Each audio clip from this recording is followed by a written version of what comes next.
Here. Hello. Morning, everybody. I'd like to call this meeting to order.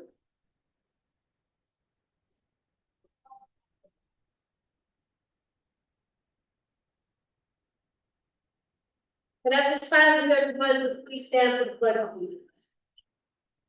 That's a fun building. Yeah, it is not. That way.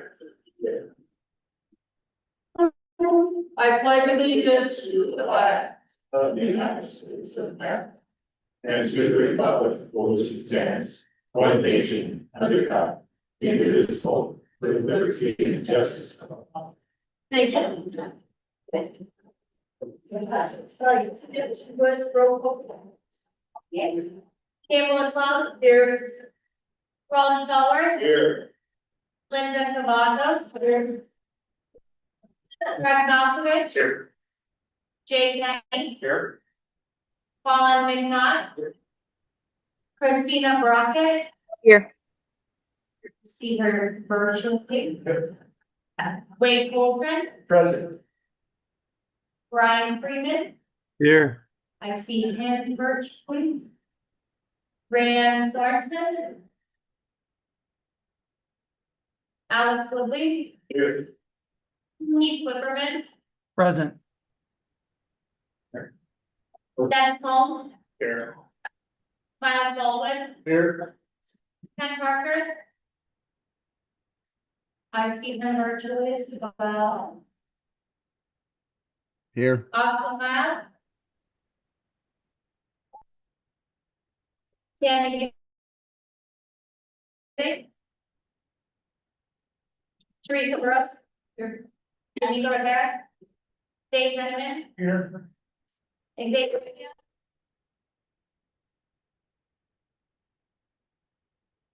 Here. Trey Lindsay. Here. Trey. Here. Oh, She's still here. got it. I'm sorry. Emerson Wendell. Elsie Moore. Timothy Jackson. Present. Neil Romardo. Present. Bart Davis. Here. Sean Fitzsimmons. Kate Segroy. Here. She's online, perfect, and myself too, Wonder. And me. Oh, guys, keep you so sorry. What's Alan is right here now? Oh, sorry. Right, and Alan's out. I'm perfect. All right, at this time, we'll go to item number 4, announcements, Mr. Jackson. Good morning, everyone. Heads up, the acoustics in here will pick up every side conversation, so please be cautious and careful. And conversations will be recorded, so please be cognizant of your surroundings. Restrooms are out the door to the right. Need those. They are going to have lunch at about 11:15 at the school. We are close to the cafeteria. We've coordinated our lunch to be delivered around the same time, so that we can have lunch at the same time. Intention is to go deep today, as much as possible, so tomorrow is as short a day as possible. Also dinner will be at El Jefe's in the row. If you're gonna go, please please notify Tia so we can get a head count and let them know ahead of time. We'll set a time before we leave here. I think that should be all the announcements for right now. Thank you. Okay. Page number 6, public comment. This time provides an opportunity for citizens to address the board on any matter not on the agenda. Agenda items raised during the course of the agenda cannot be deliberated or acted upon until notice procedure of the open meeting law has been complied with. Should a member of the public wish to speak on a matter not listed on the agenda, it is asked that a said person please complete a yellow public comment card and submit it to the president before the opening of this item. A limit of 3 minutes per person and or 5 minutes for a total person of a particular purpose may be imposed. Requested that comments be directed to the board as a whole. Comments that are determined to be irrelevant, repetitious, offensive, inflammatory, vocally disruptive, or deemed to be personal attack. Do we have any public comment? Yeah, we have one motion. Okay. Whenever you're ready.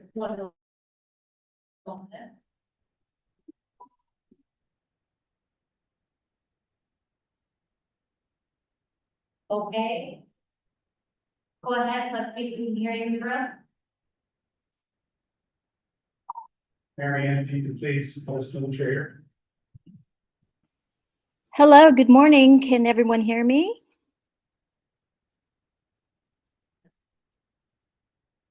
Okay. Yes. Hi, my name is Marianne Vigil, and I appreciate your time this morning. I have a 14-year-old young daughter who is entering high school as a freshman next year. She plays competitive golf. Her high school now, which she attends a charter school, does not have a high school golf team. So my understanding is that she will play or try out for her zoned high school, which we are zoned for basic high school. I spoke with a coach at basic high school. According to her, last year they had 2 young ladies play, which isn't quite a team. So we're hoping to, at least my daughter is hoping to try out for a team. Now, even at this point, from the coach, they don't even have a home course to play at for the upcoming year. So I'm hoping that the board will understand that it's so important to, at least for my daughter, to be able to be a part of a team. And a mile down the road at Foothill High School, they already have intramurals happening. They have a team of girls, and I think it's so important for Chloe to experience that opportunity as a competitive golfer, to be able to be a part of a team, which is so important. I think, you know, as student athletes, we all want to, you know, help each other and have that opportunity to experience what it's like in high school and to have fun. I mean, with golf being such an individual sport, eh, as a mom, I'd like for her to have that opportunity to to to feel and to be able to have a group of young ladies uplift each other. And unfortunately, at basic high school, they just don't have that. Um, it's such an individual sport, and I think the mental part of it is so important.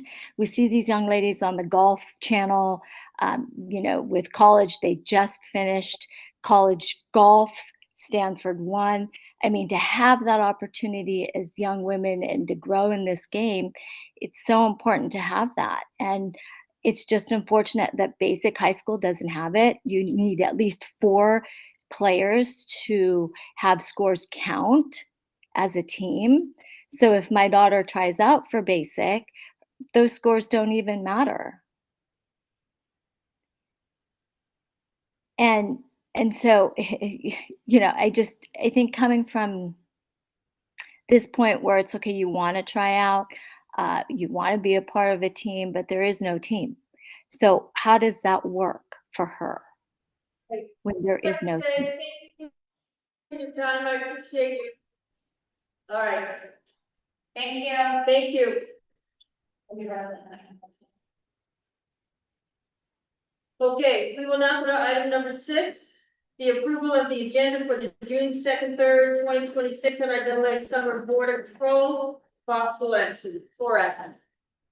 Looking for Wade, We also reaching 3 to include original possibility. Great. Thank you. We have a first, we have a second. Any comments, questions, here we done? I would also like to. I'm gonna have to ask that you come in so we can say a flexible agenda. Yes. Oh, you said flexible? I appreciate that, sorry. Okay, we have a first, we have a second, all in favor, say aye. Aye. Any opposed? Thank you, sorry, didn't hear you. All right, we will go to item number 7, is on page 14. Introduction of new border control and liaison recognition of members leading. I'll turn this over to Mr. Jackson. Tim Jackson for the record. Good morning, everyone. We're gonna have a little turnover this year, in our liaisons.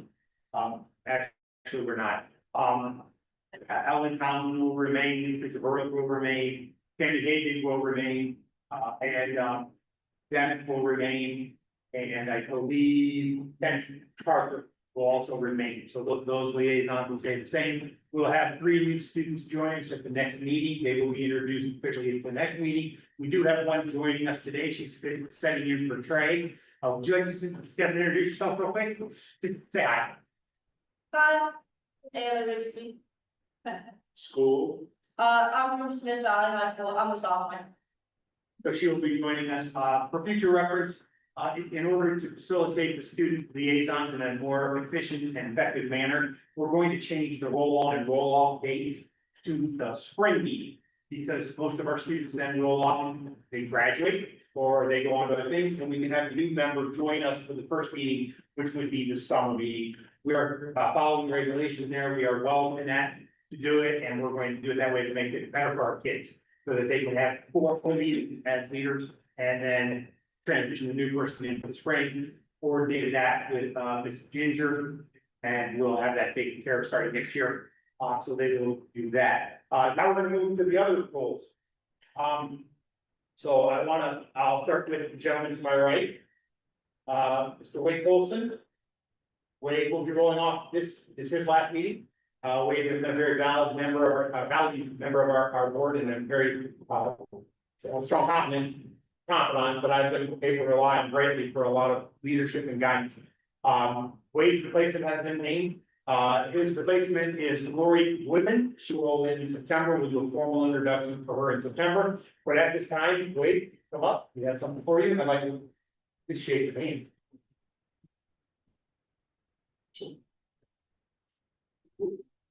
Yeah. I have lost the other eating. That's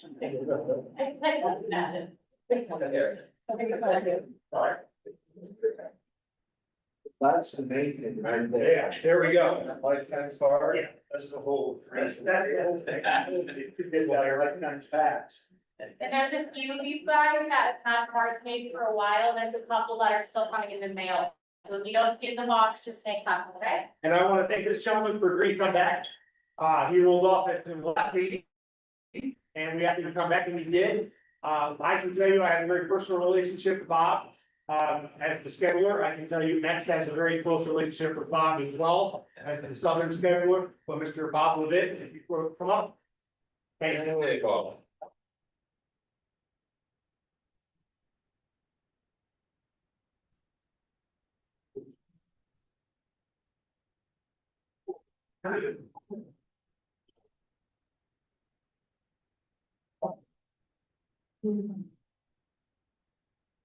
So we've had, this is our second year going through with student liaisons. And the first year was trial and error. The second year was a little bit better. Third year will be better than that. But I will tell you, one student liaison made her presence very well known. She did a great job, and we came to rely on her for input. So, Elsie, congratulations.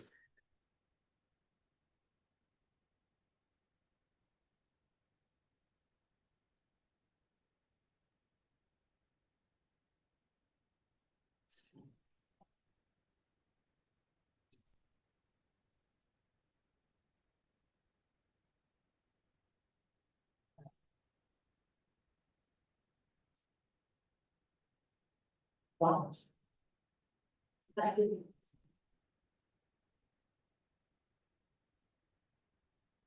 So, when you're old enough to get a parking spot everywhere you go, that's the time to retire.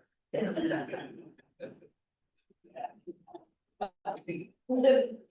I'm not gonna let this pass without taking that opportunity to say that.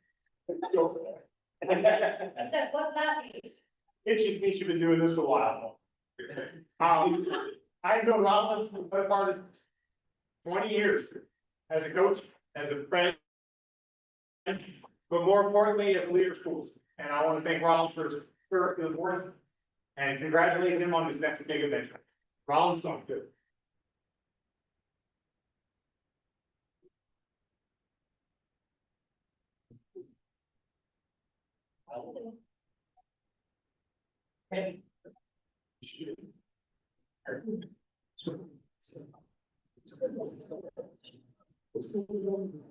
Some come as no surprise, sometimes as a surprise. So when I got a phone call from Linda that she was rolling off the board and being replaced. Volunteer. And I will say you're not being replaced, there are no replacements. So Linda Cavazos, thank you.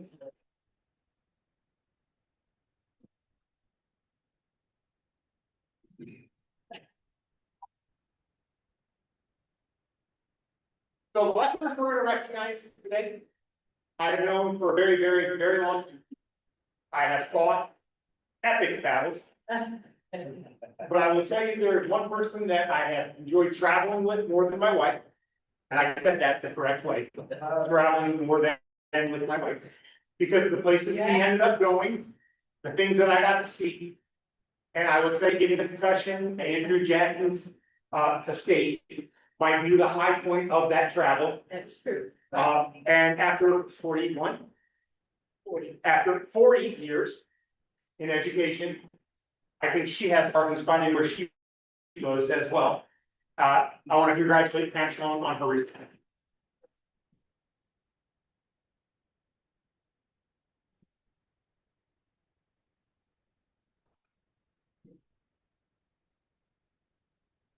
We will take care of the other, we'll get the ones for the other students and to them. And it's Jackson's been one of the years when I'm born, you're like. How long? Chair. I'm 7.5, so 80%, how fast. Rollins was 10 years. Yeah. 18-ish. 18. I've gone through pretty much every executive director. So, all is good. Thank you very much for all that. Okay, all right, let's go to item number 8, the consent agenda item. We have the approval of the minutes on page 16 to 33, left hand passes on 34, 36. And approval of the Northern Sierra Referee Association on 37. I'm looking for a motion, yes. But also, we have to approve the consent agenda. Thank you, we have the first. Mr. Vasquez, thank you. We have first, we have second, any additional questions, comments? I do have just a reminder. I'd like to remind staff that on page 34 through 36 for the lifetime passes that the request submitted by that needs to be blacked out because of the addresses, the mail lifetime pass. This mailing address is the one that was left on Okay, Tampa. so all these are school. The Okay, ones that were on Tampa school addresses, the personal ones have been. okay, but I just want to make sure. 'Cause- Yep. Yeah, we kind of get on that. All right, we have first, we have a second, all in. All approved, say aye. Any nays? Thank you, the ayes have it. All right. We will now go to item number 9, the financial report. Let's turn this over to Mr. Jackson. Good morning, everyone. He's gonna pass out a couple of things. Just go ahead. You're right there, if you don't mind, just grabbing it and sending it down there, then. Taking out that spring. Back, we go to the house.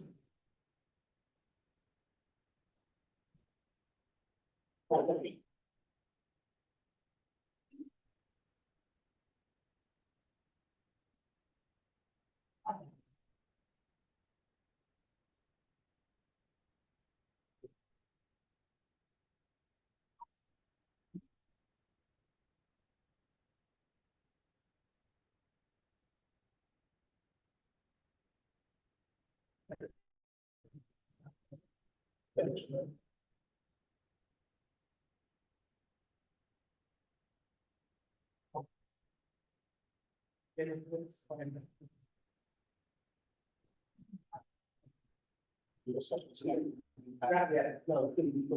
should have 4 pieces, 4 items. The first one is the NIAA balance sheet. That should be in there. No, the one I. We're still processing. Oh, okay, okay.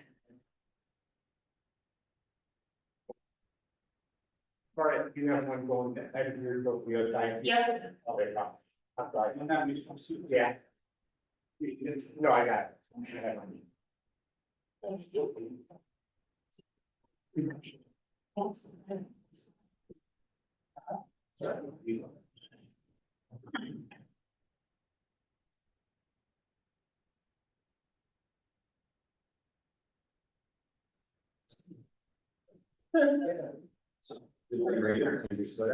Right.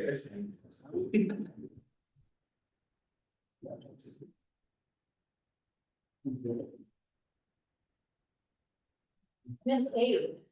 And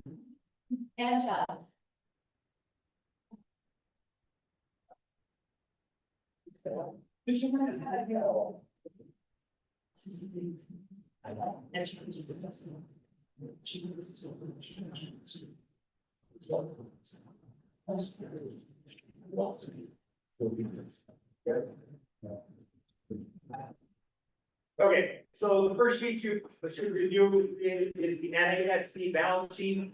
You can see where they're sitting, they're in pretty good shape. Even after the year, they still have an income of $8,300. We have to move some dues over, from the, deferred account. We'll get those taken care of as we close out for the year, but, they're sitting really well.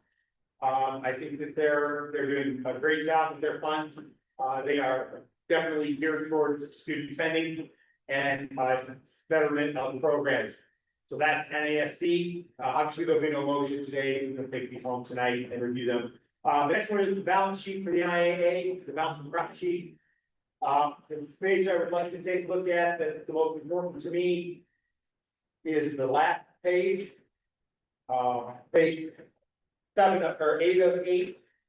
I had a meeting with Ms. Holmes on Friday, because we knew this was gonna be on here. It says we are negative $45,771.47. We are not, because that would run on the 27th, and our bank statement comes out on the 1st. All the spring deposits are not on there. We had a very stellar spring. We exceeded expectations for gate, with an excess of $350,000 in gate revenue from spring, which I'll go over in a moment. And we've already paid a majority of our bills for the spring as well. So that number, while it does look negative, it's not negative, it's actually a very positive number. But everything else is up to date and accurate. We are, you'll hear later on, we have a new auditing firm coming in, that'll be doing our audit, we're preparing for that. So that is the balance sheet for the NIAA for your review.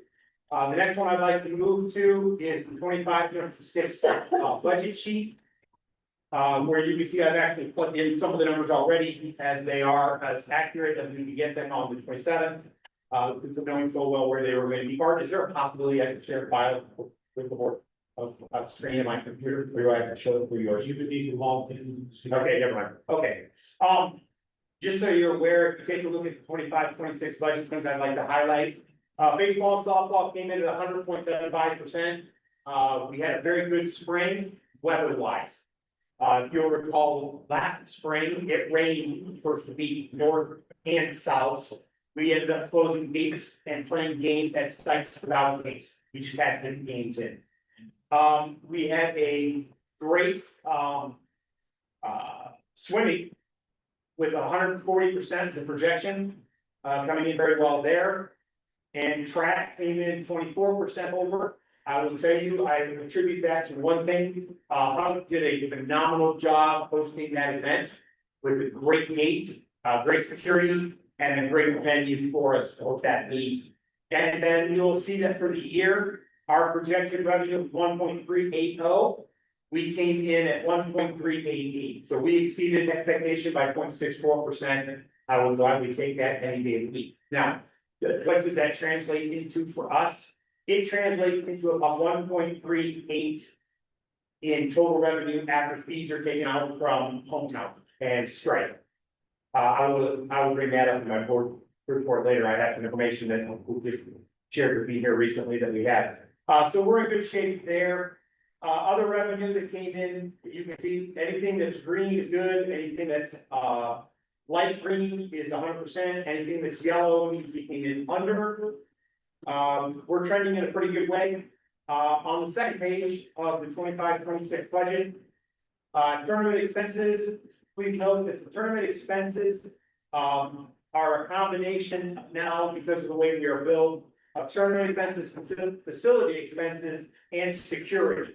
So when you see we only pay 10% of the projected security, that's because they're all lumped together. Next budget, in the next cycle, not 26, 27, but 27, 28, my intention to, report to the board or, request the board, just put those things all together as one common item, because it's just easier to track and it's more accurate in its expenses. Also, if we look down at publications, it's red as well. That's not a bad problem. That means we're buying more rule books, which means we have more officials, and we would those at a later point as an income. Our rent was a little bit more expensive than we had anticipated. We had an adjustment. So our rent is trending in a negative direction, but we'll adjust for that on the next budget. And on the final page, page 3, top 10 scholarships were awarded. Those checks are being mailed this week. We're sending them certified, just so you're aware. There's been some issues with mail, as we are fully aware. We're addressing it as best we can. It's not on our end, it's not on the school's end, it's not on anyone's end. It's the postal service having some issues there. We're addressing that. Our liability insurance went up a little bit over the year. We have a new insurance bill for next year. It's gonna be a little bit more expensive, as everyone's aware, insurance is going up. Our legal fees went up quite extensively, but that was because we had to do an hourly rate for the 6 weeks in which we did not have an attorney in place. Hopefully those will get back under control. Our hearing expenses were reduced greatly, a credit to our legal counsel and to Ms. Segroy, as we have done this virtually and have cut down on the travel expenses greatly. So we're going to continue that trend. They work. We've been doing our level 3s in the same manner. Official registration insurance, this is a great problem to have when we have to pay more for the insurance, so we have more officials registered. So that's a great negative number. Same with People Trail. So we had more registered officials than we anticipated, so that is great. Our RMA is a like-in-kind agreement with the $5,000 and then the $60,000, you'll see it above. We give them $55,000 in like-in-kind, which shows up on here as it is technically revenue in and revenue out. So it's a standard number there. Weight management expenses went up to 105%. We had more kids wrestling this year. Those, anything from official registration down to good cost. Accounting, as you can see, we was budgeted in 12, we came in at 15.6. I will tell you that next year we have a solid number of 17, so we'll have a better estimate of where it is. We have gotten a very good deal. As I go over that with you later, you'll understand where we're at there. We have greatly reduced our banking charges. $53 from a high of 2,000 in past years. We are streamlining our bill paying systems. We are moving to ACH when possible. We are utilizing all the tools that our banks offer us, and we are exploring other banks to see if we can get better rates, better opportunity to do that. So right now, it looks like we're gonna be roughly around 377,000 at the end of the year, which I think is about right. When everything comes through, we still have some bills. I think it will probably be a little lower than that, hopefully around 300 with everything else. Because we still have some official expenses coming in, we still have some facility expenses, and we just got the Facilitron bill for the CCFD for the spring. I will tell you that it came in at about $6,000. I had anticipated it coming in at around $50,000 to $70,000. So I'm very happy with that. I can go into more detail with that, but that's the budget as it stands right now. I will tell you, I'm going to try to work next year very diligently on having the budget align more closely with how we pay things in QuickBooks, because the terminology and the categories we put QuickBooks, this budget format that we have here has been the budget format for, I would say, the better part of 30 years. And it's time to modernize that budget. And if doing so, I would bring that back to the board for them to see, but then continue to the board to see that. And then moving on to the protected budget for next year. Yes, I'm sorry. So, Yes, I'm sorry. Just a quick question, with our intake of revenue versus the payment of our bills and everything, is there any issues with running out of cash or not being able, then what I was saying, does the revenues match coming in at time because of the gates, because of the news, they come in throughout the year to cover all of our expenses? Yes, I monitor our bank to make sure we have ample cash to cover all of our bills. Okay. We have ample cash that we need to next year. I would say that right now our books account is north of $700,000. And we do not have $700,000 left in by any stretch of imagination. And dues requests have just been sent out Friday to the school, so we'll be seeing the money come in. And we have $140,000 coming in from place like July 1st. So we have ample cash flow in. But we're monitoring our cash flow out because I am feeling as though our tournament expenses are going to start outpacing our tournament income. Not our dues income and not our revenue income, but that income itself, and I want to make sure we stay on top of that. So we're monitoring it closely. Thank you. Yes, sir. How long I was before to stop, one, stress as it possible, the one. No, they cannot, that's what I want to know, sure, I will email them comments. Okay. I will email everyone. They have it. Question, I guess, maybe for tomorrow, if you could just help me understand or like match all these, not the different numbers here, right? So this QuickBooks, this thing that's negative, right, versus this one that has 340, but I just heard you say 700,000. So I just want to understand.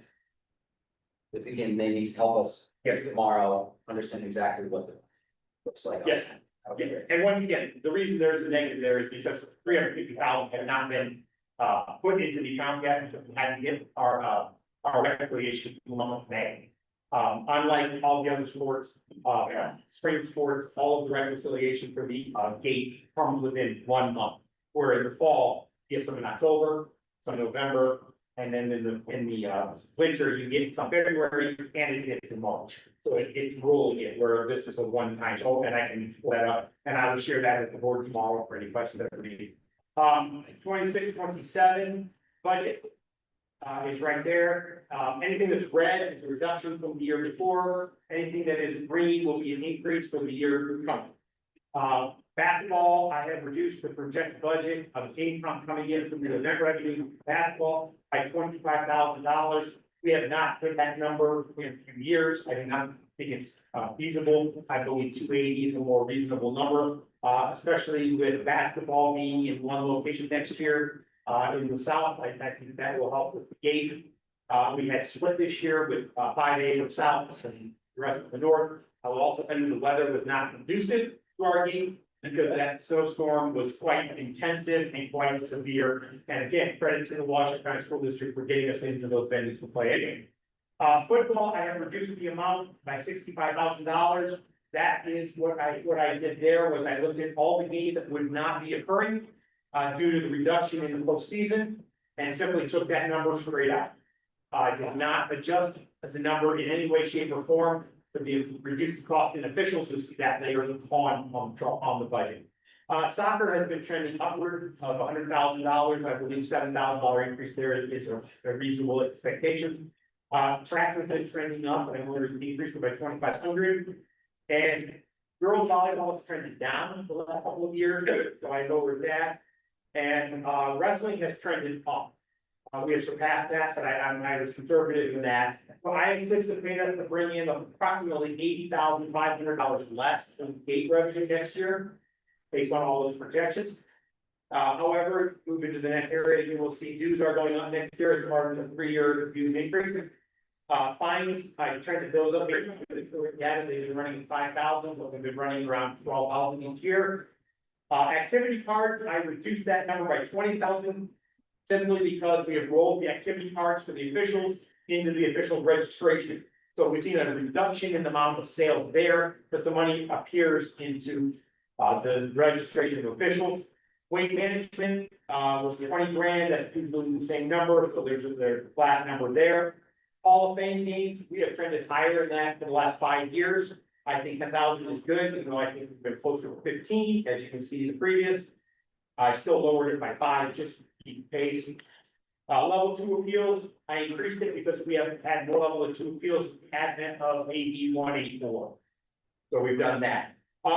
Sanctioning, The NFHS sanctioning, the VHS and the NFHS BPS sanctioning is never broken apart anymore. They don't break it apart, simply send us one payment 3 times. So instead of breaking it apart and trying to track it, at the 50 and the 110, I thought that was ridiculous. Because there's no way for me to know exactly how it's coming, if some comes with 2 things. Next year, we are anticipating that payment to be $138,000, that number. We surpassed that number. I think we'll surpass that number. I think that's a very low estimate on that. I want to make sure I say this publicly for everyone to understand. If any school complains that they can't get money for broadcasting their individual event, the reason they do not is because the NIAA years ago had by regulation broadcast rights to all competition that is sanctioned by the NIAA. Those broadcast rights were then sold, not sold, they were given to the NFHS as part of the network. We now starting to recoup the money on that.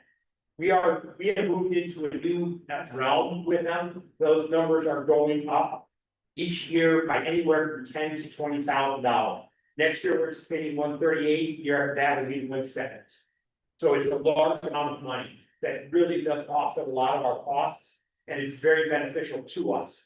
That's why we have always been very restrictive with our rights. However, we do work with schools when they want to have an opportunity to broadcast a game, the network doesn't pick it up, we will work with them as best we can. But at the same time, please understand that this is a large amount of money coming into the NIAA that we do rely on. Rule books, 30,000, I don't see it's just a big increase on that.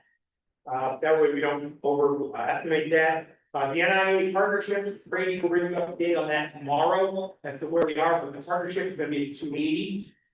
In kind is 55, that's the like kind of agreement we have with Activate. Please note that I am putting in the revenue share for next year. Brady will share that number with you. We anticipate north of $76,000 difference. So that should help offset it. As you can see, our total revenue looks to be about 2.643, which means we have our we have a reduction in our revenue of a total of $5,187. Moving on to our expenses, anticipating $60,000 in tournament directors, which is $2,000 less than spent this year. Tournament expenses, I anticipate $300,000 with a $20,000 increase with official for 20. Facility expenses, I anticipate those to be about 100 and security to be 160. And awards and trophies, I'm increasing it while it was 85 this past year. We had budgeted for 95 because of having to reorder. We had some ties, we had to order some plaques. We also had the advent of a cross coming in. So we're anticipating that number to be around $95,000, which is still substantially less than it was the last 3 years. So we're very happy there, and the quality and the customer service we're receiving from Ingrams has been phenomenal. Other total event expenses, we're anticipating an $18,000 increase there to 1.135. Yes, Ellen Johnson, official liaison. Sorry, I want to back up. Just one question on the NFHS broadcasting. Yes, When a local station like your, when the NFHS does pick it up, they pick it up for whatever, during season, end of the season, do they have to pay a fee to the NIAA No, to they broadcast that? they pick it up to the network. They pick it up to the Yes, NFHS network? yes. So if the NFHS isn't going to take it and they pick it up to like, the Northern Nevada football Friday night show, the network will pick it up in Russell. And what's, the same example would be, Spanish Springs broadcast journalism class. We work with them and we'll charge them a fee for that, and the network allows them to do it, and then the network picks up their broadcasts and shares it out with them. So we work with those associations and those groups to make sure that the kids get their broadcasting in a manner that meets the requirements of our broadcasting. this works. But both entities could attend like Alton in football and basketball, volleyball as well. Both entities were there, so ultimately from there, do you get more because both entities are there, or you only get one? Only get one. Okay, we won't get too much back. Yeah, I just wanna, kind of give a shout out since we talked about the trophies and awards. I've talked to some of the kids and the individual medals that they received. are very well received. They think they're overall. So that was a big change, and I think it was a positive change. And I think the board did really good when we picked that out. I think they did a great job. I think Rooms has taken real ownership of it, and they're very proud of what they're producing It for. was really That nice. is very nice. And they created a state championship trophy that's easier to maintain than the box. So that might sound silly, but the open bottom is great, but now we can take the part off top, and put the part on the bottom and maybe that. It's very small thing, but if you attention to detail, we're very appreciative of it. Okay, moving to other expenses, salaries are going to go down about $5,000 for two reasons. Here, actually, they're going to change a little bit and they're going to go down a little bit. I have budgeted higher on salaries because we are going to be filling a vacancy that Mr. Fitzsimons filled. And I was not sure exactly how those negotiations were gonna go. They went well, and we were able to fill that role. The other thing is with the passage of our policy manual for the staff. I'm gonna share your news, Kate, even though it's not been officially released, we know it's true. Mr. Roy has obtained the status of CMAA, which carries with it $20,000. Tell them thanks for your art. $1,500 stipend, and Mr. Fitzsimons is a CAA, which carries a $500 stipend. And with the board approval of this budget, I have increased their salaries by 2% across the board. Now I own the staff's salary going up 2%. So that gives them a little bit of a bump to help offset the cost of living increase that we're seeing with inflation. That still puts us underneath the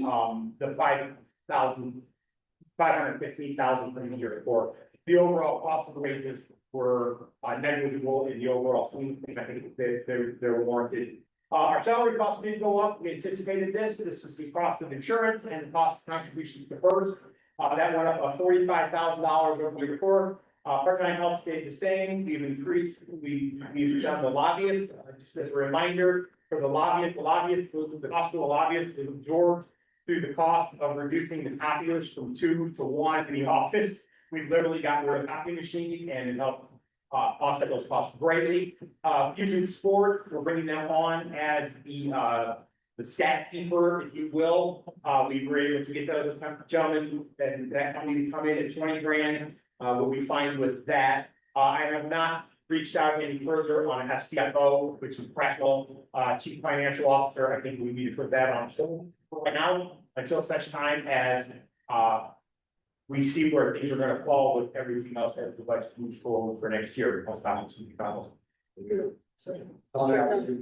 I wanna clarify, maybe I misunderstand, the green is that would be a negative change to this year, right? It shouldn't be red. It's section of, yes, it went 40, our cost of business, our cost of doing business went up 45,000 for employee costs. Got it, Yes, okay. I was counted enough to flip it. I just wanted to make sure I wasn't misunderstanding No. that, so. Conference expenses, we've been running very low, but we're still staying with that. Staff travel, 20 grand. We've really cut down staff travel greatly, so we should be time on there. Rules education and meeting travel, we're gonna be way underneath that, but that is actually where we're going to be able to help offset the cost of the courses that are being offered at the Summer Institute through NIAA. So we're very happy there. With the advent of the 2 virtual meetings, we are confident we can reduce our border control meeting costs and travel costs by about 10,000 overall. Committee travel, we are doing everything virtually, but we are still leaving $4,000 in those, that combined account, simply in case we need to have an in-person meeting for anything moving forward. Commissioners' expenses, we had to go up $2,500, we get to add a commissioner for lacrosse, which we are already there. Our dues for the NFHS have not increased. I increased our publication because we saw that we had more officials, so we're having more publications, which is with rule books as well. I increased our rent by about $4,000 a year. Good there. Electric, I bumped that up 500. I will say the cell phone bill is an overestimation. I have met with and worked with AT&T. Our cell phone bill has been reduced from about $565 a month to somewhere south of 300, and it's going down even more. We are getting rid of things that we don't need, we don't use, and we don't require. Once we get the last cell phone paid off, because we have one we're still paying for, I'm going to shut that phone off completely. And then that phone will become, that line will no longer be active. And what I'm going to do is I'm going to take on my own cell phone on my own personal account. And then we will shut another line down from the NIAA. So you will no longer be paying from my cell phone line. The reason I'm choosing to do this is not because I don't want to pay a bill to the NIAA and not because I want to add a bill to my own family account. I have used the number 0029 for 25 years. Everything in my life is tied to that number. And when I rolled it over to the NIAA account, that's the number to use, I did not realize the nightmare for my own family and my own life. Losing that number in my own personal account was gonna be. So what we'll do is we will get that line paid off. I will then upgrade, I would then give that phone to the oldest phone that we have on the system. We'll shut that line down. I will take 0029 as my own personal cell phone number, and it'll still be the number, and we'll stay the bill for our family. It's negligible to us, but it's also everything in my life is tied back, so I will get that number back. So we'll get that taken care of. We're gonna reduce our office supplies again, down another $4,100. That really comes from us just being more efficient with the materials and supply. And our office maintenance, we're gonna lower down to 1,000, another 1,000 from there, because right now the only office maintenance that we're responsible for is an inspection for the air conditioning and heating units. And that's on a monthly, we are gonna be on a monthly basis with Mountain Rose, and that was at the request of our landlord, and that's gonna be a reduced cost as well. Content scholarships are good, all fame is good, award of excellence, we've actually increased that down to 1,200, because the awards are all we're out, and we are transporting those ourselves. So we've saved on the shipping cost for that. Liability insurance, I've increased $8,000 because the cost of insurance is going up, as I mentioned earlier. Our legal expenses are gonna be less than they were. I had them at 140 the year before. Mr. Robardo came in at a lower price, so we'll be okay there. And then our hearing expenses, I'm leaving them the same, because you just never know how these bills are gonna go under a year. But I'm hopeful we can stay under those. Officials registration, I increased that, the number of officials going up. I kept everything else the same there on that part. As you can see, our weight management, I mean, it's the same, even though I anticipate we'll have more wrestlers. There's the accounting bump. We have a contract with the accounting firm, it will be $17,000. It's a $5,000 increase. I'll go over that in more detail at that item. Banking charges, I'll leave it 2,500, even though we're doing a great job there, and I'm happy about that. So total expenses, I anticipate them going up 47,000, with a total expense increase of 65,000, which is $71,000. I anticipate bringing in about $71,000 less this next year than we did this year, but with the increase, we should be fine. I don't see us exceeding our budget. With that, we can come back to that tomorrow, and I can answer any questions. To those board members that are online, I will send you an email shortly with all these documents for your review as well. Any questions before we proceed? Okay, seeing none. Let's go to item number 10, the liaison committee and director reports. I would just like to say, I know in the board packet, on page 39, it said information / discussion. Tia, going forward, if we could, we could remove the word discussion. And I'll tell you why. And, oh, I'm sorry, Tia. I didn't know. It's like talking to Dave in the office sometimes. I just, anyway, in other words, I just, I love it. On page 39, we need to scratch the word discussion. And wait, I know you brought this up in the previous meeting, but, talking with Mr. Robardo, we need to be very careful how we discuss, we can't debate, we can't get in the weeds, and sometimes we have a tendency to do that. So this needs to go back to information and information only. But I do believe that general questions can be asked, is that right? Or, I know you made that comment, so you want to bring some clarification? Yeah, sure. So the issue becomes, when do we go from a mere discussion or for information only into what's called deliberation? And far too many, or not far too many. What I noticed at my first meeting was we turned these information only items to these grand discussions. Those grand discussions should be put on the agenda so the average member of the public can show up and hear that, and that's what they're entitled to as the open meeting law requires. So my suggestion was we should call for information. I think we could ask general questions, but you need to refrain from a back and forth. If you are having back and forth deliberations under the open meeting law, is defined as a collective discussion towards a decision by members of the public body.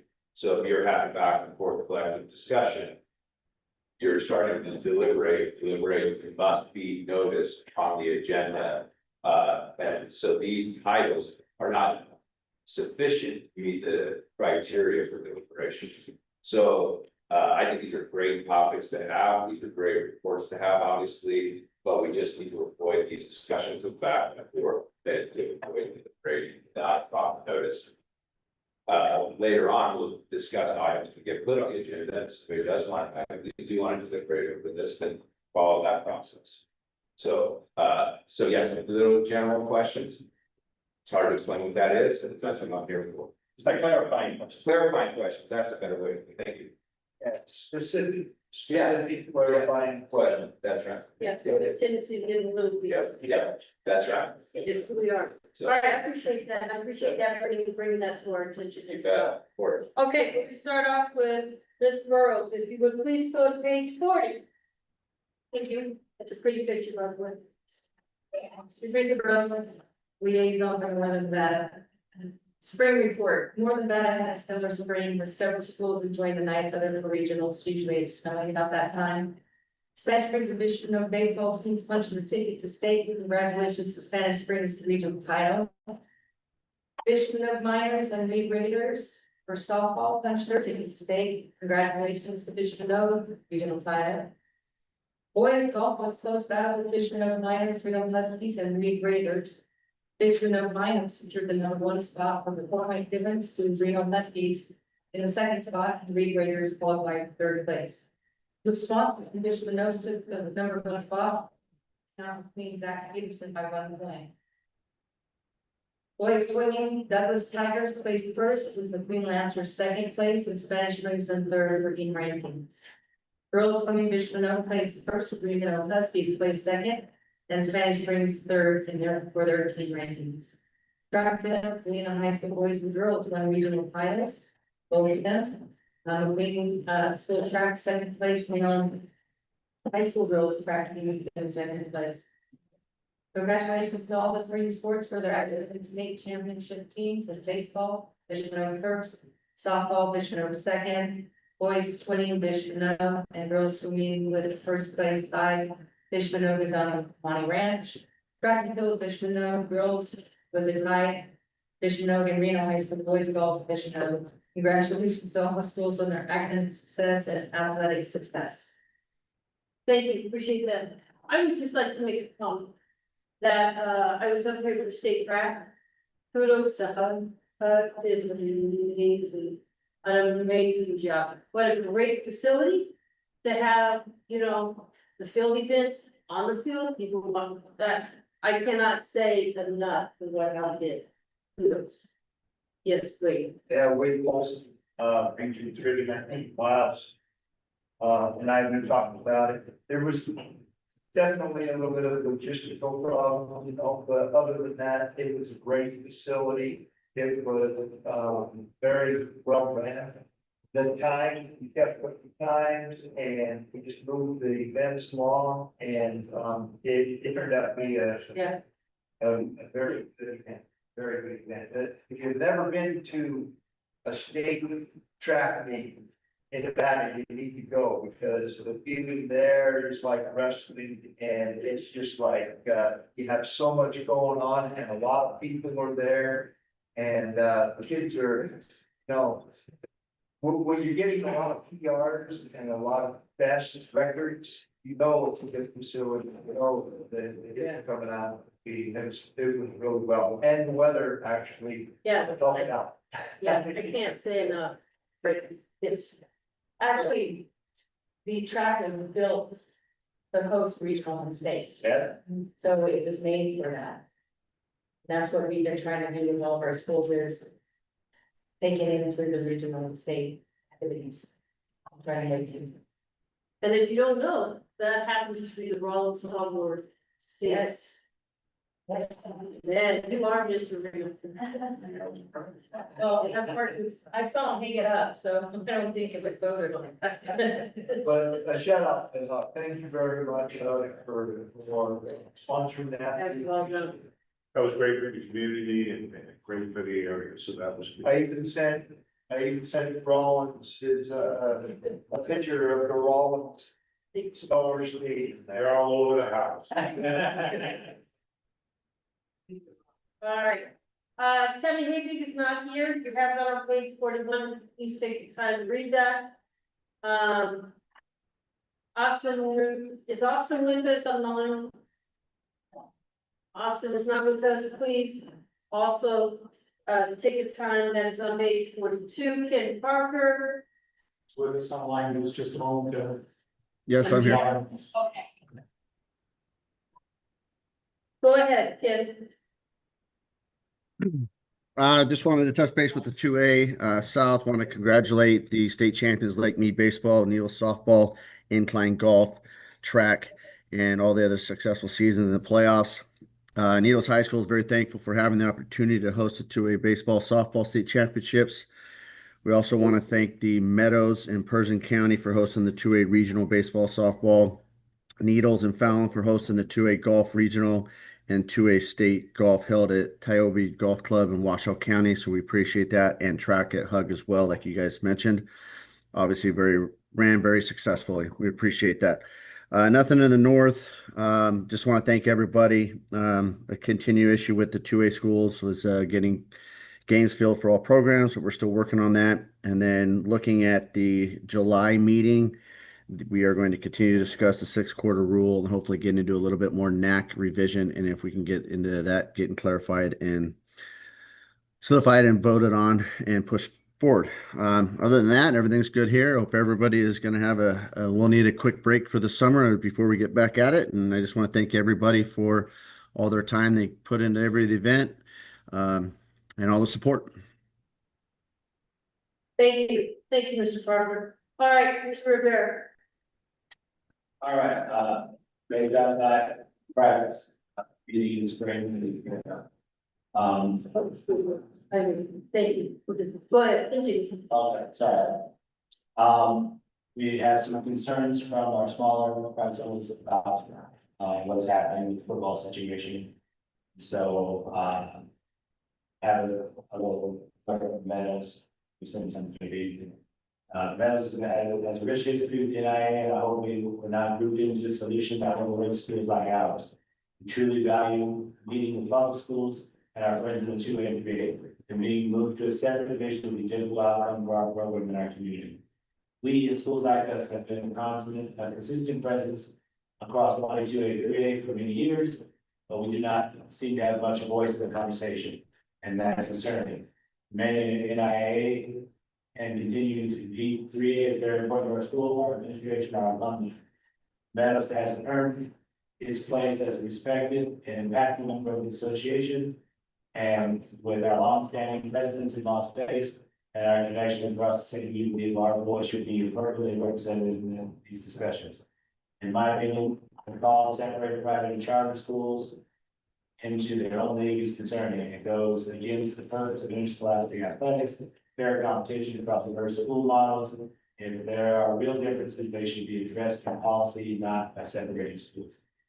I simply want to share my perspective and represent our school encouragement, softball person that considers all variables. So this is my last meeting, and with that said, Eric Rowland will be here from the Green Valley Christian, the new representative for the private schools, as he has the same concerns for his schools and schools like his, and he wants to have a voice that is said. So he'll be at the next meeting. This will be my last one.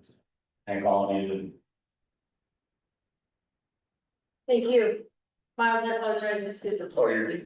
All right, The one I just wanted to congratulate our state champions. We had Brandon Valley Panthers in baseball. Spring Mountain Golden Eagles and boys track, that was a really close battle. Came down to the 4-4 last race in the track meet. Against Mineral County, so congrats to Spring Mountain. And then since I for myself, girls track and softball, the Wells Leopards, are pursuing one of both those titles. Which is exciting. I want to thank, HUD for hosting state track, as we talked about, that was an amazing event, great facility. As well as at Valley, for hosting, state softball, state baseball. Congratulations to their AD, David Big, who's retiring. He's been amazing for the NIAA for many years, for myself as a mentor. So congrats to David. And the one concern with track, that was brought up that I think, it's kind of unique to the 1A is when teams don't have teams the year before and track and then when we go to realignment. I was on the realignment committee last year, and so it seemed like we just had to miss that. So if there's some sort of tracking that needs to be done, I will, rather than saying somebody needs to track it, I can volunteer to track what teams aren't holding teams, and then whoever our realignment representative is. I know that gets brought up later, letting them know, hey, these teams will have certain independent to follow. But other than that, everything went great this year. Looking forward to next year. Thank you so much. All right, Mr. Henneman. David, interim liaison. We had a very successful 25-26 season, already gearing up for our next school year. I'd like to congratulate Sunset Sky Point for winning the 4A golf title for boys and golfer Drake Harvey from Sky Point, gave a 4-time individual state golf champion. Also want to congratulate Ball Academy for Reno for winning the 2A girls state title for track. We had our charter school meeting in April. I think Mr. Jackson, Mr. Akim, coming in through a meeting through Zoom, shared a lot of great things and gave many the something more interesting about the NIAA and also with data coming up with the whole STEM Institute. One of our concerns, same with the small private schools, is what's happening with the dynamics of the NIAA. And Mr. Jackson said to me that a student is a student. It doesn't matter if they are private school, charter school, public school, from a large school, small school, wherever. Great example of that was in the 4A track meet that was actually at Arbor Day. One of the runners was disqualified at the beginning because of a clerical mistake by an official. Coaches got together, coaches tried it was hard, it was a bunch of coaches going in and they made the decision, right, because then she had to run the race on her own. It was awesome to see coaches from all schools cheering this young athlete as they were going on the track.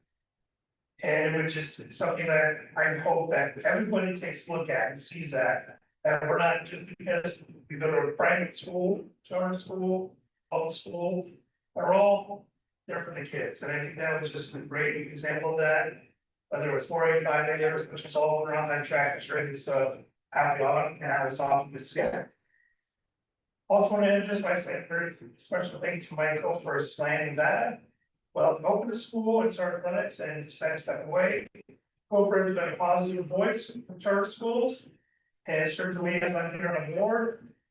But it's also on the line committee, it's been a good asset for any directors for advice. Mike has done an awesome job at Slam with what they had there for true road warriors as he hosts home contest at various venues across the valley. Mike has now built some great programs over the past year. I'd like to say especially thank you, Mike, because he was one of the first liaison on this board for charters, and so he is a step away from Slam. That's it. Thank you so much. Mr. Andrews, thank you. Morning, everyone. Everyone should got the newsletter right in front of them. That out real quick. Just want to quickly share a few items. Number one, we are live. The Nevada Athletic Institute is good to go. We will be at Rain Show, July 24th through 25th, and then July 31st through August 1st at Triple County Town. If you flip over to the next page, you see there's an agenda Friday and Saturday for both locations. It's a mirror image regardless of which location you go to. The offerings will be the same. Everything's there ready to go. I can let you know that right now in the South, we have 30 people taking classes. In a little thin, so I know we're still getting the message out, we're still sharing those opportunities, but a great opportunity to take classes to improve and get better on a day-to-day basis. So we're just really excited about this institute growing and getting better. Registration instructions are there on the next page, all that good stuff. Next we have that I want to share is the coach's corner for a positive alliance. See Lucas Weber. He had a great opportunity to be interviewed and talk about the things that he does out at McLean. And he's just an amazing individual. If you don't know Lucas, he's just a young, aspiring young man that has great energy. He's homegrown here in Reno, played football at University of Reno, and just does a great job. So it was great that the Positive Alliance was able to spotlight him. So you kind of look at that and you have an opportunity to kind of enjoy some of those pictures and what have you. Basically, Positive Athlete group that we have essentially created an alliance with is all about positivity, all about putting a highlight on our kids and our coaches and our trainers.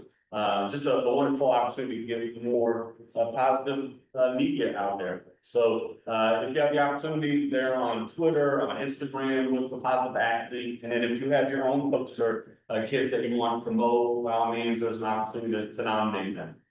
Recently, this past Saturday, they just released a list of students, coaches, and like I said, Mr. Simons, his son was one of the students that was selected. So pretty cool to see that. So he's excited.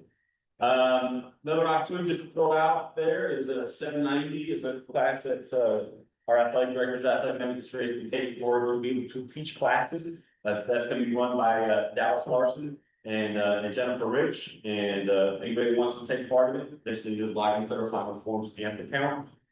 And then last but not least, please go to the member spotlight, as I happen to be sitting next to the wonderful Teresa Burrows.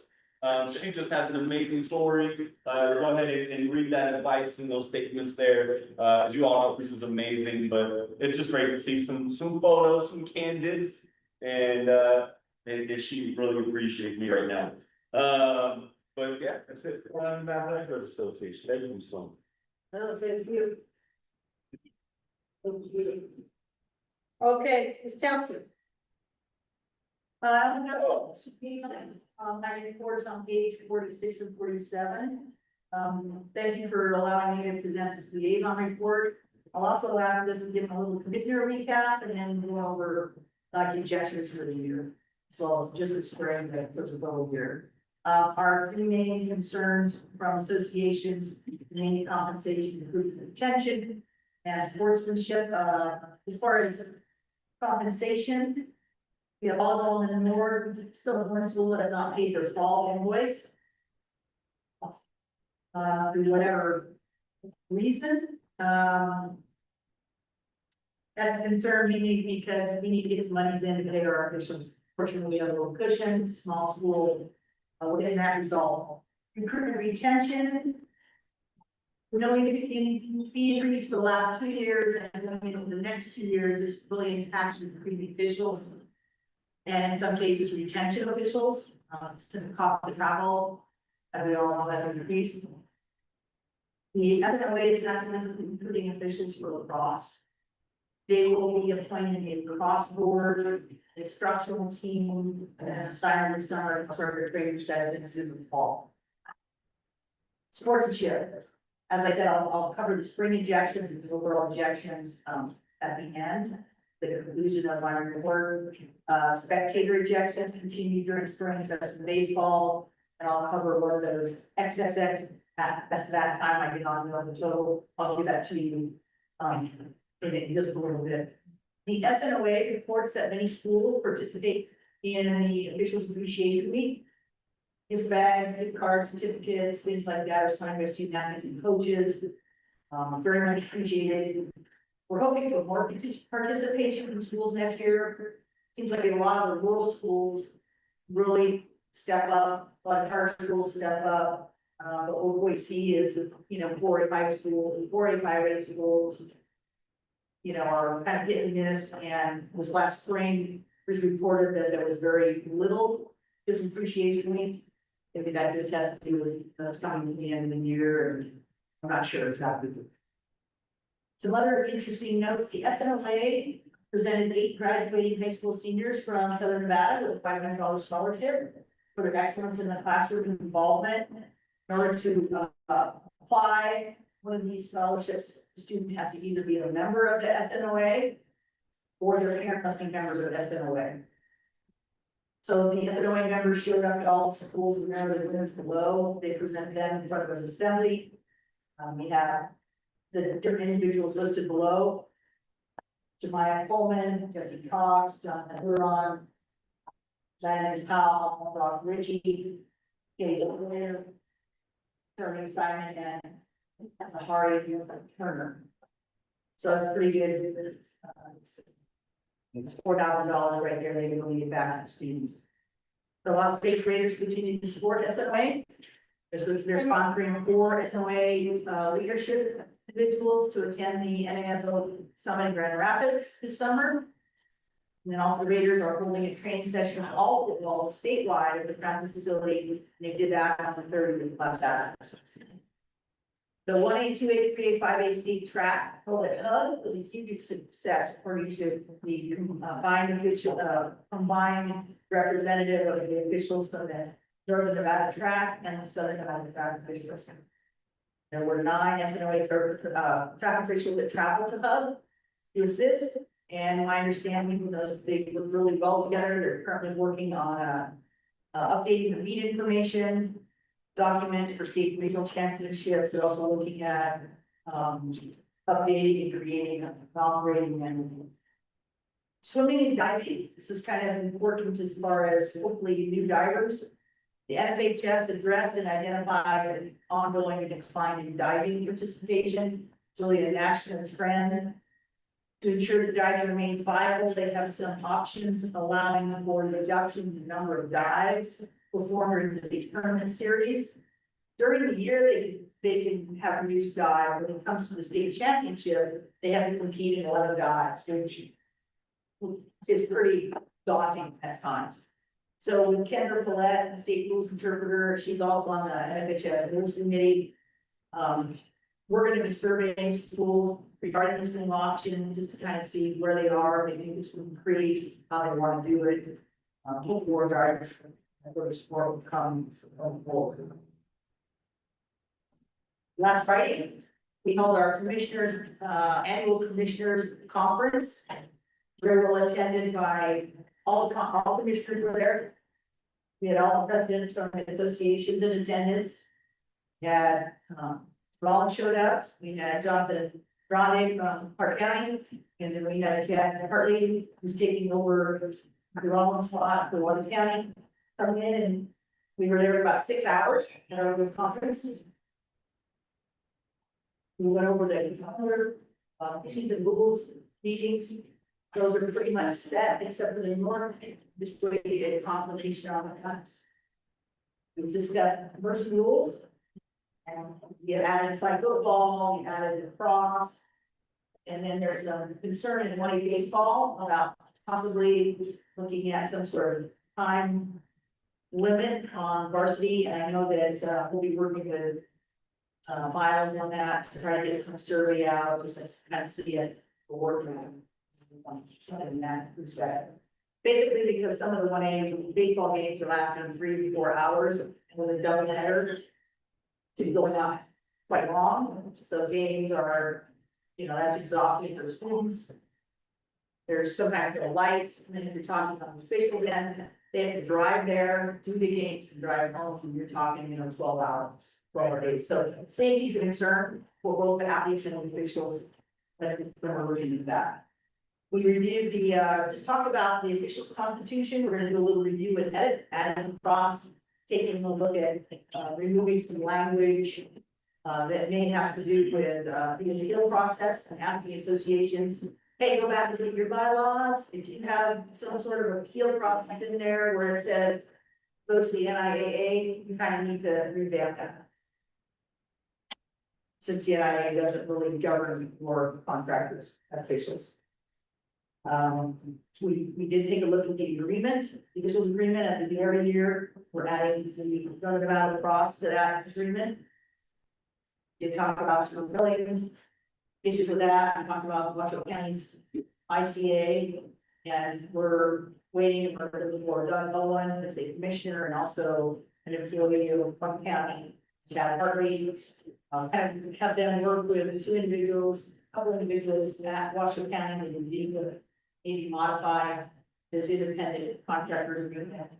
So it meets both districts and associations. We had Art there via Zoom, our representative Shay from Arbiter, who lives in Alaska. Unfortunately, she wasn't able to get out of Alaska, so we met us over Zoom. We talked a lot about Arbiter, fees for arbiters, for insurance or background check. Those are not going up, they're staying the same. Talk about goods, fixes, and edits. And we did discuss briefly arbiter game used by schools. And as far as I know, mainly that's the 3A. I don't know, 4A, 5A, I think they're also using that arbiter game. So it's just kind of like suddenly it appears in the officials account. We need more training, Shay's gonna help with that, I know that I can understand. So this, sometimes these would be perfect, not for games. Get some training with the 3A. Is that correct, Mark? Today, I believe. Today? Yeah. Okay. So hopefully that can ease some pressures. I know Washington County was a little bit kind of concerned a little bit about that on how that was going to, how that all kind of was like us, just kind of like that level probably there. Like here. So we're trying to work on the training part for both the school side and the issuing side. We did talk about postseason, cost of officials for postseason, mixed crews, we're gonna work on that. I think Mr. Jackson, I and Sean, but Simons, we're going to kind of do an overall review of postseason. We did talk about sportsmanship specifically. I gave everybody the spectator policy. We're gonna go through that.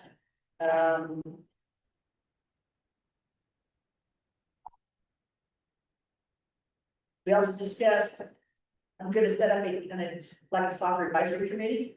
And I might have briefly mentioned this in the last meeting. Basically to review and propose some revisions to the soccer ejection policy. So we can distinguish between somebody that maybe should just be disqualified due to two unsupporting conduct versus an actual ejection. So let's say there's someone who has two handballs. And first handball yellow, next handball yellow, and that player is ejected. That doesn't really meet our unsupporting policy regulation. It's not something that's unsporting. So we're gonna take a look at that. Try to distinguish, maybe do some of the ejection control in soccer.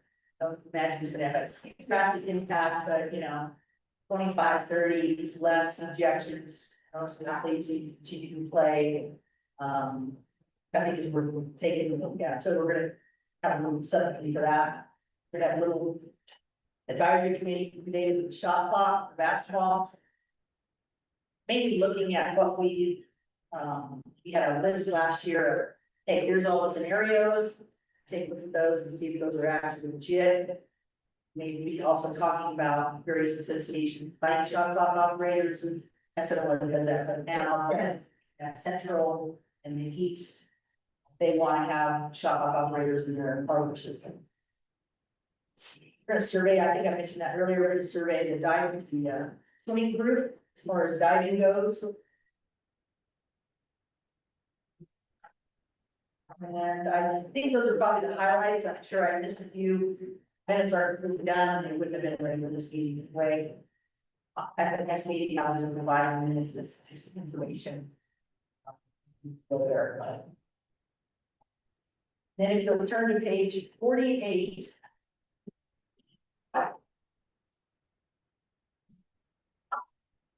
And where it says spring injection date equals 21, if you'll just cross that out, 52, obviously we can do a little bit of math and know that that number was when I gave it to you in April, we had 21, and we had 31 more ejections the next month. So there's the baseball and the softball, boys volleyball data for spring ejections. And then I gave out a standalone chart thing to everybody. Does everybody have that don't color on that? We do a little color today. If we can probably pop that up. Some point. So the top, first of all, it's double-sided. So on the first page, we got ejections by sport, and we got a 40 total. Next page is coach ejections by sport, player ejections by sport. If you're better and you would rather not have it in a chart form, I gave it over to you in a little table as well.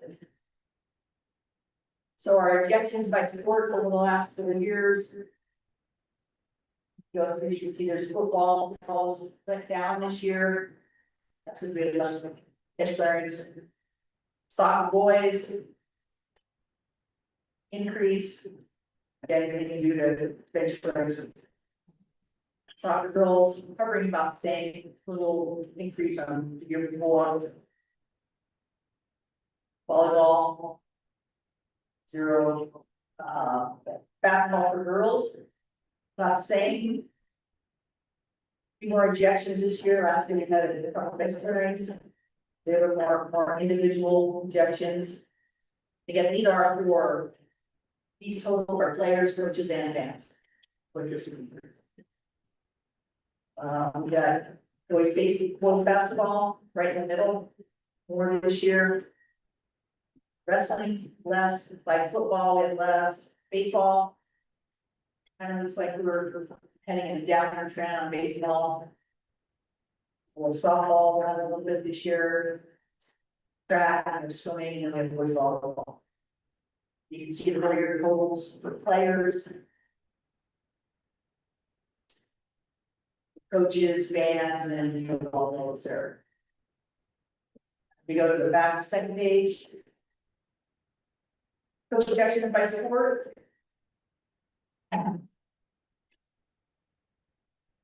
Good. Baseball coaches ejected by grade 15. Then boys soccer. Boys basketball was this year. Same softball. Football hovered about the same as it did last year. We go to our player ejections by sports. Baseball was a reduction in the number of the players getting ejected there. Basketball is kind of increasing. There it was soccer. It was soccer down and that'd be very good. And like I said, on the page are just those numbers of, table.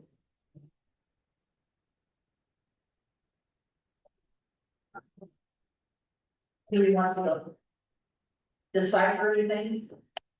I can't do that.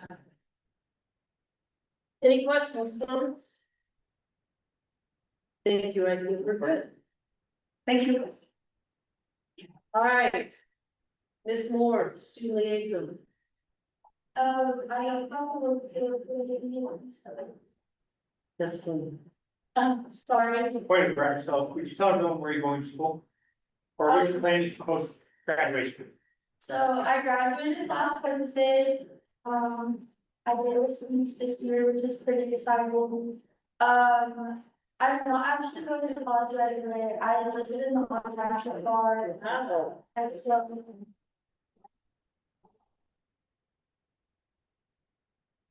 I leave for basic training in October as a prepared and military police.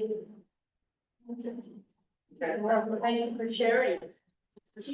That's amazing. Thank you. All right, Mr. Holmes, follow that. Thank you, Madam Chair. I can't. But I'll try. Yeah, congratulations. State superintendent is on this whole statute. The last meeting I asked you to, well, congratulate your knowledge for retiring superintendents this month. I will announce the 4 superintendents now in place. Churchill County, being Blake Cooper.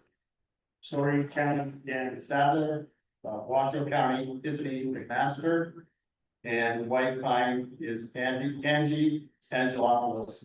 So I would ask that we have the opportunity to welcome into their new positions, but I know I'm certainly excited for that. We remain grateful for the relationship with the NIAA, as well as the transparency and willingness to just answer questions, concerns as needed. Mr. Jackson continues to attend all our monthly meetings. And then he asked at the last meeting, really other than a continuation of what's happening, there were 2. One is something that is, I know on all of our line, that's financial concerns. And he asked, is anything that may have financial implications, if it's goes out and say some kind of say the survey, if there's any survey, it also goes past the superintendents. Because there may be financial implications that are hidden or just not understood, not out of ignorance, just not out of, being in certain positions. The other ask was scheduling primarily 2 ways. The effort to address the 4-day school districts issue, and with that activity primarily being scheduled on Fridays and Saturdays. And there was a decent response to that as well, so. We appreciate that. We'll expand a little bit on the, financial concerns. Superintendents have, well, as far as school authority. It's a big issue right now, going into legislative session next, late next winter, early next spring. Just something we all need to be cognizant of. There's certainly every intention to continue to support activities, student-based opportunities. But one of the dollars and cents are thinner makes it more difficult, but anything we can do to champion that effort for additional funding. As a group and as an individual in our position, certainly needed and much appreciated. So that would be the end of our talking. Absolutely. I'd like to add on that, because I heard it very loud and clear. The financial impact, let's put it in perspective. You remember the board directed me last September, reach out to all the baseball, softball coaches in the state of Nevada to find out if we should go double elimination or single elimination. And we overwhelmingly heard back from them and then from the principals as well, because they were at the second group. We asked whether or not it should be double or single elimination. Well, the superintendent now saying about that, they need to be consulted because of the hidden costs there that were not considered. The other thing we're dealing with is when regions, leagues, or school districts come back and say, hey, we want to expand this, or we want to add this. We have given the schools what the postseason is going to look like, and then when we change it, that trickle down economic impact is impacting them greatly. The other thing I heard very loud and clear is this: we are using playing games entirely too much, and our bracketing is too large for the postseason. It's costing districts a lot of money to send an 8-9 team across the state to play each other, and then turn around 2 days later to send that same team that just wants to go play the #1 seed. So that we can say, oh, that postseason experience is getting to be too expensive. We're pulling kids out of school for 4 days. For some school, they lost the whole week of school. They were gone Monday, then they were gone Wednesday, Thursday, Friday, and then it was Saturday. So I heard that very loud and clear, and I think we need to address that as a staff, and we start to build these postseason formats. And look at different scenarios where we can do these things on Friday and Saturday in the site, in locations, and make sure we're being cost effective for our school district. Because some of them made a very poignant statement that their travel budget for athletics was the highest it had ever been, and was one of their largest expenses as a district overall. And I want to make sure that I share that with the board, because that's right. So we will be working very diligently with everyone to make sure we are addressing those needs, and we're looking at those from a pragmatic standpoint. And point that I really wanted to make, and very important that you hear this, we had an example of this come into play. And we put in a stopgap measure to prevent it. If you have an individual sport, I'll use wrestling, and a wrestler qualified for state, and that wrestler says, I'm not going to state. We gave a deadline of knowing when that replacement wrestler would be in place by noon of Monday. Because if that wrestler doesn't go and the new wrestler is going in, that school has to arrange transportation, has to arrange meal, has to arrange hotel. That cost right there could change a factor of 4 to a district, because if you had, let's say, 4 and you needed 2 rooms, now you have 5, you need 3 rooms. And all these costs were starting to compound. So we put in that stopgap to help alleviate that cost. It's not because we don't want kids competing. We just have to understand that at some point, you gotta pull line, you gotta pull a whole line, excuse me. So we will continue to work with them on that, and we will make sure that we communicate clearly with the superintendent, because at the end of the day, we know what the first strings are. And we wanna make sure that they are fully aware of what we're doing as an association. So thank you, Ashley. Thank you. Anything else? All right, my report. All I can say is thank you. It's been an honor to serve on this board for 18+ years, I believe, and 1, 2, 3, 4 executive director. No, I started the chair. So it's been a great ride. The state is amazing. It's truly been an honor. And so thank you. It's all. Okay. Jackson. So you have 2 packets, one is my board report, the other is the supplemental information, so that you see what will be going out and what is going out. To those members that are online, I will email you a copy of this after the conclusion of my report. Hall of Fame, the banquet will be held the 18th at the Boys and Girls Club in Truckee Meadows. They will host it for us. They're doing a great job.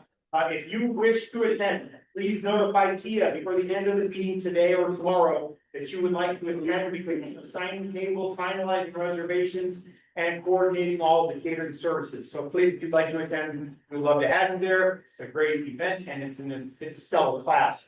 We'll tell you that Mr. Bonine is coming back. Oh my. And has requested the ability to induct a few people as an MC. And so he's going to be a part of the I would call it a duo of Abbott and Costello, but that does not do justice to the 2 gentlemen that will be doing the induction, as I'm looking forward to that ceremony greatly.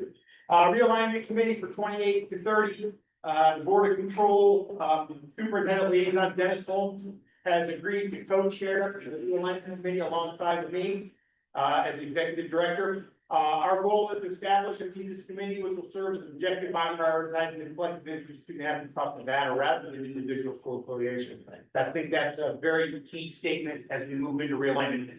How many people want to look at this as a statewide realignment, not just as a regional or a district or local realignment? It's state of that. The committee will consist of 9 representative positions, including the representatives from class 1 through 5, charter school, private school, at-large administrators for both North and South. Candidates will represent a school or district participating at least 6% in sanctioned sports at their respective level, and may not be a voting member of the board. So no one sitting on the front half of the table will be allowed to be a member. I think that's key, that you separate, because will be voting on the final alignment as a board. The NIAA staff recently met with the Board of Control liaisons and reviewed the document developed to date. For lack of a better term, we're calling it an application for divisional representation will be released statewide in August. So what we're gonna do is we're gonna send this out to everybody in the state. We're sending it to superintendents, principals, to ADs, APs, coaches, we're mailing it out to them, we're sending it out to everybody. And then they will fill it out and put it in, and we will get together batches of liaisons, and the liaisons will help us. They will then whittle that down to representation, and that will come to the Board of Control for approval in September. The board approved the realignment committee. If you recall, we had, I provided the document, it's a single one pager, basically what the board approved.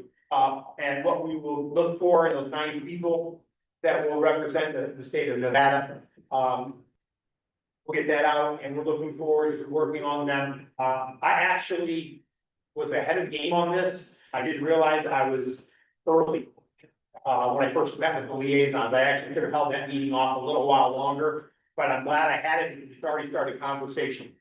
Very good conversation. So that will be going out, in August and getting to the board for September for approval.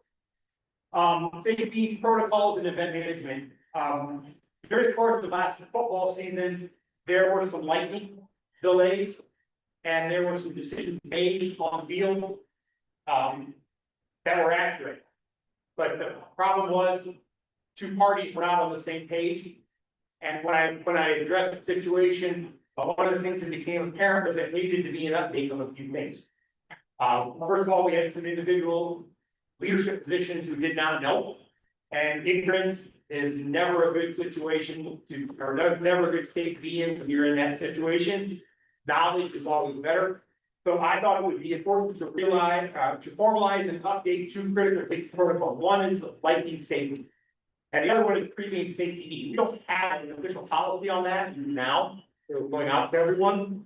The lightning safety protocol will be distributed to member schools as a reminder and refresher that they are required to designate that weather watch. Establish a clear chain of command for suspending play. No one individual can override the suspension of play.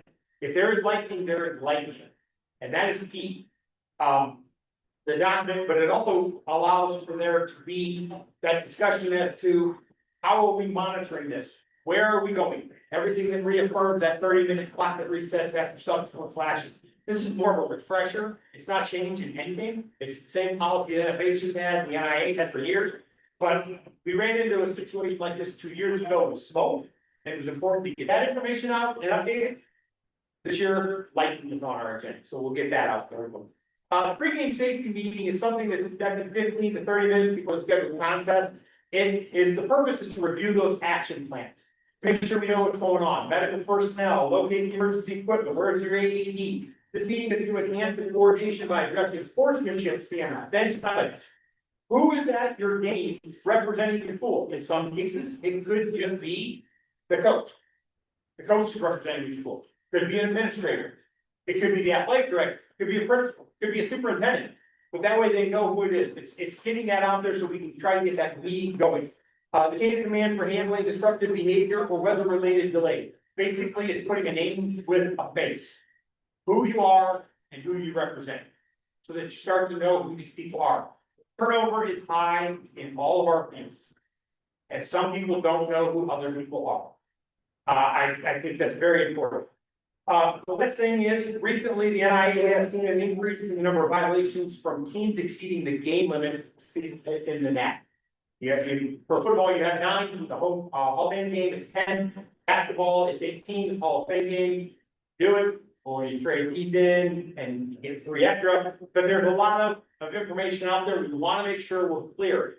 The other thing we wanna make sure is that we follow a protocol and a process for forfeitures for schools that are out of compliance. If your school exceeds the number of games on the schedule, or will exceed the number of games on the schedule following your league schedule. So, for example, you have 18 basketball games, you scheduled 20 games, 2 of them were non-league, and it's discovered that you're going to exceed when there are still 7 games left in the season and they are all league games. You have an obligation to meet your league schedule.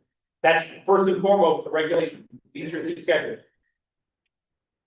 We would remove non-league games first, but removing them after you play them does not reduce the number of games.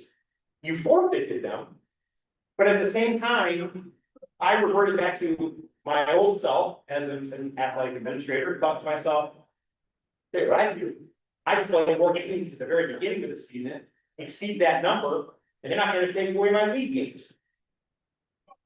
That doesn't work for me. So we looked at it. We had a situation, we looked at it as a staff, we discussed it.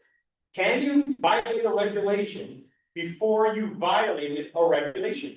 In other words, can you exceed a game limit before you exceeded the game limit? Well, no, you haven't exceeded the game limit. But if you're going to exceed the game limit,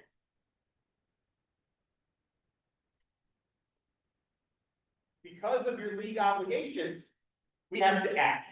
So what we have decided to do, and it works very well, it's accurate, it's just a good application and it's consistent, is we will always tell you, you have exceeded the game limits and it's discovered, you will remove non-conference games first. If that does not get you under the game limit, then you will then forfeit the next league game. If that doesn't get you under the limit, it's the league game after that. Until such time as you have been, your schedule has been reduced down to meet the game limit. If that means you have to forfeit going into the postseason, you will forfeit the first postseason game because you have to meet that game limit. Do we think this will be an issue? No, but what we do believe is it will be a consistent application to the regulation. And that's the key. So don't go over your game limit. Monitor your game limit, and it won't be an issue. But if we discover you have exceeded your game limit, we will then go back and make sure you have reduced the number of games on your game limit. I'm gonna go with Mr. Not. Richard Boyd for the question. Yeah. Is there a specific sport that's happening consistently? No, it happened, we had it happen twice. Okay, to me, that's too much. And we caught the one early enough that they could forfeit the games out. But the real problem became this. A second occurrence of this happened. We didn't have any games left. They hadn't gone over the limit. And if we took it away, we were taking league games away. So we had them forfeit the games, and now we're looking back at that saying, yeah, you just forfeit the games, but you still played them.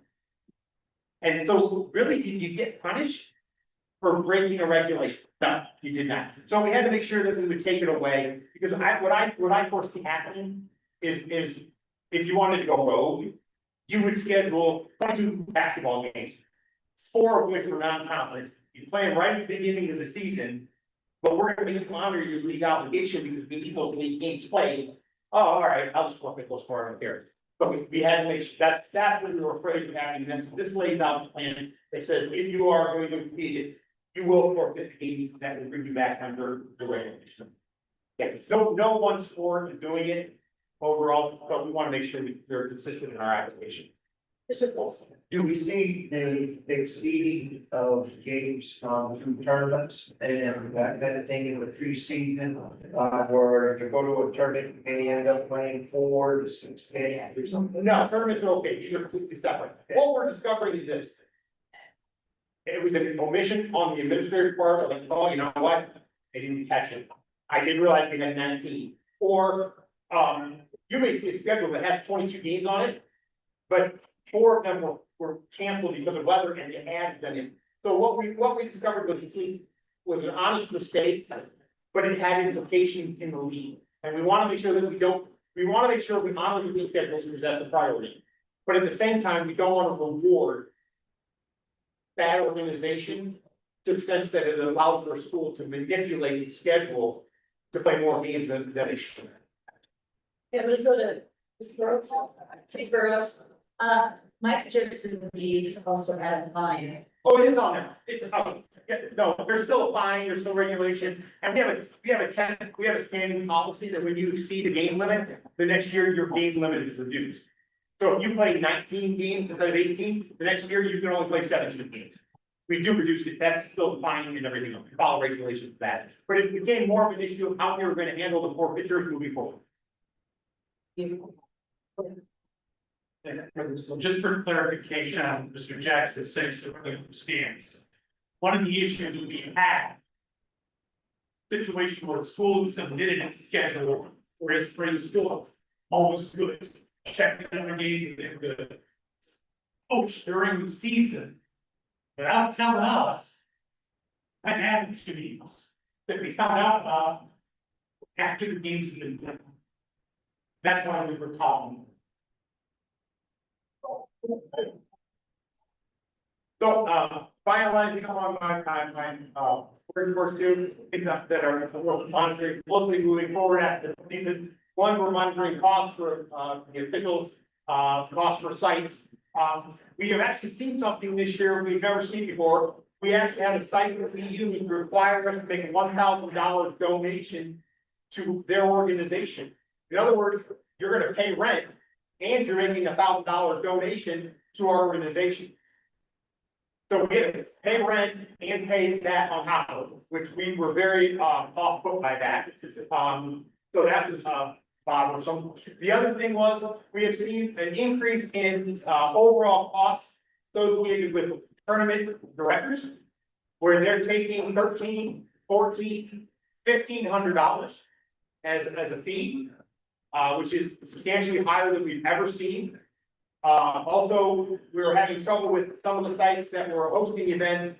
They were taking that money, but then they were not staffing the event. We had to back staff. So we're working on that. And we've really cracked down on a few of the expenses that some schools are submitting, and we're working with them as well. So when I meet with Sean and Ellen and we set this out, we'll make sure we're clearly communicating with our schools expectations beyond the expectation of the hosting manual, also the expectation of the budget management, because I'm sorry, that's getting a little exorbitant for us. The last thing I wanted to bring up was this, as we move into next season, we need to be prepared. The NIAA may have lost 2 golf courses for any future use. And we did not lose them because of our students, and we did not lose them because of our coaches. We lost them to parent behavior. And losing these 2 golf courses will be a hit for the NIAA. If they were good to us for many, many years. And we are going to have trouble replacing them. The cost for golf are going to go through the roof, and now we're dealing with the issue of parents. So just be aware that as we move forward, it's going to be a struggle in golf once again, and it's getting worse. Now, with the Boulder City golf courses, we've been informed that we are not welcome back at both places. Okay, guys, we're gonna take a break. We don't have long, it's gonna be here in this room. Probably 30 minutes. Early out of lunch schedule. Okay, so we're gonna take 30, it's 11:20. Be prepared to return at 11:50.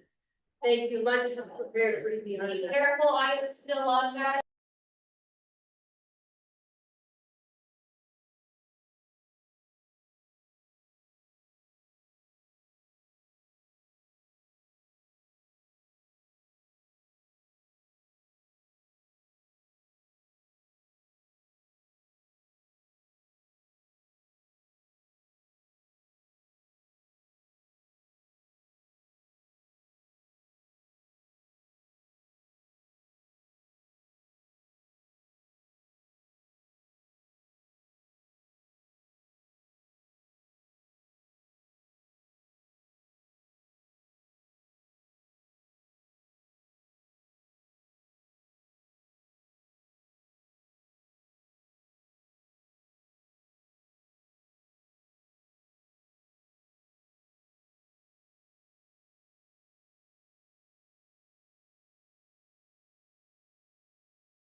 about?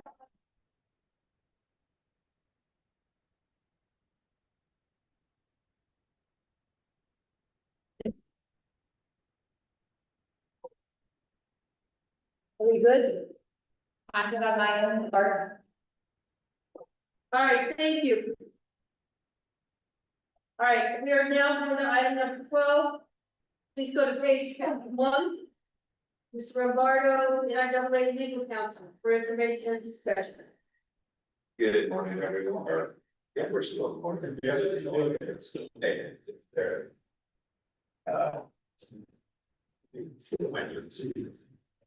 So today we have a restraining order and full bearing injunction filed against Clark County School District and NIAA. Thank you, Mr. Jackson, for reaching out to me. I saw the order come across and I think the order here in court in Clark County come across at the same time he called me, so we were on top of it. I said I was about 11 a.m. for a 1 o'clock hearing or 1:30 hearing. Something along those lines. We were able to get prepared.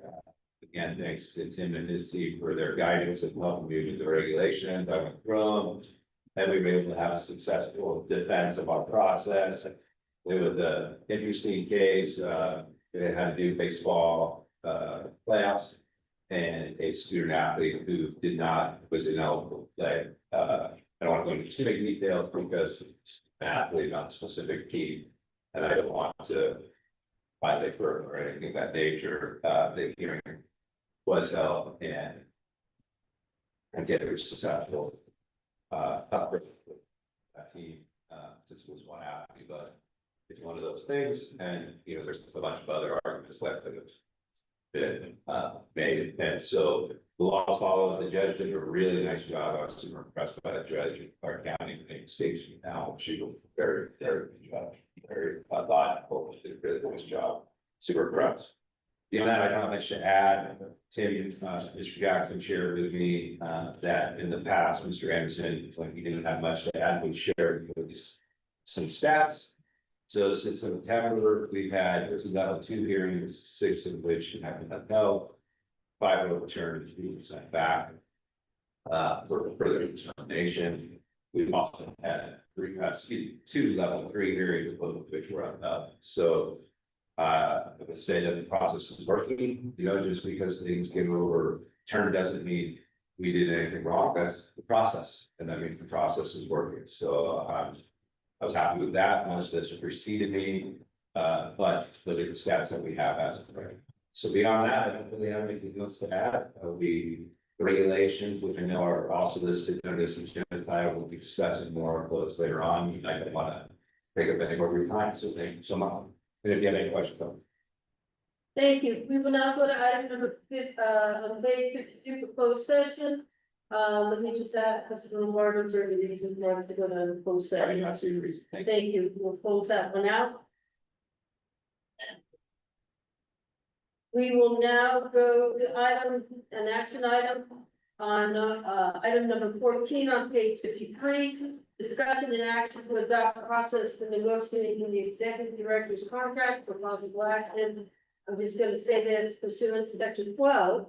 Paragraph 3 presented in order of appointment contract, President Sloan, Mr. Rombardo, and the council will review and provide information on the process for negotiations for the executive director for future fiscal years, and the board will act to adopt a process for negotiations. So at this time, we'll turn it over to Mr. Rombardo. So you can explain. Thank you again, and good morning again, about 6 minutes. Real quick, under section B4 of the contract of the executive director specifically states that during the final year of the agreement, which we are June 1, 2026 through June 30th, 2027, the NIAA Board of Control of Jackson shall, in addition to conducting the annual review as part of the annual spring Board of Control meeting for purposes of discussing and developing another employment contract.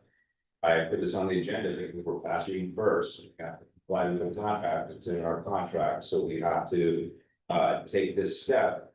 And so it was in the past, I've recommended to different public bodies that I represented that they appoint a less than quorum, obviously, of the public body, that they appoint one member or two members to work with the executive director. In my past, it would be a superintendent or county manager to begin negotiations on follow-up contract that's required by your employment agreement with Mr. Jackson.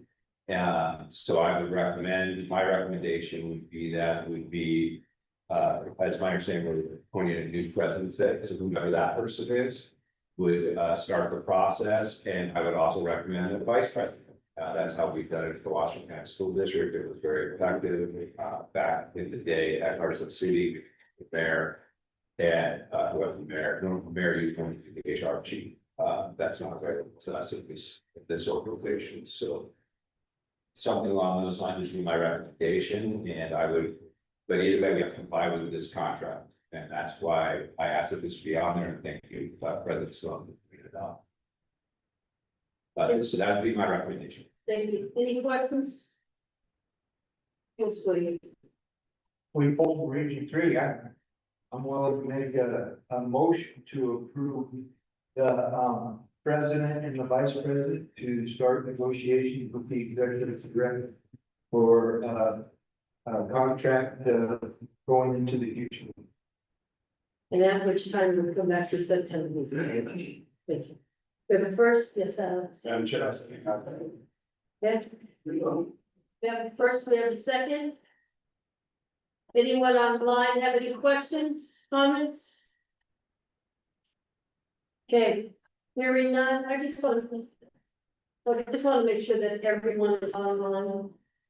The board are listed with, right now we have Mr. Freeman. We have Mr. Lockett. We have Mr. Knott.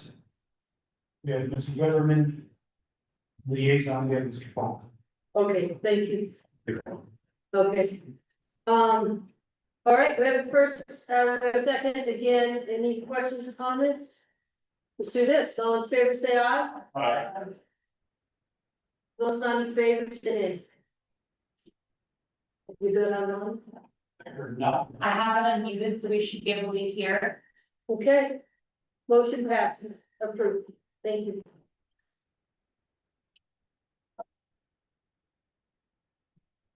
All right, we will now.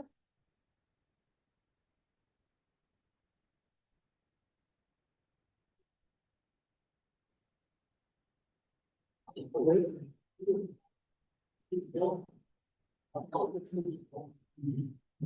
right, let's go to item number 15 on page 57. Discussion and action to elect the NIAA Board Control President, Vice President. I'm going to turn this over to Mr. Jackson. Inject the record, so according to NIAA 335B112, board at the meeting will end in March 31st, will be odd number year, like president and vice president, obviously, or an even number year. However, our board president is stepping down, retired. Therefore, we need to have a board president. So this will be to fulfill that term until 2027, if I'm understanding that right. So this would be the president of the Board of Control until the 2027 spring meeting, at which point we then elect, and you would redo the process over again. So to complete the current term of President Sloan, the obviously the directions right there are underneath for 2 and 3. Explain what happened, and then what they do. Number 4, if a vacancy occurs in the office of president of the board and vice president shall serve in the unexpired term. We are in a situation where the vice president is also retiring, so section 4 does not apply. So at which point we would have to also elect the vice president, and that person will then fulfill that term until the end of the spring of 2027. So the vice president of the board shall carry out the duties of president of the board and prior for them. So what we need to do is we need to elect a new board president. And after that, we will need to elect a new board vice president. Process in the past and for the regulation is that there's nominations, there's a second, there's discussion, and then there's a vote. With that, I will then yield the floor. Okay, Mr. Paulson. Wayne Olson, Region 3, I would nominate Brad Malkovich for president.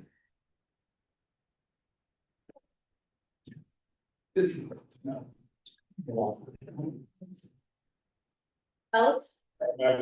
Executive. Please, for the record, as one additional says the non. To accept the nomination. Thank you. All right, I do have Mr. Whipperman online. Let's take your body works. Go ahead, Ian. I was going to recommend Miss Christina Brockett for president.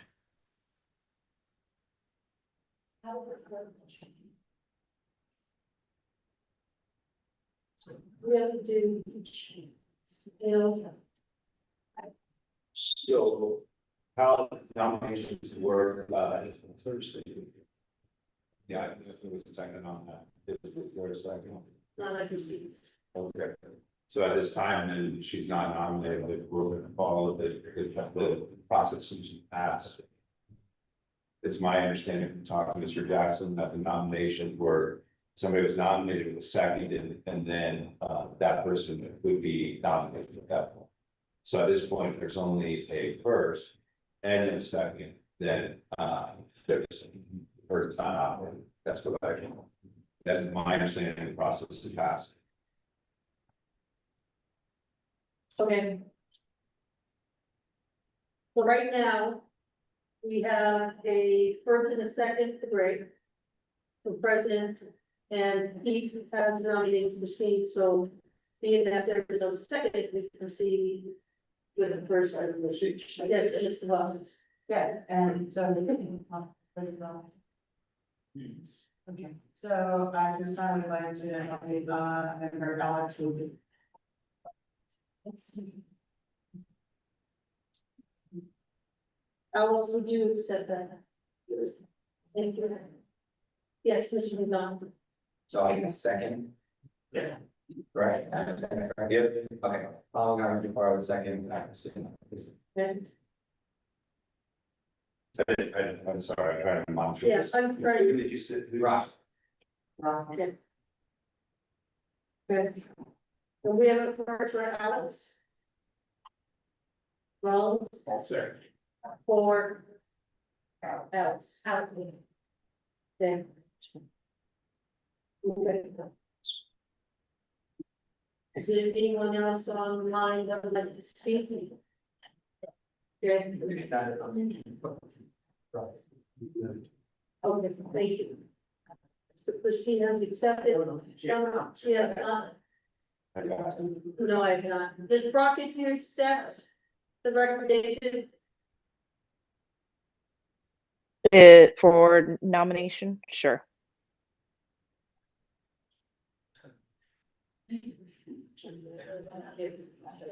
Okay, thank you. Thank you. So. How many procedures? So do we go one by one? Well, this is, and this is a different process from me. It would be my impression under the open meeting law that an action is anything that a majority agrees to. One person can get a majority vote, which is 7 out of 12. That person is going to be president, and there's no further reason to vote. I think you have to kick in the open meeting law because we're not technically in a Robert's Rules of Order, so that would be consistent with the open meeting law. It's consistent with past practice, and therefore it's perfectly legal. That's how I would do this. So I think when you, at this point, since you have 3 people nominated, I would ask for a motion from the floor. And then, so I think that, and I think it'd be fair if I should call on Mr. Paulson, because he made the first nomination. Let him make his motion, let the seconder second the motion, and then we'll vote on Mr. Malkovich.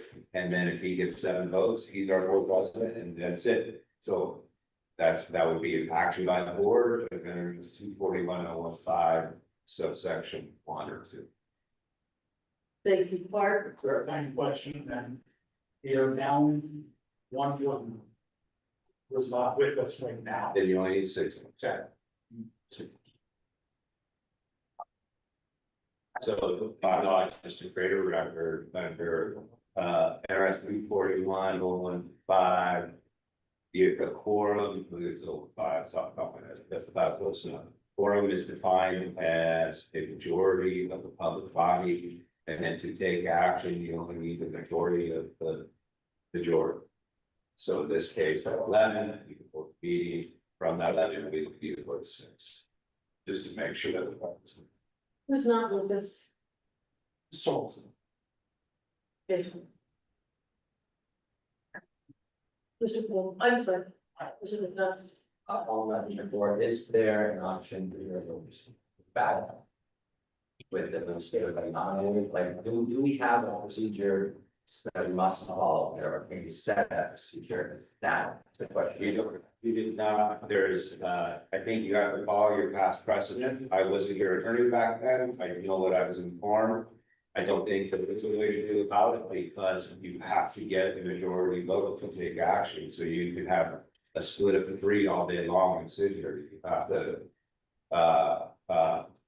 and we did create an action item to change the process. So I think you have to follow the process that's consistent with your regulations. You got a regulation that says you follow the open meeting law. NRS 241 says you have to follow the open meeting law. So I think you proceed by following the open meeting. So the only reason I ask is because I know school boards, or at least the clerk on one, also found that does that. So how do you get away with that? How do you do that? It's the open meeting law doesn't prohibit doing ballot. They voted at some point to create a ballot system.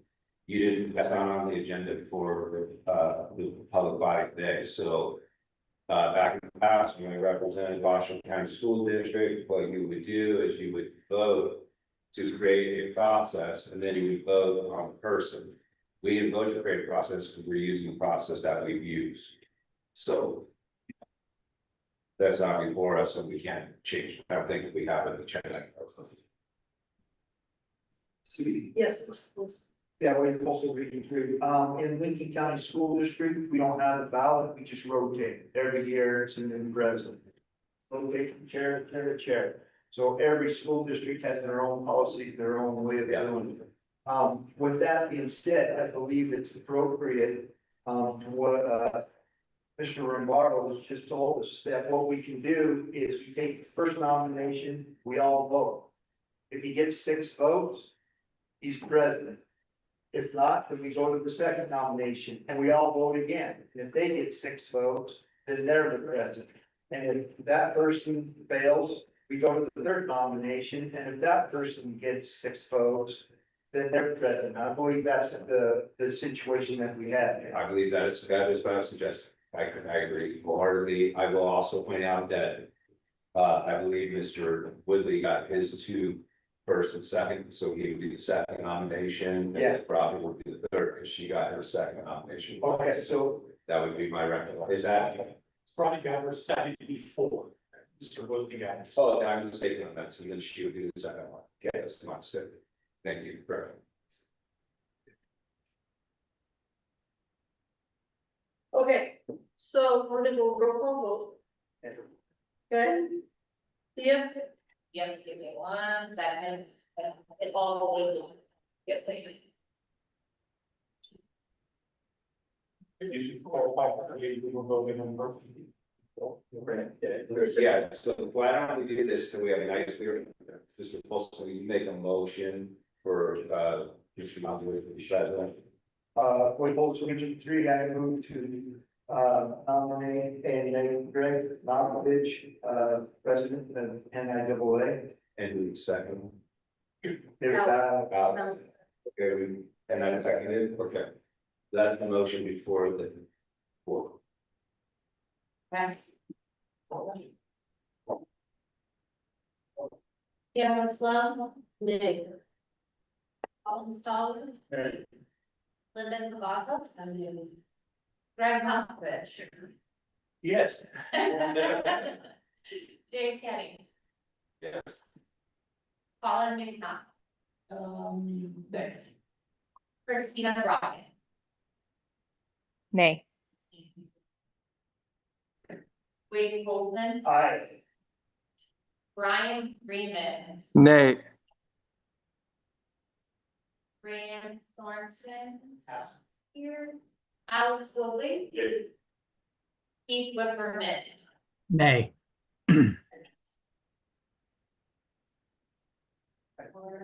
Four years. Motion fails.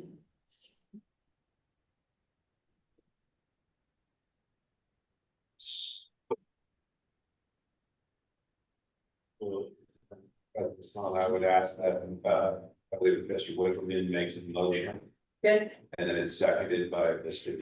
And then that's correct. Mr. Whitman, if you would please make the motion once again. I make the motion to vote on Christina Brockett for president of the NIAA board. And Mr. McDonald will second that as well. Thank you. Okay, roll call please. Pamela Sloan. Nay. Colin Stallworth. Nay. Linda Cavasso. Greg Malkovich. Nay. Jamie Kenny. Okay. Colin McNaught. Yeah. Nay. Yes. Yes. Christina Brockett. Yes. Wade Wilson. Nay. Brian Freeman. Yay. Rand Sorensen not here. Alex Woodley. Nay. Keith Whipperman. Anita. Sorry, yay, I muted, I apologize.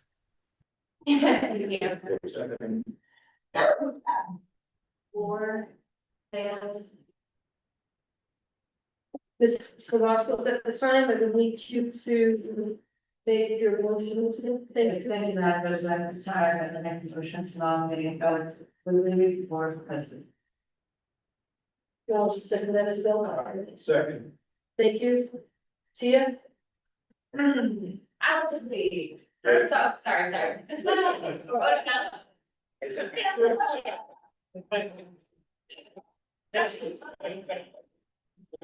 why I put it right ahead of time.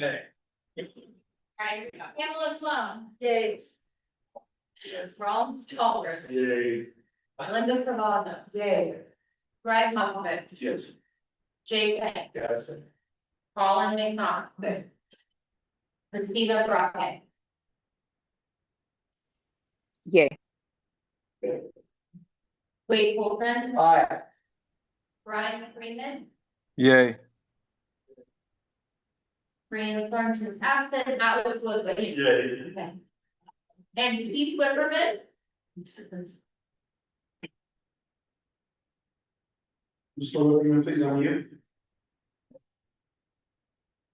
Yep, I did it again, yay.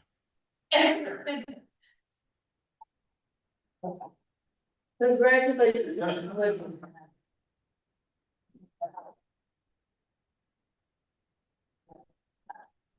Congratulations. Well done.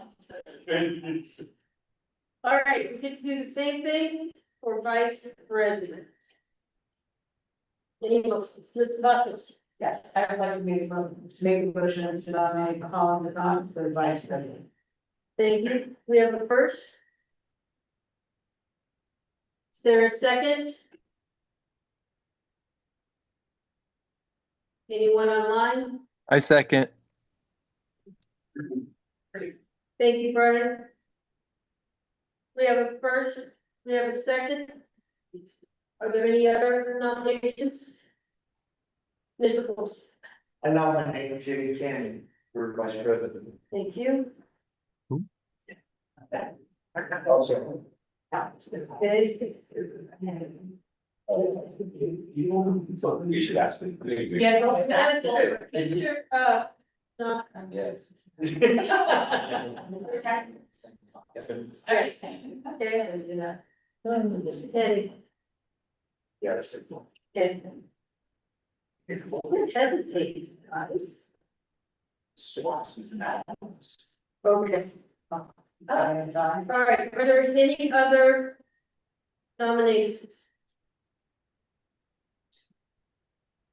Okay, so we good? Do we need to clarify from the Swanson, she's on midstream her job ratings? Yeah. Is she Mr. Delaney? Yes. Ms. Sorensen, welcome to the meeting. Just like Thank you you. to know that we just nominated the new president of the board, and that is Mr. Wiggly. And we are in the process right now of nominating the position of vice president. We have two nominations that have come forth, one being Colin Knott and the other one is Jay Kim. So you're caught up to speed right now. Are there any other recommendations or nominations? Okay, hearing none.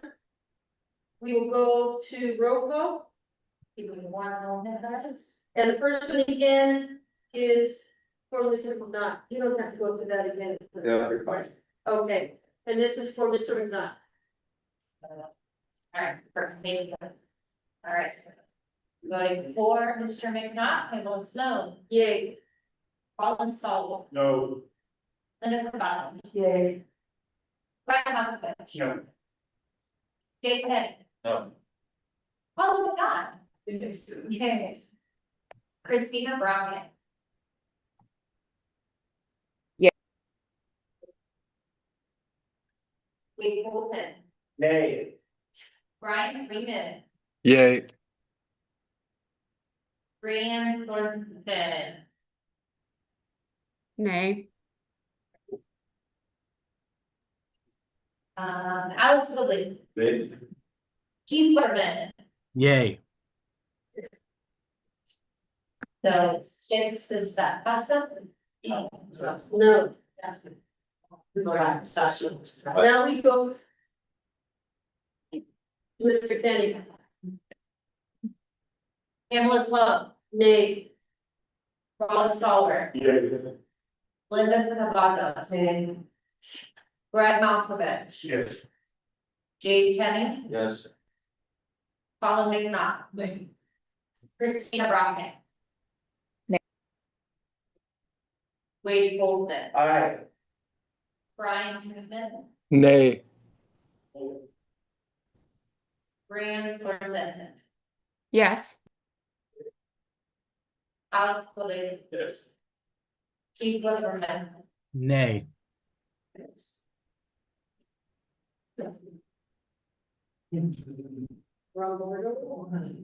Okay. That's still 66. May I nominate Christina Brockett? Make a motion to nominate Christina Brockett for vice president? Becky. Yes, ma'am. Thank you. You have a first, is there a second? Ms. Colossal? Wow. Thank you. Are there any others? Yes, I might nominate, great. Second.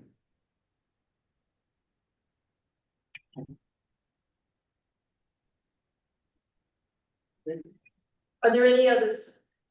I think it's wrong. I mean. Yeah, first.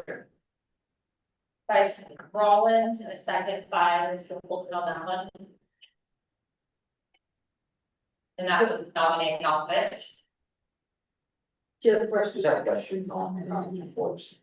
So we're in the same item, had like someone come in to vote on the second half of it, are we within our, we're allowed to then kind of come and go? Yeah. Okay. Well, that's great, that's accurate. They're not coming and going. They weren't here for the first vote. They've shown up for the second vote. And so I don't want it to make it sound like we're having people come in and out of meetings. They just weren't here. I don't know why, it doesn't matter. They are now here, so they are allowed to vote. It's the second part of the item. The item is a two-part item. President, I just don't want the record that says people are coming in and out because I don't want to put meeting on. So that's they were not here. They are here now. So that is the. Are there any other? Roll call, vote, please, we'll start out with Ms. Coffey. All right, 1 second. Sorry. Yeah, I'm sorry. I'd like to nominate, Brian Freeman as vice president. Oh, 1 second. Okay. Mr. Polson, was nominated. Do we have a second? Second, Madam Chair. Thank you, sir.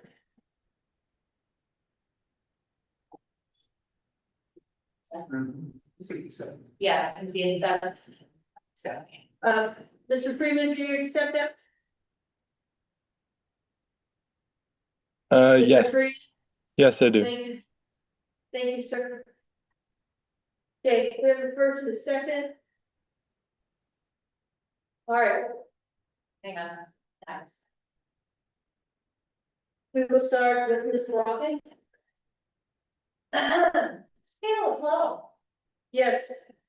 Rollins Dollar. Yeah. Listed Baza. Yay. Greg Malkovich. Jay Kenny. Paul McNaught. Yes. Christina Brockett. Yes. Wade Coleman. Nay. Brian Freeman. Yes. Brian Thornton. Nay. Alex Woodley. Keith Whitman. Yay.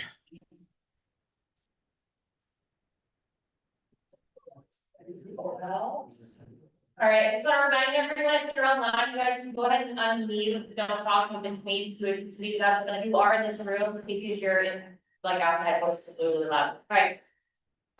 4, Greg Movich, Pamela Plum. Nay. Ron Stallworth, Yeah.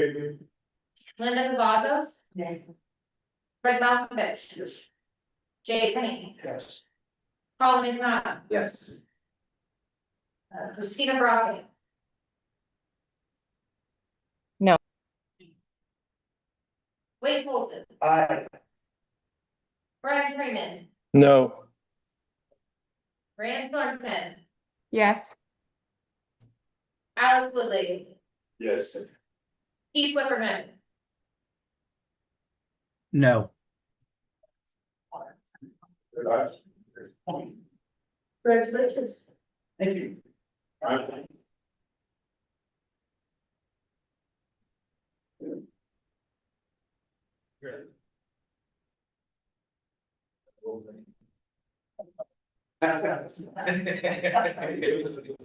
Leave it too soon, Alex. He's already done. Get sick. Yeah.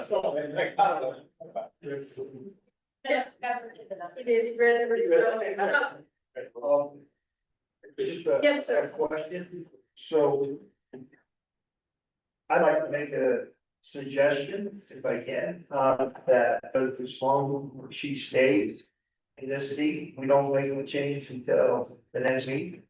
I think Mr. Jackson made that clear, and I agree with you. Okay. Well, so they can clarify the record. My last day to this district is on the 3rd, so I would. I would be at the then. Okay, this is to fill the vacancy that will be created when you leave, and then Yeah. Alex would then, and then your last day is 30th. I could actually leave right now. Okay.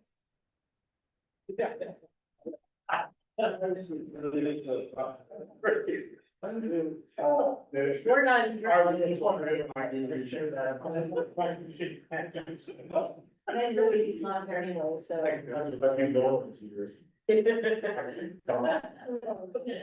All right. Thank you, everyone. Thank you. No, Okay. are we good?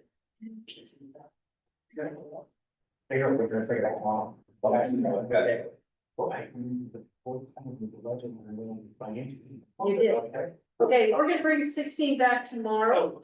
Just for the record, I shared the budget document with the board members that were, so I shared multiple board members, but specifically the ones that weren't here. And then tomorrow, if there are any other questions, I would like. The item number 17, discussion and action review. And or replace the liaison position as presented. We'll turn this over to Mr. Jackson. Thank you, everyone. Mr. Rivera revealed to us today that this will be his last meeting. I thought maybe we'd have till September, but that's fine. If you look on page 62, you'll see that Danny Haley has been listed with a term ending in 2026. That will then jump to 2028. You don't need to change the dates, it's automatic by regulation, but these are who you'll be voting on right now. Ken Parker for Beatles. Obviously, we'll take out Mr. Rivera, but I will not put in the new person until I receive the documentation. So we'll have that meeting in for September. Mr. Henman has turned his stuff in, and Mr. Holmes turned his stuff in. So you'd be approving the appointment of Ms. Hagan, Mr. Parker, Mr. Henman, and Mr. Holmes as liaisons for those identified regions and representation with a term ending in 2028. It's a 2-year. Okay, this is. Oh, it's only discussion. Oh, is it? Discussion and act. Yeah, discussion and act. Okay, we need a motion. We have to please take a roll. Yeah, it's a vote. Okay, well, you just said it. It's supposed to be. Yes, Mr. Kenny. As they are here on page 62. Okay, we have a first. Second. Okay, we have first, we have a second, any further discussion? Comment, hearing none. All in favor, say aye. Aye. Any opposed? Thank you very much. Let's go to item number 18. That is found on page 67. Discussion and action of revision to the 26-27 NIAA calendar related to girls wrestling and lacrosse state championship. Let's turn it over to Mr. Jackson. This, and the directions underneath are the wrong direction they were. But what we have done is we've added across the championship to the calendar, which you will see in February.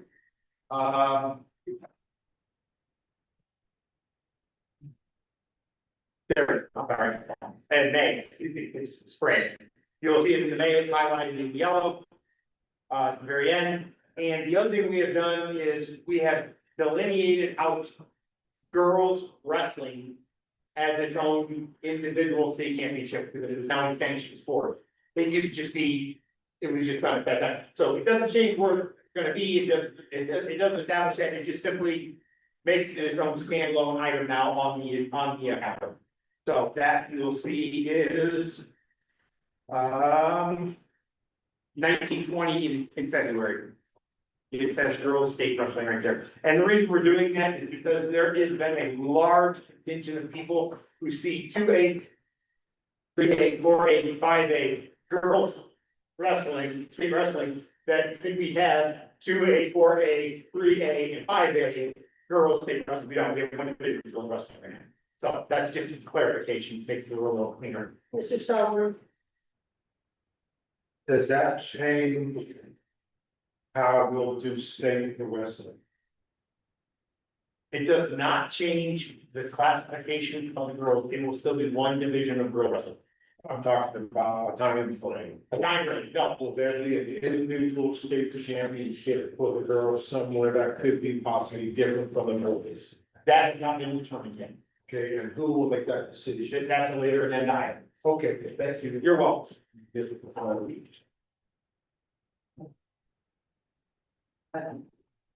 Yes, please.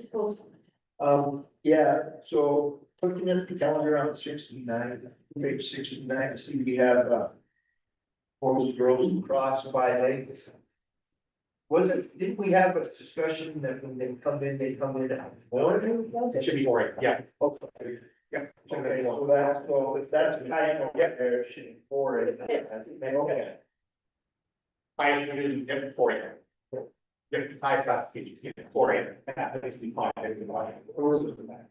Right. Okay. Yes. Yep, with that correction. Yep. Okay. Anything else? Actually looking for a motion also to include the correction of 69 of the Brooks. Wait, We also need 3 I move to approve the calendar 2026-2027 NIAA calendar related to girls wrestling and lacrosse state championships with the changes before. We have a first, great. We have a second. Any additional questions, comments? All in favor, say aye. Aye. Any opposed? The ayes have it. Thank you.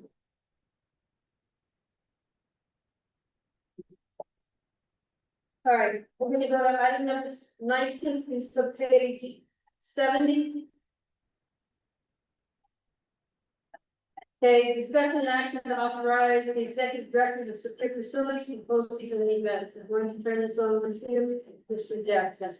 Well, it has been stated numerous times that this board wants a 3-year plan to move forward with facilities, identified for state championships. I do not have the authority to do that, as the board has pointed out, that the calendar is rotating and has been approved as north-south.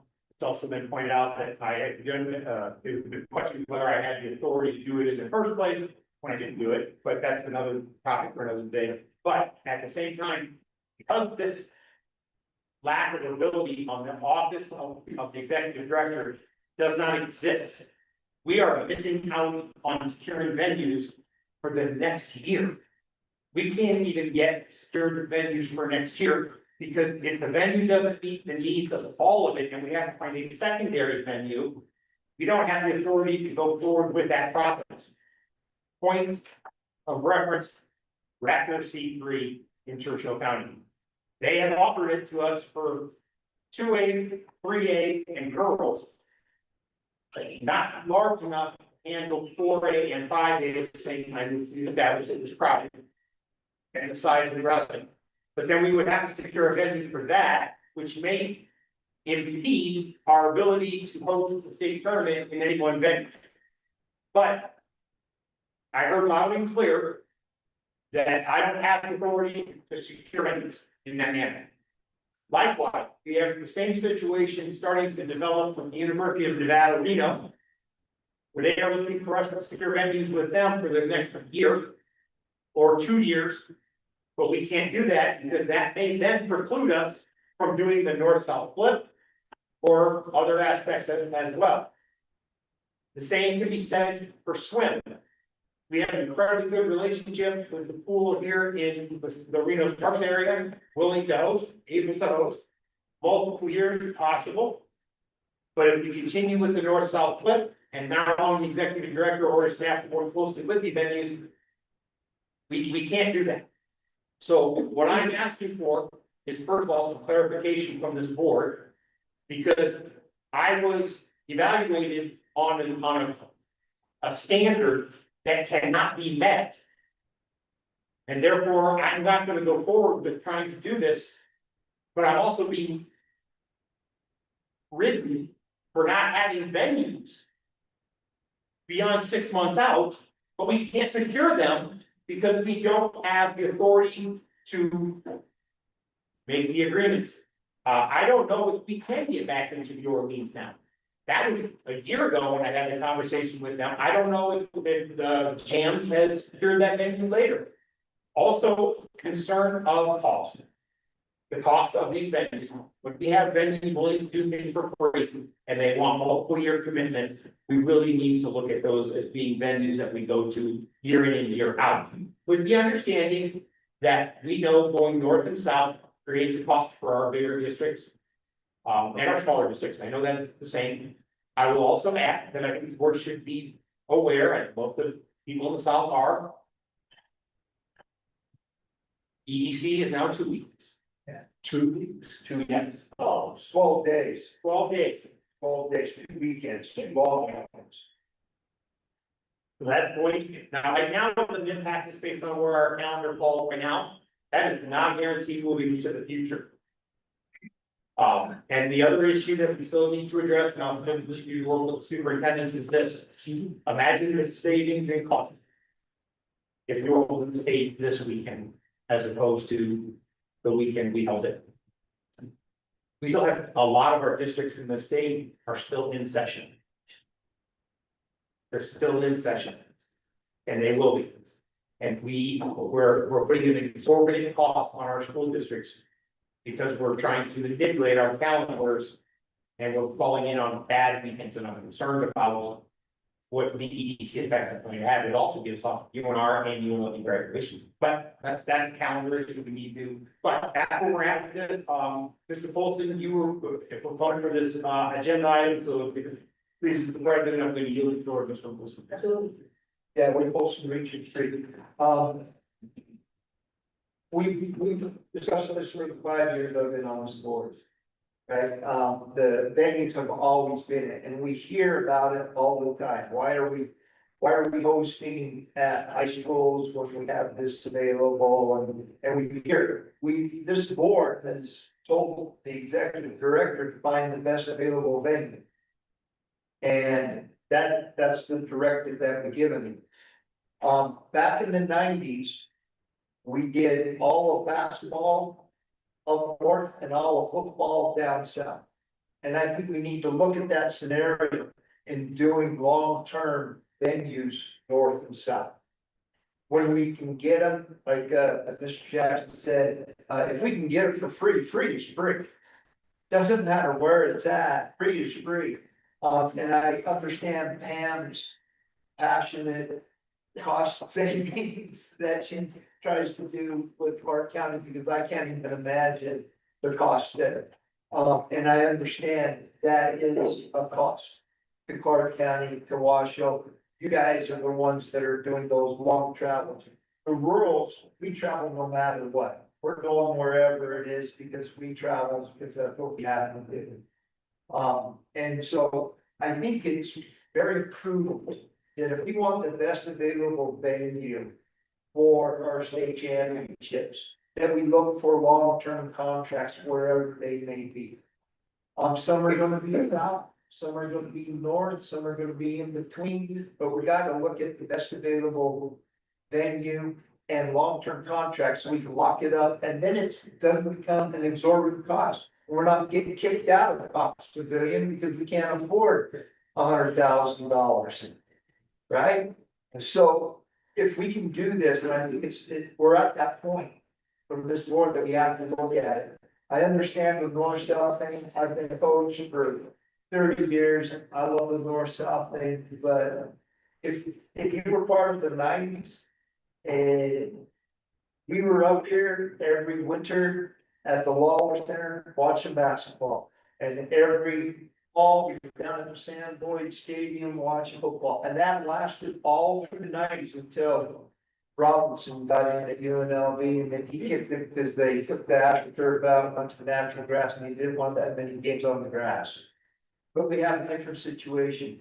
We know Allegiant Stadium, and I don't want to put words in the Raiders' mouth, and we appreciate whatever they do, but it seems to have been a long-term thing here that we've been able to get into that. And so we have to look at that. So my suggestion is that we give the direction to the executive director, to go look for long-term contracts and the best available venues, and bring it back to the board for those contracts. And the board has to approve. If you want, the board can approve those contracts or give the authority, but I think have the discussion, but I think we need to start looking in that direction, because we do. One of those goals is best available venues. Right? That's a goal that we hold him to. And we failed him on in the last evaluation, we failed him on it because we haven't been there. And why haven't we been there? Because we can't get them. So that's all I gotta say. I would just, if I could just speak, I support that 100%. I love coming up here every winter to basketball. It was the greatest thing. And it was nice because the data was kind of at that time as well. There was an equal trade. The thing with me, and I'm putting mine, I always try to think what's best for the state, and I agree, best for the state. But if that occurs, there has to be some balance between what's being held up north, what's being held down south. Now, I know you talk about EDC. The room rates when I came up for state this spring, I brought 9 track buses. The room rates were tripled what I typically. Yeah, what I just typically pay for, because I was going up against 2 hour graduation. My room rates were triple. I just, number one, I have some caveats here, is that there has to be equal balance as to the number of competitors. You know, maybe have, swimming down south, if you can have another big thing here. And the other thing, and I will dig my feet in the ground to this until August 3rd, is that if there is no northern competition, that group, that division, that league, they cannot come to the north. And I'm gonna say this because I'm gonna use wrestling as an example. I did an estimate, cost estimation of what the 4A, and the 4A is primarily the majority of our CCSP schools.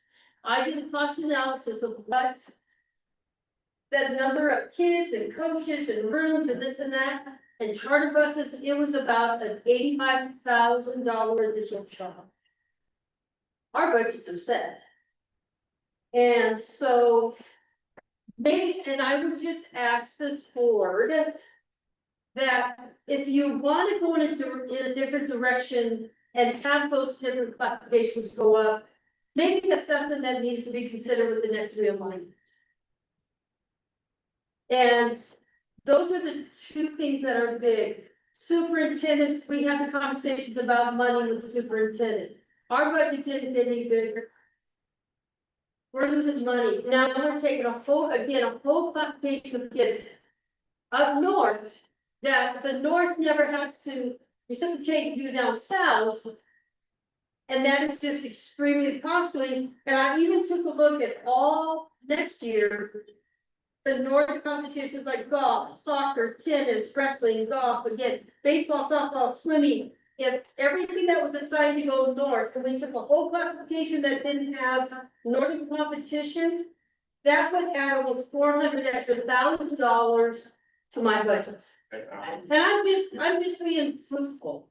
And again, if you want to go in a different direction with that, I would ask that you hold off until the next meeting, Mr. Jeff. Then nothing will change.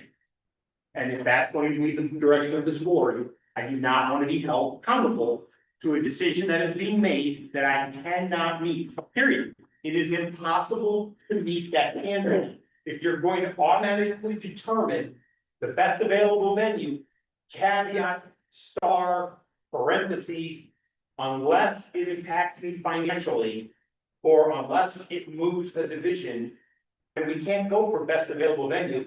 We have to go then with available venue in the area where most of the kids are traveling, period. We can't go anywhere, because if the 4A standalone track, and I went to state track for 4A, and I will tell you unequivocally, that was not a state meet for those kids.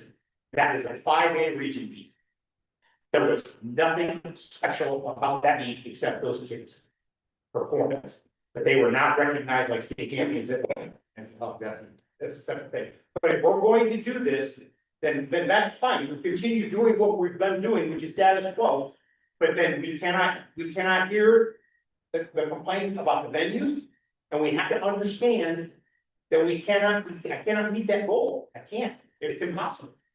Because what am I gonna do when UNR moves into the new arena across from GSR and Lawler becomes open and available all basketball? At a cost for 4 divisions of basketball that is less than it's costing us to run 1 division of basketball in the South. That's not cost effective. That's not best available venue. That's mostly convenient for travel. And I don't disagree that that's an issue. But if that's the way we're going to go, then we need to go, and this needs to stop as a discussion item. From strictly a student athlete perspective though, I understand that cost is a huge thing. But from the perspective of somebody who's competed in both the north and south for basketball and track, it's not just a trip. it's like the difference between being able to sleep good at night, sleep in a hotel. Or say I have to go to Reno for track and I'm feeling work, but it's a 2-hour drive.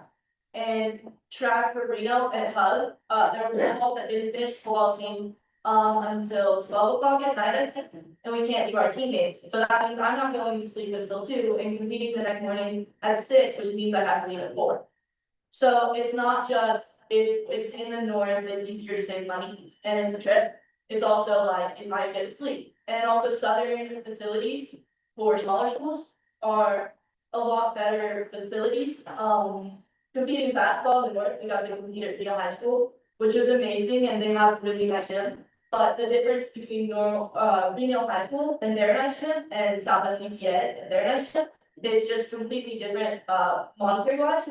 So although it is like a fun trip for student athletes, and that's an amazing thing, it is also like really affecting our performance year to year if we change it. So say you change it, so basketball is always in the north, you have to think about like the student athletes and how that's gonna change.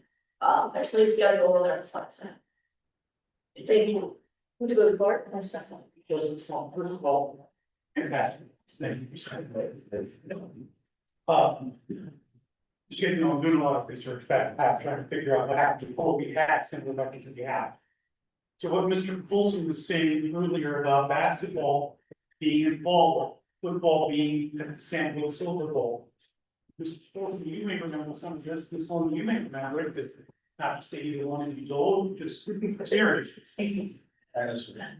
For 3 consecutive years, we held state track at Colorado. Counter that, 3 consecutive years, and again, this is when it was only one class of it. But we held state swimming at the Lombardi Community Center in the north. That's done. When we switched to that rotation of north-south, I would have to go back to the records to exactly midpoint and figure out when that is. The other issue, when you list an N or an S on that calendar, I can tell you what it is. 2A baseball, we list an S. Could be an Ely, could be a Needles. They're 4 hours apart. We held the Needles this year. Smith Valley was handing up those 1A baseball and softball for us. As our student liaison pointed out, not exactly in Reno's backyard.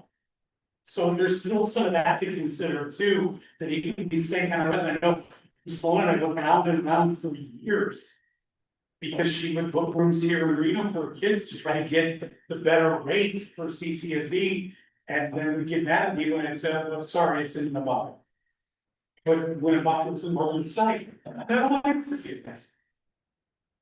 When we say NS, that doesn't specify Reno and Las Vegas. Specifies north and south can still lead to ambiguity there, it's right. Mr. Holmes. Thank you, Madam Chair, Dennis Holmes, Superintendent Liaison. It's a biggie. It is a real biggie, and I appreciate your work that a lot of wisdom in what we said. I think that it's not fair to evaluate Mr. Jackson and give him a 0 on his performance. We can't do the performance. I think finances, and I don't mean to, if you really said finances in this will everything right now. That's just the reality. Yeah, participation is important. Tournaments are important. I'm gonna take a little different slant here and suggest that maybe we want to conquer this together. And whether it's Mr. Jackson and I suspect Mr. Fitzsimons are kind of in charge of the tournament. Maybe they have some support from a Clark County representative, a Washoe representative, and a rural representative in terms of the 5-person tournament committee that meet annually and forecasts placement in tournaments in at least a 3-year to stay ahead of the game, so to speak, and it is. Because securing a venue today for 3 years from now could be a game changer financially. But it could also be a game changer to ensure that that tournament has the place to go. And so with the understanding that it is a part of your requirement, my suggestion would be to provide some support in terms of that committee, if you will. And I, in my simplistic mind, think that with a Clark representative, a Washoe representative, and then a rural representative, I think you do a pretty good job covering your bases. And then allow that committee to do their job, with full support from the board. And without that full support, it's still fractured, so that's why I'm really emphasizing the full support part of it. So thank you, Madam Chair, I appreciate that. Absolutely. Mr. McMillan. Just, before I go, I believe Mr. Weber has had something up for a little bit of time, so first. I had you mentioned. Oh, okay, no, it's fine. Okay. This is right, that's fine. So just a quick question, Mr. Lombardo, what is the balance of this agenda? Because the way I read it is that we are delegating authority to identify, negotiate, and secure facilities. But as I recall, we've had countless discussions about putting the N and the S on here, right? So like, are we granting him the authority to change the location of the, like, north south from the calendar? Or are we just telling him, based on what we have told you, north south, fine with it? Well, that's a fair question. Give me a moment to think about it. Okay, while you think about that, I'll think about points. You're not gonna ask me another point. No, I'm not. I want to think about that. Just ignore me. That's fine.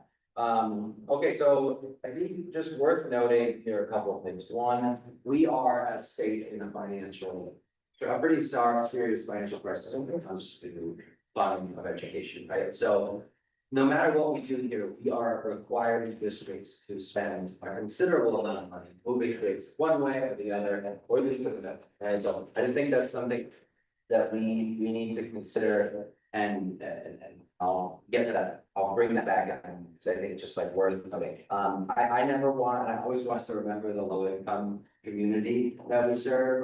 No matter where we put this, it is inaccessible to some families, right? I mean, we've had events this last year where families have to pay like $800 a night to stay in a hotel, right? And travel really far from one side of the state to the other, right? So it makes it, I think to Mr. Jackson's point, I would push back on like the fact that the one track competition was not with the rest. Well, the good news there, and I was at that, I've gone to some of those, right? And like families were able to be there, right? Families who maybe wouldn't have been able to travel up were able to be there to see their kid perform. And that's really what it's all about, right? Is ensuring that access for all. Would agree with that. So I think when we think about location, securing it for 3 years sounds good, except that 1 or 2 of those years, a family or groups of families from the north or the south, it will not be accessible to them to get to that location, right? So, I mean, I'm considering from both sides of this, right? I think it's worth noting, right? So with all that being said, we are in a place now, right? I think we should look at, we should have a conversation like, is it currently financially sustainable for us to continue to compete as a whole state? Right, like, it's just worth noting, I mean, to President Sloan's point, it's like $80,000 or something to move a team or 2, right? How much can we save districts if we relook at that for one time and think about, this is a rat. But like the northern state champion and the southern state champion, you've heard me say before, who cares? The kids deserve success. If we give them plenty of opportunities for success, so be it. Right, yes, I understand we wouldn't have the state champion of the state of Nevada, but how much money would we save our districts athletically? If we didn't force that travel continues? Just a comment, just a thought, to consider, here, but I am interested in Mr. Lombardo's interpretation of, this item. I personally don't think we're granting him the authority to change the order. That's. Okay, so as I see this is, So Mr. Jackson gave me these directions and goals from 2025 to 2026. Unfortunately, I wasn't here for that, but I was here for the first evaluation, I know it came up. So here's what it says, that it was voted on by this board that he should establish state championship facilities for the next 3 years. Ensure schools are provided with appropriate funding for personnel, security, etc. Seek relationships and funding for hosting state events at non-school site locations. Sorry, it's just super small type, so that's that I can do. So what I think this agenda item states is that he wants you to give him the authority to move forward following that subparagraph 4, which he made part of his evaluation process. So it puts us into a Hobson's choice, right? You either grant him the authority to do this so he can meet the criteria we've set out for him as a board, or you take that criteria away. You can't have it both ways. So now that being so, with all that said, if you were to say discussion and actions, this is number 19 on the agenda, discussion and action to authorize the executive director to secure facilities for post-season events.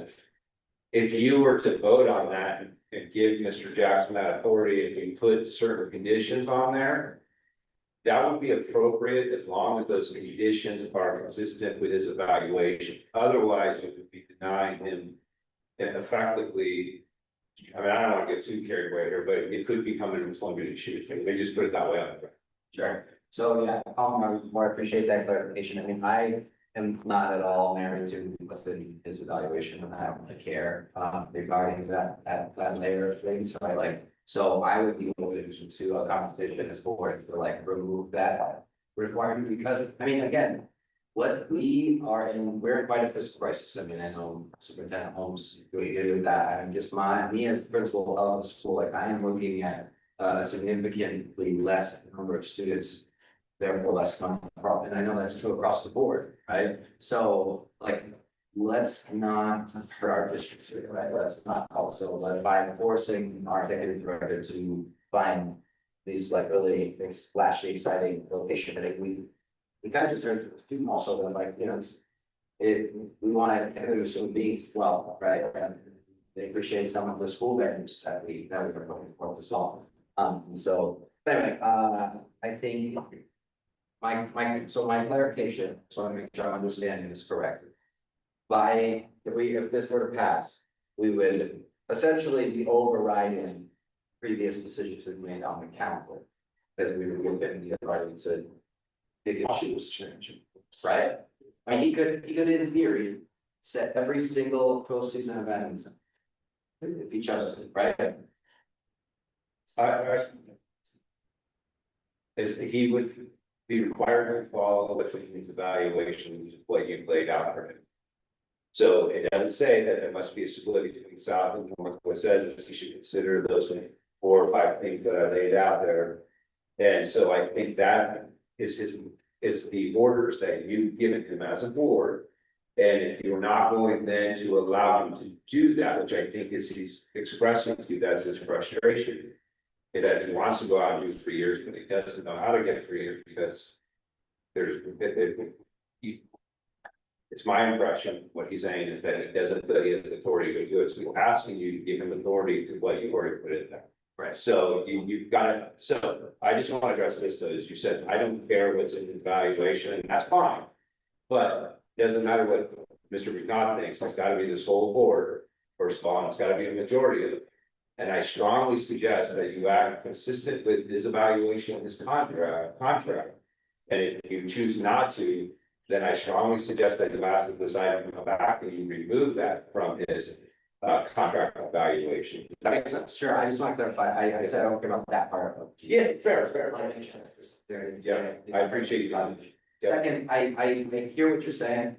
I understand why he's asking the question I'm asking. What I am asking you right now is to just make sure that the board understands a yes vote here gives the executive director the authority to set the location regardless of what we've said. Correct? I can't answer that because I don't know what votes were taken in the past. Presuming that there is no vote that says that the board must do, that the executive director must do north, south. If that vote doesn't exist somewhere, I mean, I'm a new guy, so you're catching me off guard, I don't have historical knowledge. But if that vote has not occurred, then arguably he could. That's all I'm at. Yeah, so we started at 0 today, right? And we didn't even know where they were gonna be. We voted yes here, Mr. Jackson or the executive director could decide for the next 10 years to have football only, the whole state in the South, correct? Again, I feel like you're disclosing me and I can't I'm answer. not trying to depose you. I can't answer 100% correct because I don't know the past votes. I know, but I said from 0, I'm not trying to propose, I'm just trying to make sure that we understand what this item is, because it is somewhat vague. In the sense of like the authority to select, and it's been my understanding from this seat that the board has like on the calendar and selected from the previous pitch, 6869, right? Like we have selected the locations, right? And so I struggle with giving this unilateral authority to the executive. Yes, it doesn't seem like I'm gonna get a solid answer here, so President Saul, I'll deal. Okay, I appreciate that. We're gonna go to Mr. Whitman. I got you. Okay. Thank you. Mr. Whitman, Thank you. My arm was getting very, very tired there. Thank you so much. My virtual arm. So this is a hard one because I do agree that we're putting Tim in a tough spot here, especially with his evaluation. And I don't know that my comments are going to help a ton here. Just I feel like I'm stuck on both sides of this, right? Mr. McNaught said something extremely poignant. I think about wrestling as one of those tough ones. If you're asking students to and families to go up to a particular location 3 or 4 years in a row, that may be very, very hard on families monetarily, especially with the price gouging that seems to go on with the hotels. And that also goes for school districts as well, having to deal with that cost, because I also am cognizant of what Pam has said and what Rollins has said in the past about the cost of this. I really just think we have to be careful, although I do agree that what Tim is saying about trying to get locations that are consistent for us. I do worry about the effect that will have on families, again, going north and south, and the cost of travel on families, even if districts can afford it. So I don't really know that I have a great answer here, and I'm sorry. I feel like I just commented on both sides of the same argument. But I just think we have to make sure we're really cognizant of what we're doing to families on both sides of this argument. Thank you. thank you. Ms. McKinney. Oh, do you want to follow up? I did, I have one question. This one, you have an agreement with the row hotels with Houston Student Service? I do every year. Okay, how many years do you have that agreement? Oh, I renew every year. Okay, so you're able to renew every year based on the fact that the calendar doesn't change. So if the calendar changes, the impact to you would be the same as the impact to us without the calendar changing, if I'm correct. In other words, you have a financial interest in this calendar staying the same, right? That is correct, because I do my room reservations right before August For the whole year. for the entire year, based on. And you met with them and have already established that for the year. Oh. For next year, Yeah. I have not. I do that at the beginning of August. Right. Yeah, we haven't sat down and did that. Okay, we'll go to Mr. Place. You're good? I'm gonna go to Ms. Burrows. Pretty much. One of the things as an athlete, as a coach. The every other year thing. Is what I would vote on. One, because of cost, 2, because of the equity. I don't wanna go 3 years down to Vegas and try to beat them on their home for 3 years. It'd be difficult on some sports. Opportunity every other year, play at home. I think it gives us the edge at times. Family cost. Same thing. But not every sport goes, some schools have every sport though, one across the way over there, but. I mean, it's, the kids the families that put so much time into their child's sports. And then they have this opportunity to go to Vegas and play for a state championship. I mean, that's a big deal to a lot of people. Not everybody has that opportunity, but ultimately when they do get that opportunity, it resonates with them for the rest of their lives. So think about that and the kids and their opportunities that will be taken away with having a 3-year rotation. I know it's hard to get stuff, but if you work with the businesses and make that communication with them and everything else, you can make it every other year deal with them. From that perspective, a lot would like that. A lot of UNR is actually coming forward now a little bit more than they have in the past. And everything else from there. But I would kind of be your sales pitch behind General Health Campaign. Did you have a call? No, I don't. Okay, we have a few more. Any other had? That's fine. Okay, so Mr. Olson. Yeah, Wade Colson, 83. I appreciate everybody's comments and they're all valid. This is a tough, to crack. The fact that I appreciate, I mean, rural, we have families that struggle to get there. But one going no matter what, anyway. I mean, the eastern side of the state travels everywhere. We don't get anything on the eastern side of the state. We're going, Wells is going 400 miles, Poco is going 400 miles, no matter what direction you look. Whether it's over here to Reno, or whether it's down to Las Vegas. Right? And so when we say equity, where's the equity there? But they're willing to do that because that's where they choose to live. That's where they have chosen, that where work is.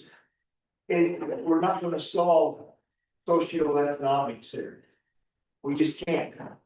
What we can do is we solve the best available venue for the kids to be in. And I appreciate what Teresa said about the kitchen and having go, if everything's in the south. But if you're a southern kid, how often do you get to go play in the Cox Pavilion? Not very often, right?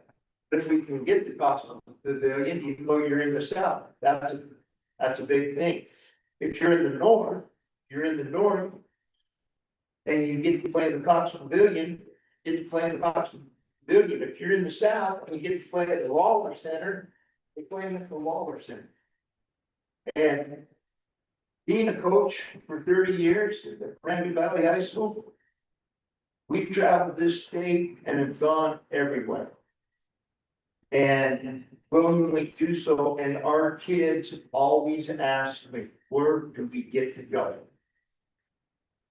And that's just a little old one thing. I know venues matter to kids. The fact that, and we say that in the Legion statement, because every one of their team chose, if it was gonna be an all-North state championship, they would play in the Legion Stadium. They would all travel down there because that's what the coaches want, that's what the school wants, that's what the kids want. And we've had that happen. We're all North, we want to go down to a Legion Stadium and play. So the venues do matter, and I understand the 3 years is a long time. But I can tell you from a fan perspective, from a player perspective, from a parent perspective, when we were going north and south, in football, basketball back in the 90s, those were some state championships, and this is for time. And the kids were having a great time. And we're not gonna solve all of the issues. With what this agenda item is, I think what this agenda item is currently our direction is north, south, north, south, north, south, every other year, north, south. What we're saying is we're going to break that and not go north, south, north, south. We're going to give the autonomy to the executive director to go out and define long-term contracts at venues that are going to not costing the NIAA an arm and a leg to get into, and that's what players want, the families want, the coaches want, the schools want. Thank you. I'm gonna go to Rollins, Xavier, then I'm gonna go to Mr. Roberto, then I got Alex, then I got Teresa, and then Tom. Okay, all right. Go, Ron. You know, we're spending a lot of time, I have to go back to probably 4 or 5 years of the same conversation being had in these meetings. And we're going over the same things over and over again, and we're not, guys, we're not gonna solve. This is not going to get solved. But what we can do is come up with at least some type of solution to give the executive director the autonomy to at least improve an effort in a specific season or specific school year to solve a problem that we have. Number one is, and the element that you're looking here, to be honest with you, is Clark County with regards to moving their schedule and their graduation date of like 3 weeks. In the past couple of years, you moved from when you should graduate at this time to graduating at this time now. So that's been a major influencer in what we've had to do. You know, state championships now in the second week of May. And it used to be at the last week of May. And so, you know, that alone, our biggest school district in the state has played a role in what's happening with our schedule and stuff, along with the millions of additional people that Vegas brings to the area in May, June, July, and so forth, in terms of trying to play a safe tournament down there. We have to give, and remember, Tim did not come to us and say, we're going to move the venue X, Y, and Z for 4 or 5 years. I think we had a vote on it. If I remember correctly, when there was a change in the possible change in the venue, we didn't have to vote on it. We had to vote on that to approve it. He didn't just come in here and say, we're moving this to this place and that's it. He said, hey, this was an option, we had to vote on it, we voted on it, we approved it, whatever the case may be. But we are living in a dream world, people. If you're gonna go back to 1985, when I joined this district and started coaching in 85, you're living in a dream world, and we're gonna play a north and south, rotating every year, and everything's gonna be cool. It doesn't work that way. Those days are over. So we have to open up the doors for this organization to at least vote on an opportunity of what's gonna be best for our kids going. Ron, something to add to that too. The other issue we're running into is support is directed me to secure venue for 3 years. The calendars don't come until January of the year before. So I can't secure a spring venue for more than 11 months ahead. If I'm lucky, because the calendars haven't even come out yet. So it's impossible. It's an impossible task to complete. And best available venue does not mean best available venue. And there's no chance of going 3 years into the future.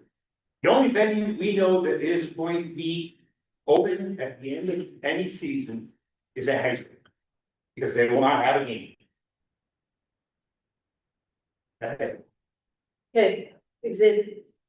Yeah, I mean, Ron kind of told a little bit about them, but basically, I think what you're hearing from Tim is he wants the time to find a solution to this situation, because he feels handcuffed, right? Tim, I think on your end, you're hearing that, we want to, have that balance, right, north and south, right, and so like Colin said, like, you're not trying to find everything to be down south, you're not trying to find everything north, and we've heard about this 4A. Tim, we went to that swim postseason meeting, and you shared something that I believe be beneficial for others to hear here at the board. For example, you talked about having maybe a 3-year possibility, maybe going more leads in the Waller, and then going back and forth, because you have both of those secured, right? So I'd like you to, number one, share your thought process, your concept, because I think that would help this board a lot to help understand And then I think the other piece that, before I let you go, is just, I think what the board would like to see is essentially you having a, I don't know, schematic, is the right word, but maybe a proposal of how you would like to move forward, because it is, just that your forward thinking thoughts. Does that make sense? Thank you, Dave. So what I thought about was this, the two venues in the winter that are key to us. That we've used in the past are Lawler and the Orleans. Those two, we hosted wrestling and we hosted basketball at the Orleans, we hosted basketball at Lawler. My vision or my thought process would be this. What I would like to do is you're different. I would like to start sending out RFPs. We're one of the few states who don't send out RFPs for state championship. Send out RFP thing. We would like you to put in a bid to be our state championship venue, but not put the sport. Just the venue.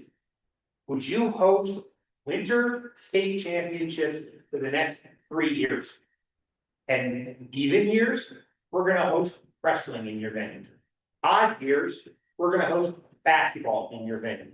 Now we're flip flopping north and south into one venue that's available and we can buffer the costs. The other thing is, if we can send out those to everyone, we can also start looking for venues that will pay us to come to their venue because they know the back end, they're gonna reap the rewards. Because we are bypassing free venues right now. Case in point, Boulder City. It's a free venue. We don't even take the rest of you in Boulder City for cross country. So, but we need to be able to do that. We would like to do that in multiple sports. If you can host it for multiple years, doesn't matter what you host. We know the Orleans has a basketball court. We know Lawler has a basketball court. We also know that at the drop of a phone call, the wrestling coaches in the state of Nevada will move wrestling mats from jackpot to needles. If that means that the state championship is gonna be made. We know that, they do it already, that's how we get the mats to the places anyway. Nobody has those wrestling mats on standby, you make phone calls. So that's what we're trying to do, but at the same time, we can't do that without the ability to move forward. The other thing is, part of that kind of an exorbitant amount of time on some heads on pillows in sports. How many heads are moving south to north or north to south in any one given sport? And if we were to balance that out for hotel rooms and costs, what would we do to balance out all of the buses going across for track to the north?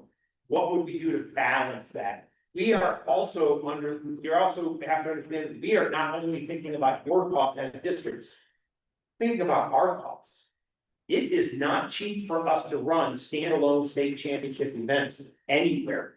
We have double the cost of personnel, double the cost of security, double the cost of all the other officials and accoutrements going to it, because we have to move those officials to those areas as well.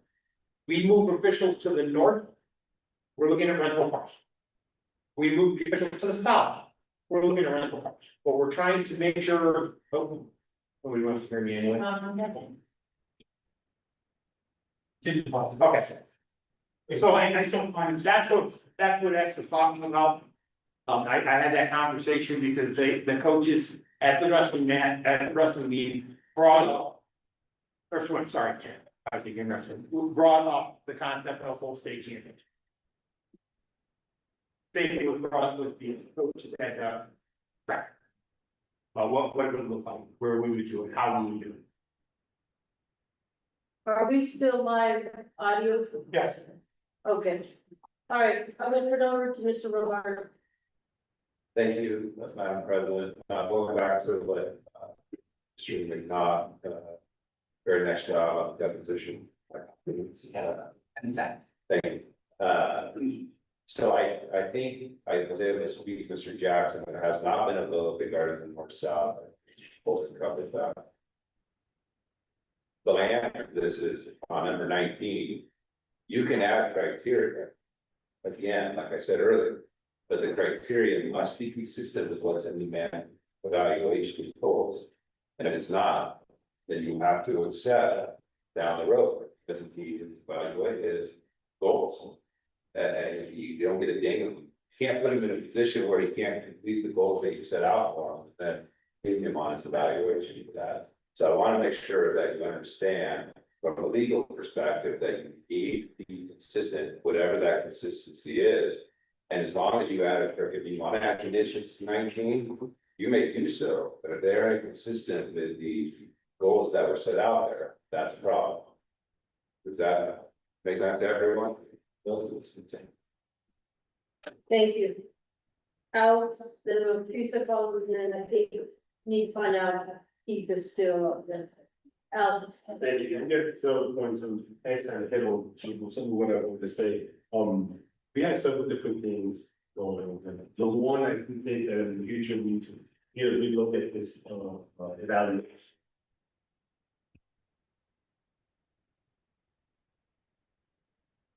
You get rid of this, handcuffs that we have in evaluation.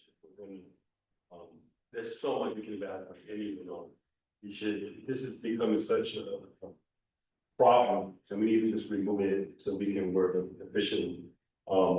I think that Mr. Jackson and his staff know and understand what our concerns are from each district, north, south, east, west. The cost savings for us as much as it is for NIAA and for our districts.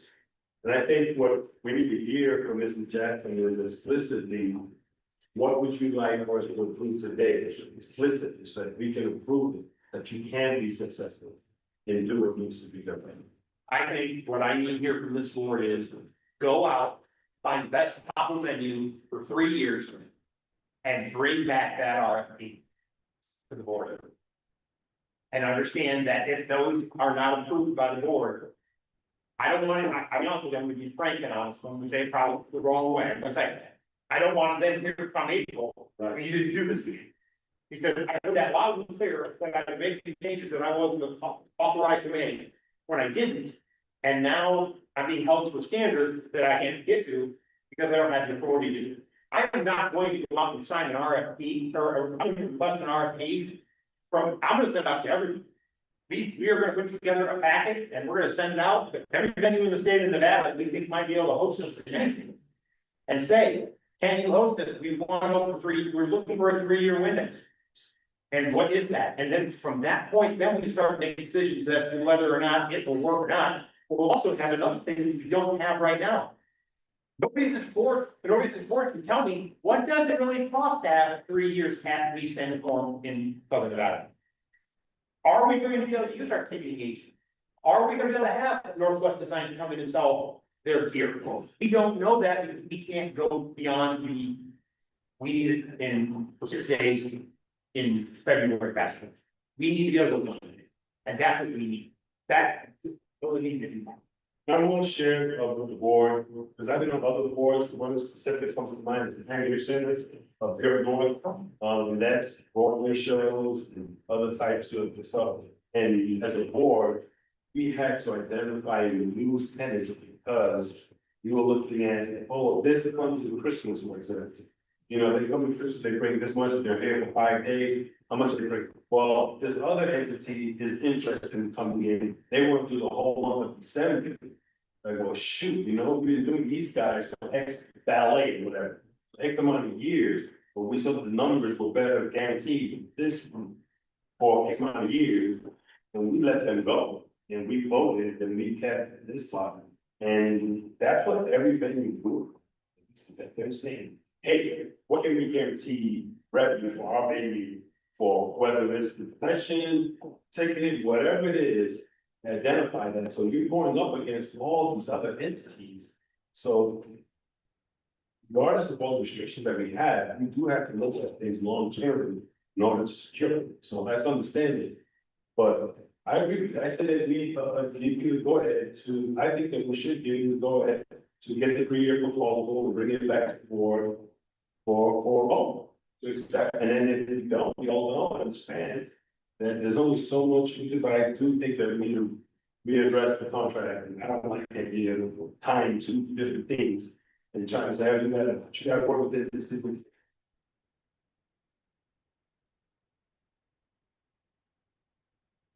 have a lot on that evaluation. We can do without that. We don't need that. So we would need a recommendation and take it. Martin, for bringing that forward to that. Yeah, I think, yes. Okay, all right. I'm gonna, Mr. Not. She's chatting. Okay. Sorry, calling out vision board, I think, just a thought, I would request, I mean, I don't go there, now, just like relook at that, or evaluation, it's like, fine. With that being said, Mr. Jackson, do some coaching direction on that, like, I think my understanding of that agenda, of that, part of your evaluation was that, I've heard it from President Sloan multiple times, just so like bring to this group, I imagined a spreadsheet that showed the locations of state venues for the next 3 years, just like laid out for us by sport. Baseball will be here, then here, then here, right? And wrestling will be here, then here, then here, is at least the way I interpret that. So like, if that was the direction I was given, I would come back to this board with something like that, and say like, this is what it's gonna look like. If you all would prefer that it's 3 years of the same thing, let's have a conversation about that, but in order to do what you asked to do, it would look like this. It would be at, I don't know, what, some venue here, and the next, then at high school, then the same venue again, because we can secure over 3 years, they'll do it every other year, whereas in the middle, I can't obviously do that because you've asked me to go to a different location, so I'm this actually looks willing to do it, or whatever, right? I recognize that part of that does say, like, you know, not high school venues, or whatever it is, right? But I think it is my understanding of that, my interpretation of that, that it would be at best as possible.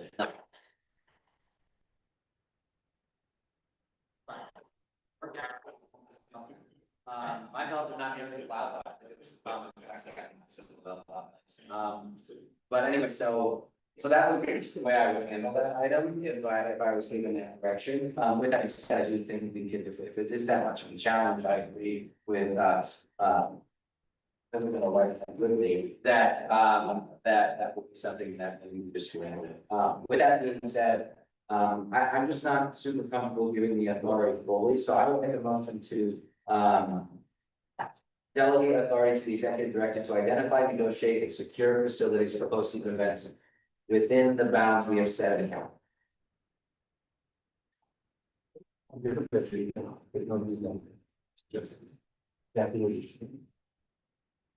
The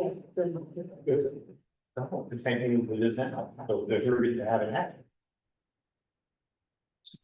There's no say. That is correct. Which is maybe why I should, right? Because really what we are looking for, to be clear, is we are looking for the authority to change the locations that we've set as a board, right? That's really what's going on there. So that's what I just want to make sure. When we're not comfortable as a board with the motion I just made, then we are in fact comfortable giving the executive director the authority to set it in whatever location they choose for the period of time that they select. Okay, so I just want to make sure everybody understands that by granting this as is, we are going to say, yeah, you can do wrestling at Cimarron Memorial High School for the next 10 years. And we, Principal Saran and Executive Director could agree to that, and it is not. Now everybody has to travel to Cimarron Memorial for the next 10 years. I'm just saying, I think that's Come back to the. Wait. that's just the way I'm interpreting Okay, it. we have a vote on the table. That's why I asked the question I asked. Okay. Clarify. So is there something then that we're gonna have to vote on?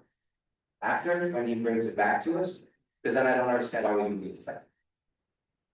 Okay, so you would vote on the item again, when it comes back with an RFP, you would say, we are good as far as the collegiate field.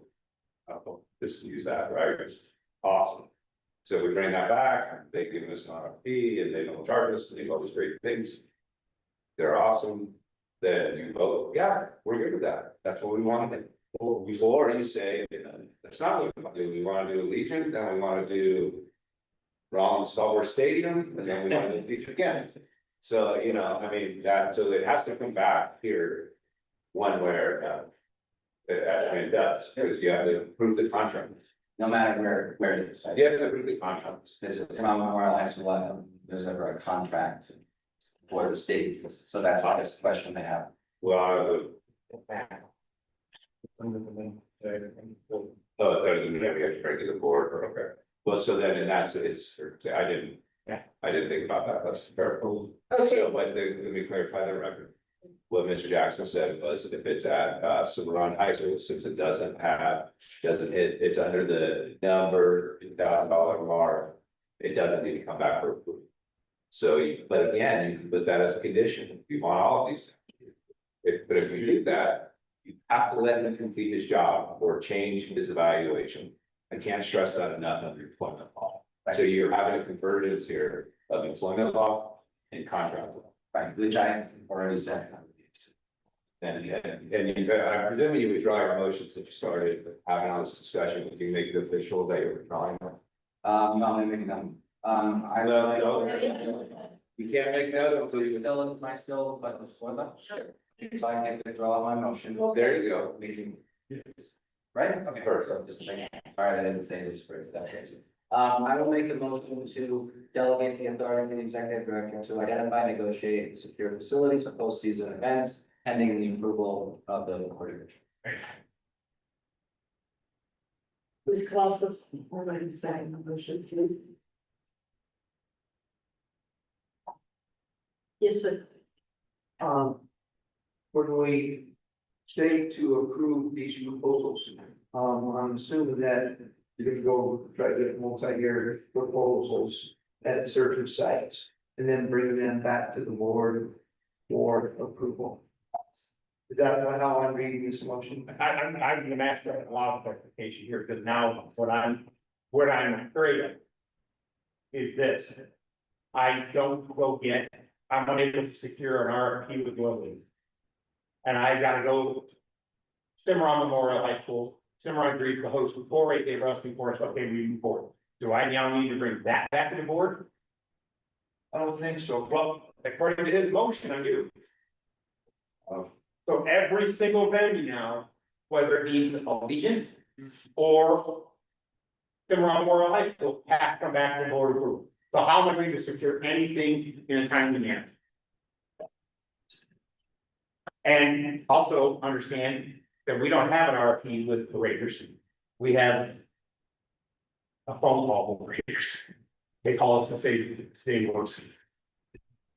And I don't want to put that on a burden on them to fulfill an RFP moving forward, but that's. I feel like that is a setup for failure as well. So you didn't call me about coming to Cimarron Memorial High School. I didn't get on the board agenda.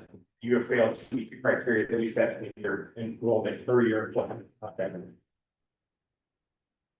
Okay, on the floor, we have a first and a second. Discussion. All right, so discussion, I know we have a first and a second, I was gonna ask for a clarification of their motion. In relative to what the director just said. Okay, we good with that? Mr. Norman? Yes. What's your, sorry. My question is, because of what Mr. Jackson has asked, he's saying that what he's saying is that we think that 50,000 is more than not have gone to the board, correct? Correct. Okay.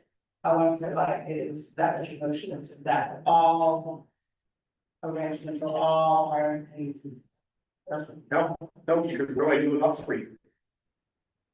No, The Boulder City's free. this is why I'm asking for clarification. So I had to my point earlier the direction that the executive director has given here, but I think given that we need a longer term thing for some of these, I do believe there's an opportunity to bring this board a spreadsheet of 3 years explaining where things are gonna be, and then us to vote on that and approve it. I do think I think that's possible. I mean, I know I don't live in your shoes, I get that, but I do think that there is a world where we can secure 3 years, every other year we're coming here, whatever. And then in the middle, we're gonna go to Cimarron Memorial High School, and then you give us that, and then we as the board to look at it and go, oh, okay, we understand how this goes, and go, we understand how this works. Like, I do think that it's possible, so to clarify, like, yes, I do think that I want him to go out, I want him to find the venues, and I want him to bring back a list for us of 3 years of where these are going for us to look this up. Point of clarification. Does one A have 3 years of regional setup? Yes and no. Yes and no. You know, One A has yes and no, 2A is a yes, they are done. 3A is a yes. Mr. Canfield, can you answer for me, because I know if I say it, it's gonna look shady. How many regional sites do we have secured in 4A South? I don't want to take over on Ms. David's responsibilities and support her doing that, but, she worked those schools, that was your location. How many do we have secured? Probably none at this time. Thank you, none. So to say that I can give a spreadsheet to show you where we are, we can't provide a spreadsheet right now to show you where our regionals are going to be, and they're held at local schools. Because we cannot get that kind of commitment. We have got to get to the point where we have the authority to get commitment. And we don't have it if we're going to continue to flip flop and not be able to say, yes, we're going to come here for 3 years without the board coming. I just can't. And I said, we can continue to do what we've done and fix status quo. I'm not saying we can't. What I am saying is, you cannot put that obligation on me or the staff to complete this task and then put up roadblocks to block every attempt to do it, simply because A, you want to have the authority to approve it. You already have the authority to approve it. You already are by approving the calendar, and the calendar is establishing where we're going.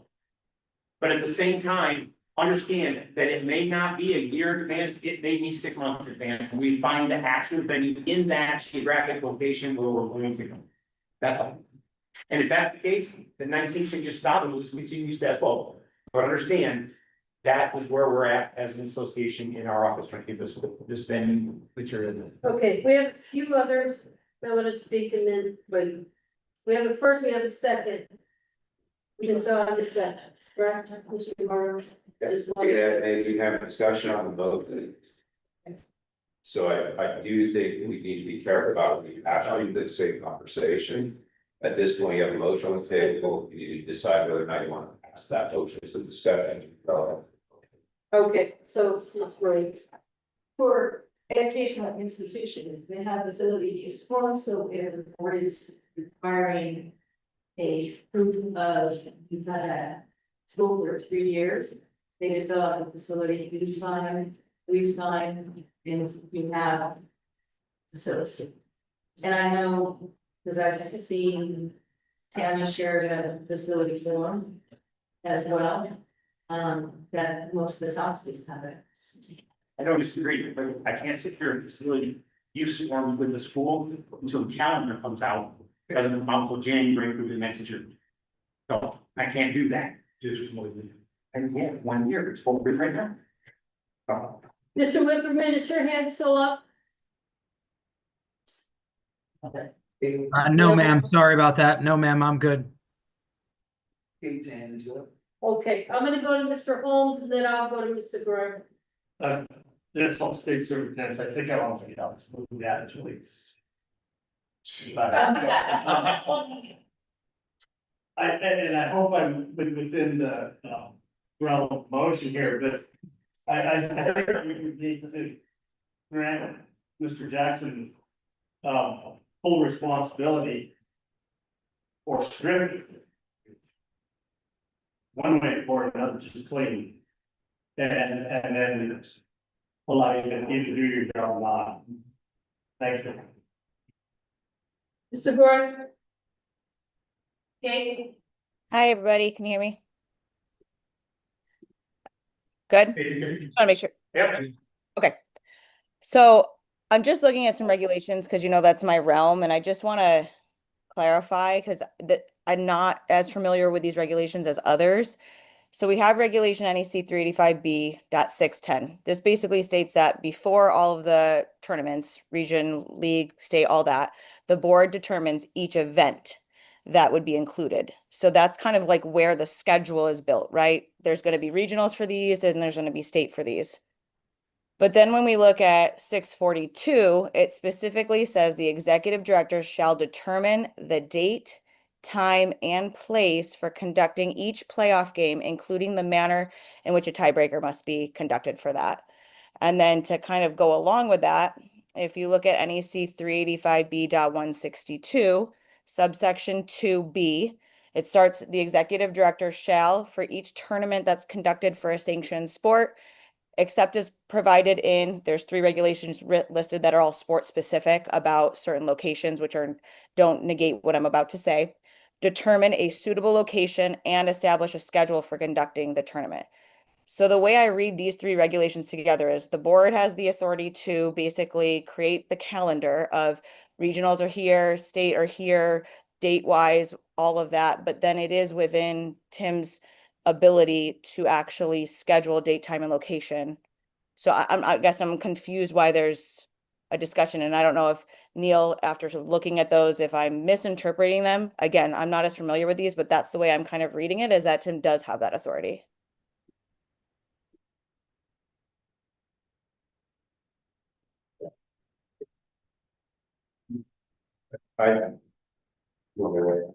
Absolutely. They do it. I do see the regulations that Mr. was talking about, and I'm reviewing them. I'm not, here's the problem is, you said in his evaluation that he is to map out for 3 years.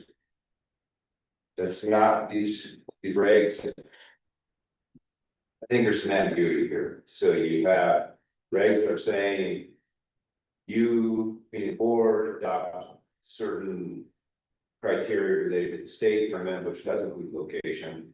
And then the regs go on and say that it's up to the executive director to.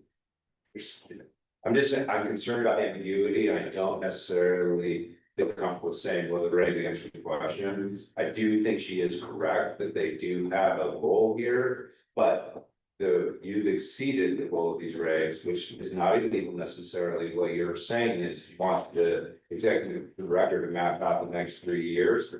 And so that's the issue here, is the next 3 years. That's not what these regs are. These regs are saying, okay, you have that authority, took that. You said you're mapping them out, then he's trying to decide how to do it, and you're gonna vote on whether or not you want to enter into those contracts or whether or not they're free. I'm hesitant to rely just solely on these, given the conversation, given what you put into this objectives and goals of the evaluation. I think, and this is not to disparage anybody in the past, but I'm sure this will get brought up, this should have been discussed at the time that the goals and objectives were about. That is that follow. So now that we have a first, we have a second, any approval of the board of control? Oh, yes, sir. Sorry. Region 3, so. Seems to me like to give the executive director the authority to be able to do what's in the red right there, what we're saying here, right there, and to go with Mr. McNaugh's motion. If we were to put a price tag on the motion, meaning any venue that's going to cost more than $50,000, it brought that to the board, could possibly solve a lot of the issues that we're talking about here. And free is free, right? And he has the authority and obligation to be able to go forward and get the free venues and lock them up. But anything that's going to cost more than X amount of dollars, 50,000, comes back to the board to say yay or nay. I think that could solve some of the issues that we have there.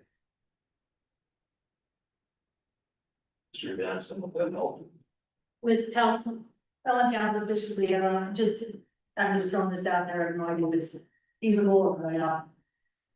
It's my understanding that potentially Mr. Jackson will be into negotiations for a new contract, which will mean, does that mean new goals?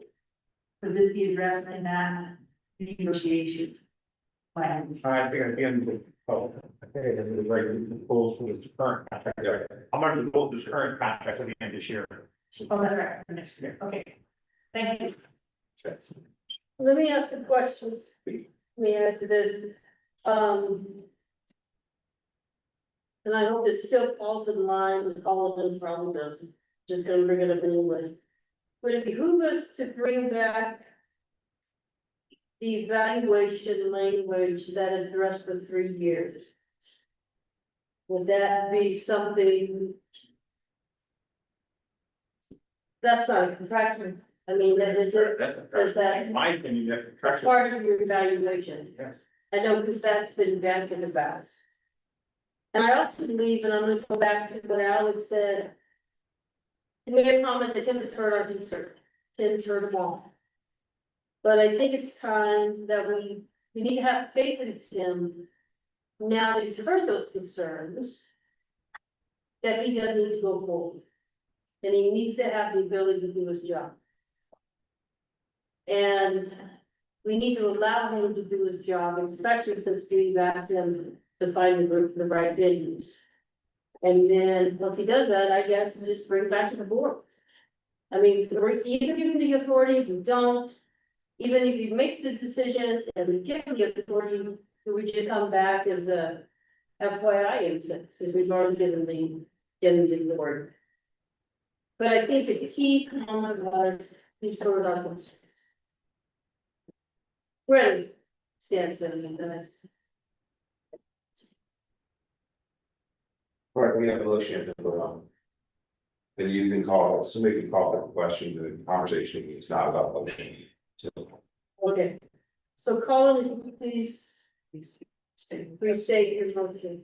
Alright, I'm gonna make a motion to delegate authority to the executive director to identify, negotiate, and secure facilities for postseason events pending board of control. You're the first. Okay, just want to clarify that everyone on read exactly as it was here, and I second it. That's presented, that's what we said. Okay, this is the February.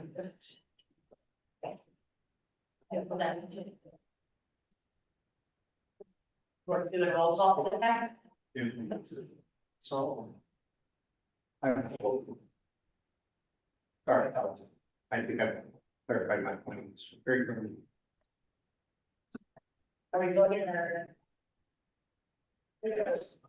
Yes, Okay, thank you. And Slow, yeah, Colin Stallworth, Yeah. Linda Cavazos, Greg Malkovich, Yes. Jake Henning. Paul McNaught, Yes. Christina Baraka, Yay. Wade Wilson, Nay. Brian Freeman, Yes. Graham Thornton, Nay. Alex Woodley, Keith Whipperman, Yes.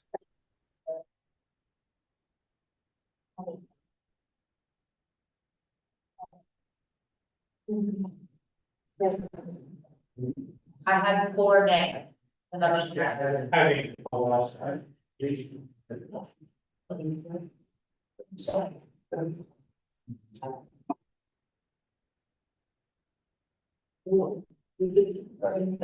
yes, sir.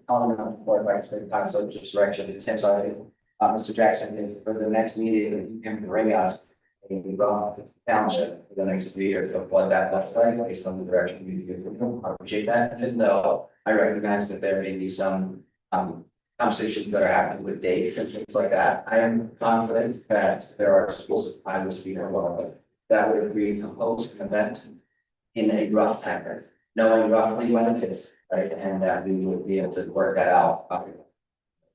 So just giving direction, if you bring that to our, as like an information item, I think, so we can see what it looks like. Assuming maybe it's not, legal assistance. so this is something that we can discuss as something in this community that I've read a lot of. You can't direct super, it's like a director without a vote of this entire board. Otherwise, you're disempowering the rest of the board. So that's not on the agenda.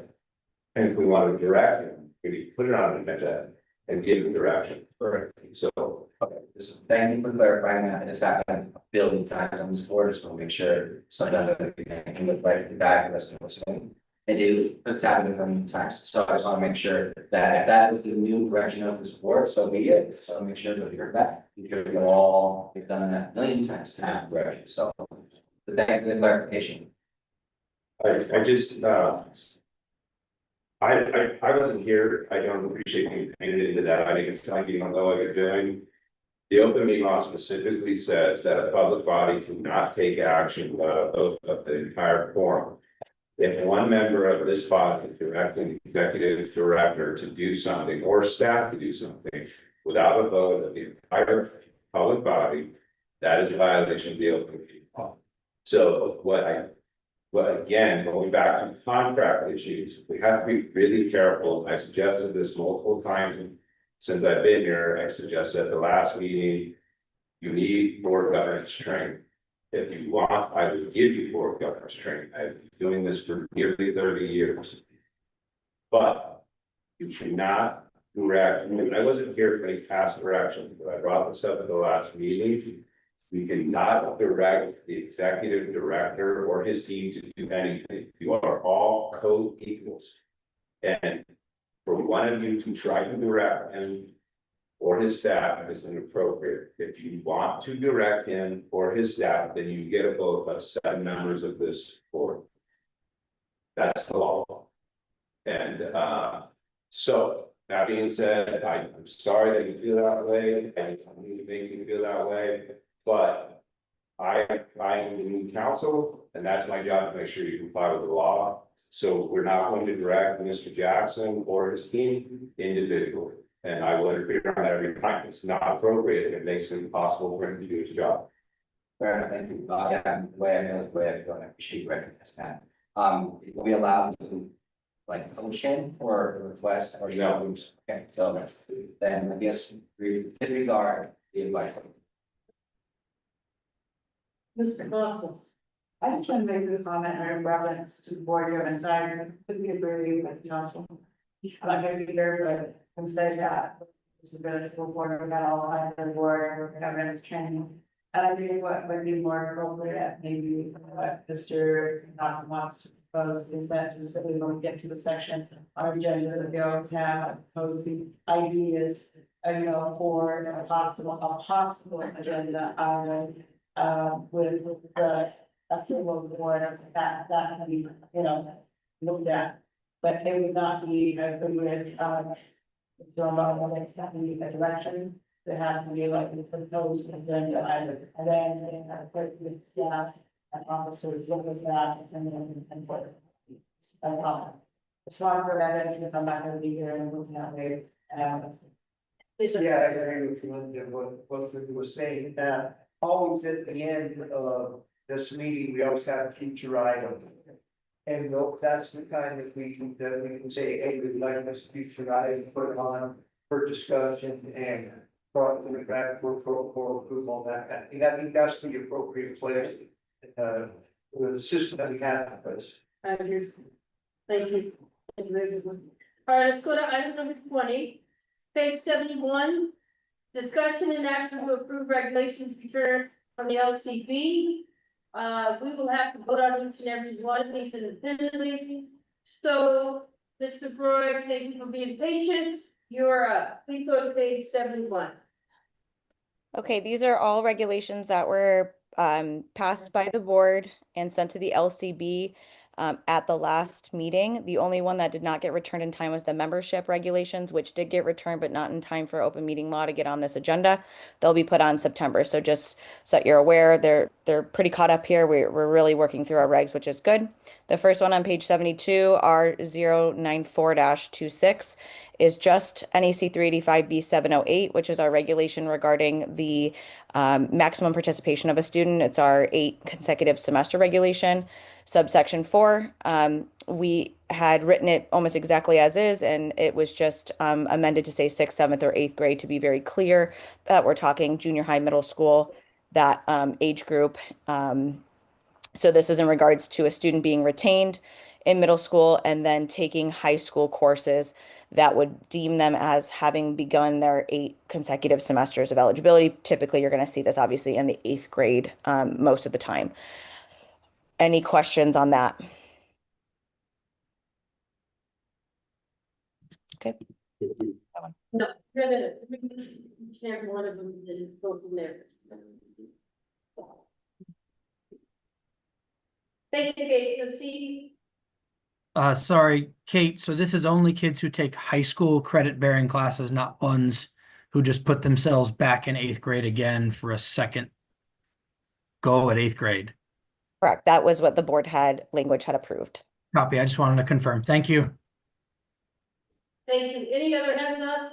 Anyone else have questions? Yes, sir. Mr. Bolson. So, we're talking about 73, right, page 73? Yes. Correct. So just to get it clear in my head,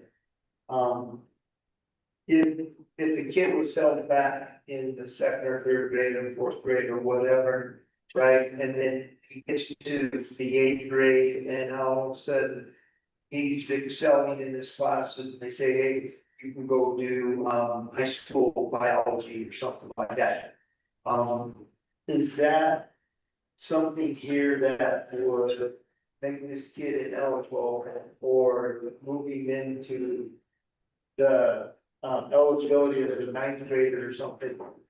How does that, I guess that's how this the way they shape my head. Hey, correct me if I'm wrong, but this is for a pupil that is retained during the 6th, 7th, or 8th grade. Okay, Not to that. Prior to that, it's different. That's completely different. so only if it happens in like middle school, it's called middle school, right? Correct. And so if they hold him back in the 6th grade, then he hits that 8th grade, and then he starts taking high school courses, that becomes a problem. Yes, it is. Okay. And at any time, 7th or 8th grade, the same thing applies there. He can't, student not take high school courses in middle school if they have been held back here. Yeah, so essentially what this is if you are retained in middle school, but then you are taking the high school credit. So it's, again, typically we're looking at 8th grade. So I'm not repeating 8th grade coursework. I'm repeating 8th grade, but I'm taking high school at English, history. That is what this is built for. So if you do that, if you choose to retain, but then you're taking high school credit, that is when your 8 semesters begin. So it's not to be a detriment to any student that's advanced. It's only if you are holding yourself back due to anything other than, failure and taking those advanced coursework, Well, what if?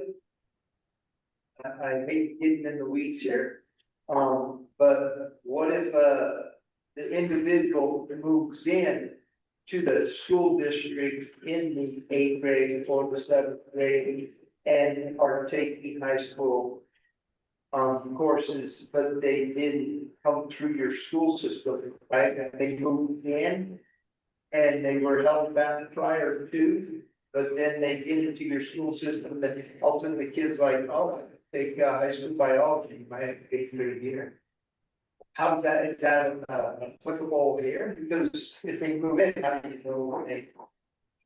Well, I mean, in our state, we have several laws regarding age, cohort, enrollment history that place kids appropriately. So if they're moving into your district and being put back in the 8th grade for some reason, there's obviously going to be something in there in one of those 3 categories that makes them need to be in the 8th grade. I can't give you an answer. I'd have to see case by case. But there's going to be situations where there's hardships or there's certain special circumstances. But to me, that student would go into the appropriate grade. So I don't know why they would be retained if there's not a reason for the retention, I guess. All right, thank you. No, good questions, everybody. Thank you, Kate. Move on. Are we voting individually or? No, we're gonna wait to the end. Okay. On page 74, 10226, this is looking at NEC 385B 710. This is our age regulation. This one got a little bit lost in the shuffle, but we finally got it back. So you'll see it's just one page there. We are changing our current regulation is that, just to remind you, because this was a long time ago that this was passed by the board and sent in. Our current regulation states that if a student is turning 20 at any point within a season, they may not begin that season or any future season. We discussed and the board approved changing that to any student whose 19th birthday occurs before August 1st in the immediate preceding school year isn't eligible in that school year and any subsequent school year. So essentially, we are lining up with our state law that starts kindergarten August 1st. At 5 years old is the cutoff date. We aligned with that in order to still have the ability for a student to be held back at any point. If they are held back once at any point during their schooling, kindergarten through high school, they will still be eligible as long as they started at the appropriate time, which by law they should. So you're still able to be held back at any point. But we are creating more equity across all the different sports, because what we found is you have a lot of football players that are really old 19-year-olds, and then all of a sudden they turn 20, they can't play in the winter or spring. It was inequitable across our sports. And we felt 20 was, the board at least agreed that 20 was really allowing students to be held back for 2 years. And we felt that that wasn't appropriate for high school athletics. So.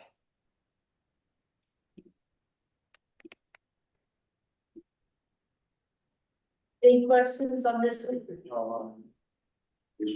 Yeah, this one. Okay.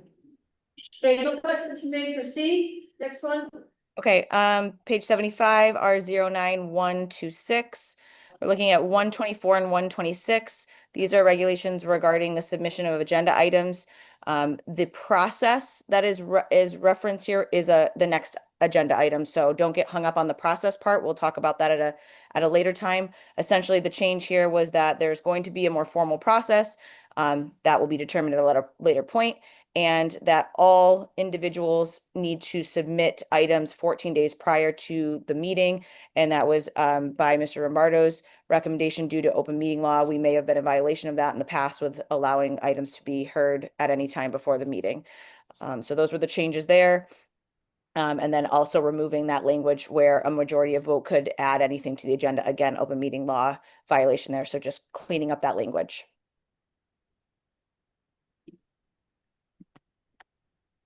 Any questions on page 75, 76?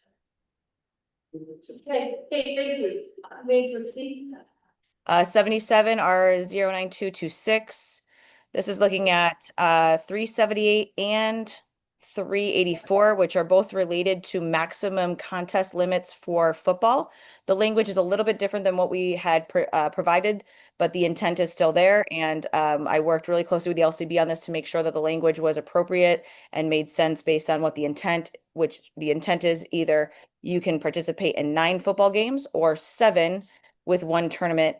And then you'll see down in page 80, where the reference is that a school that participates in football may substitute just 1 tournament for 2 football games to get to that 9. So again, it's showing kind of the 2 sides of it. You can do 9 games, 7 games in a tournament. One of those tournaments can only be substituted for 2 football games, which differs from our other tournament regulation just above that in A2A that says you can substitute the 3 games. This was just to avoid any school trying to manipulate and say, oh, well, I'm going to sub my 1 tournament for 3 games. So now I get 10 games plus my Hall of Fame game. So just to make it very clear. The last part of the regulation, 852, was just adding flag football to the registration dates for officials, unrelated kind of the football piece, but all related to sports in general and just the sport regs. They put them all together here. And then the last 2 things on this are the repealed regulations 418 and 488, which are baseball and softball mercy rules, because the board had approved those as just NIAA documents, basically based on NFHS rules. We don't need it in regulation. So that is the complete file.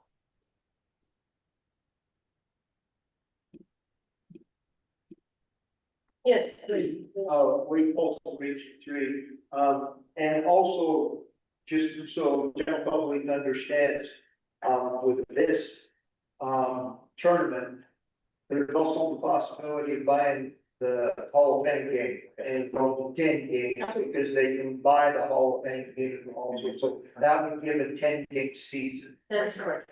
Just so the public understands that. Mr. Jess. And while I know this is probably moot at this point, there really is no need for this regulation change for football. Really isn't. You can have, as long as you don't surpass the number of games in football and you meet the criteria for dates between games, it's more semantics than anything else. I talked to some people about this, and I can tell you that if from my perspective as football coach, many years, at what I would recommend that they did was this. I would say don't schedule don't schedule more than 9 games, don't schedule your Hall of Fame game. And then when you get to the end of the season, wherever the top 2 teams are in the league, you might play each other in the 10th game and you call it, you win the league. And we didn't have to change regulations at all. And you wouldn't even have to change regulations at all if you moved it back to 2 games. Because you're not gonna remove more than 2 games out of the schedule, and if you do, you remove 3, now you're taking your own chance, because win or lose, you may not win. So I don't think we need it, but at the same time, it's not bad to have the language in there, so I'm just saying. I don't think we were in violation, I don't think any school is going to violate it, I don't think any school is going to, if the regulation just. It's good money to water, my concern is, what do we do if 2 weeks decide we're only gonna play 5 games, our league game, and then we're gonna have our own little league tournament that takes up the rest of the season? Nothing, it wouldn't mean a thing, they, just as long as they don't go past 10 games, they're fine. And the tournament, but now we've actually made the tournament 2 games, so. I'm not saying we shouldn't pass it, or we should pass it, or whatever, I think the LCD did a great job with language, I think Kate did a great job with the language, so I just don't think we really needed it, but we included it. Back to me, sorry. Okay, you're finished, Kate? Thank you very much. Are there any questions in regards to NIAA? Is if there are not any questions, or we need to pull back on anything, we can There's- actually make more. There's 2 more regs. There's 2 more regs. I just thought you meant with this one, sorry. Yeah, okay, go ahead. Sorry. 849026. This is the several regulations here. This is all related to zone of attendance. So the board had approved changes to our definition of zone of attendance. The LCB actually went in and removed zone of attendance as a definition altogether, as it's already in NRS and they don't like copies of the same regulations and statutes. So they removed the definition altogether, and instead, anywhere where it was referenced zone of attendance, they reference our residency requirements that are in 712. So for instance, in 706, it basically says that you must comply with the residency requirements of 712. So you have to attend the school. Essentially, that's in your zone of attendance. If you go to section 2, that's where 712 is. And you'll see in subsection 5, it talks about the change here really is in B. Private school is eligible to participate in a sanctioned sport at the private school if the residence of the parent or legal guardian is located within the state. So that was really the intent of this change, was to ensure that we were not extending zones of attendance outside of Nevada, since this is the NIAA, obviously outside of our affiliate member schools. So that was the main change they made there to get to the intent of why we were changing the zone of attendance regulation. And then section 3, just another couple areas where it either says your zone of attendance of your school, which again is defined in NRS based on your board of trustees that establish the zoning. So that's really for your public schools. Your charter schools have the state of Nevada because they're public charter schools in the state. And so the just adding of within the state is really for the private schools, because they don't necessarily have this board of trustees that provides them that enrollment zone. So you'll see it twice in that regulation as well. So that was what I worked on with the LCB to try to get to the intent while removing the definition altogether from our regs. Okay, thank you, Kate. Hi, Kate. So I am looking at the NIAA website, looking at where for today's meeting, and it says board agenda. If you click on the agenda, it only has 3 regulations. However, our other, which I think is clerical, I just want to confirm with either whoever posts these or however this went down. Right. If I look at the NIAA website, let me just set it up here real quick. Okay. If I look at the website, I look at the packets. It contains 5 regulations. What I need to confirm are 6, excuse me, 6, thank you. What I need to confirm is that the agenda with 6 regulations met the requirements of NRS 241, meaning that they're posted in public locations, and it was posted 3 days before before this meeting, and all of those other posting requirements. And if it was, then it's just a clerical error, we can consider all 6 of these. If it was not, then we should only consider the 3 and then come back with the other 3.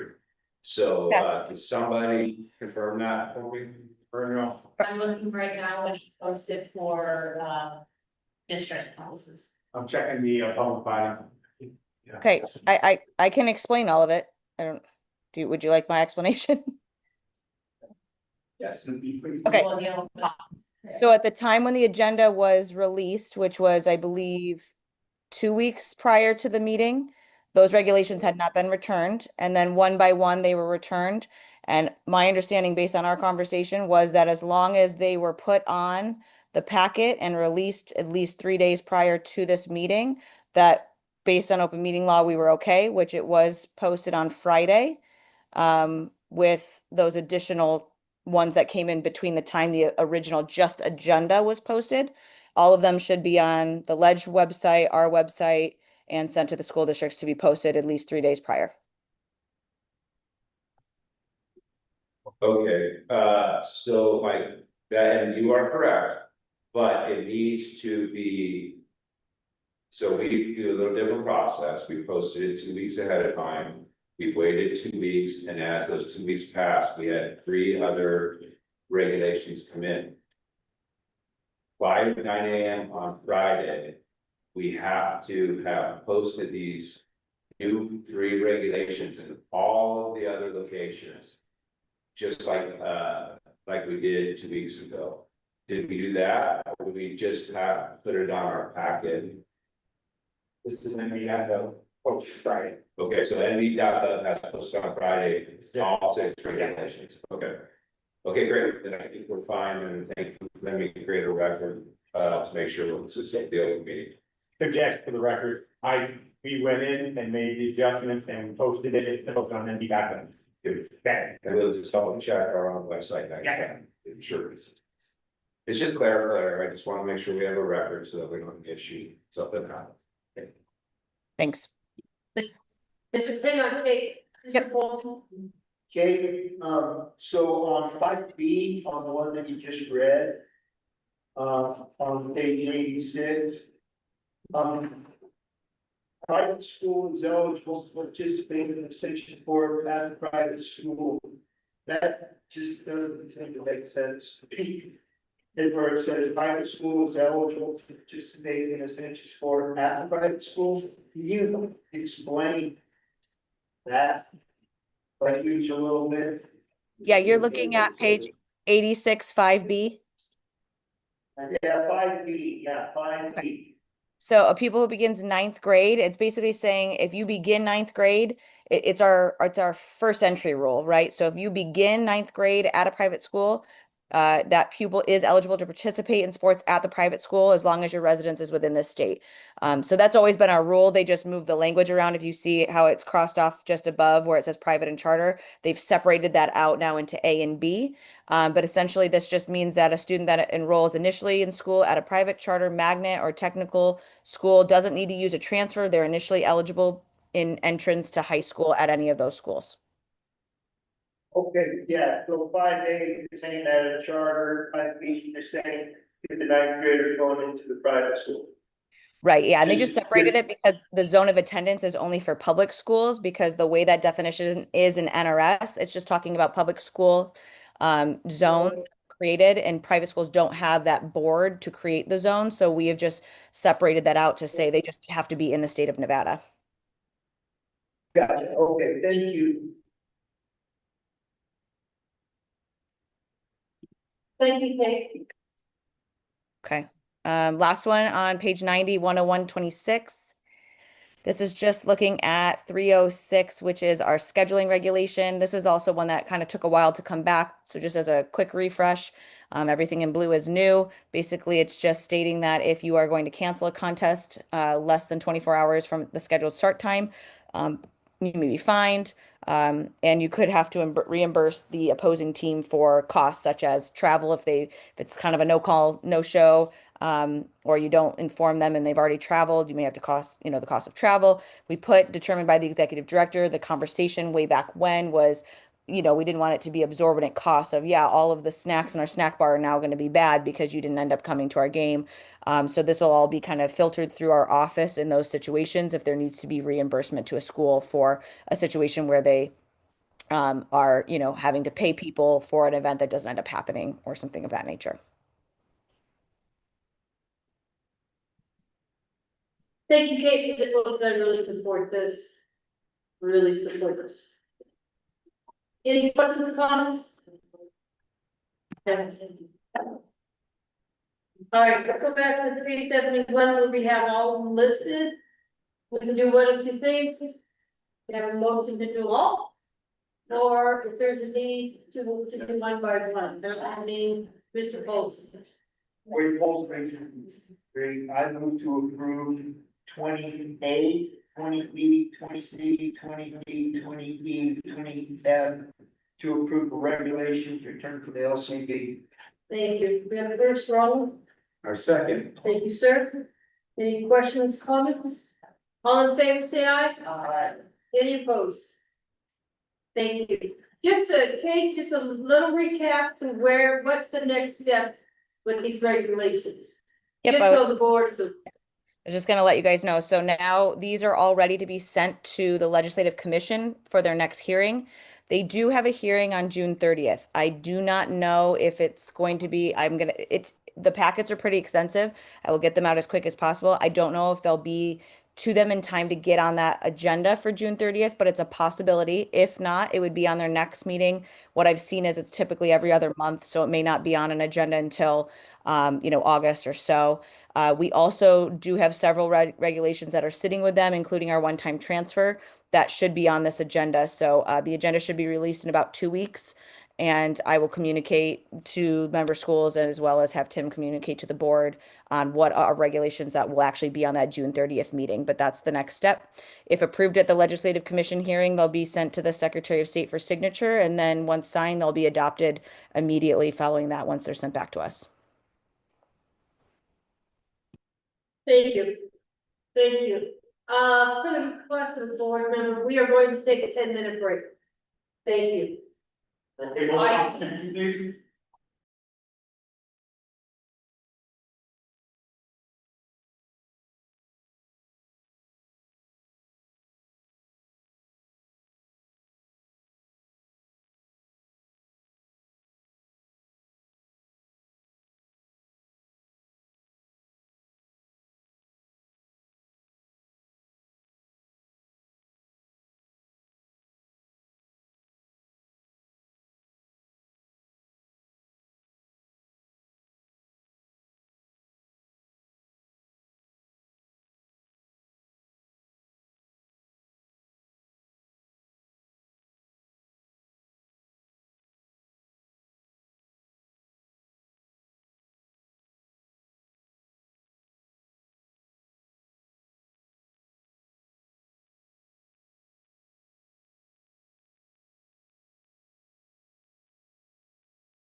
Oi.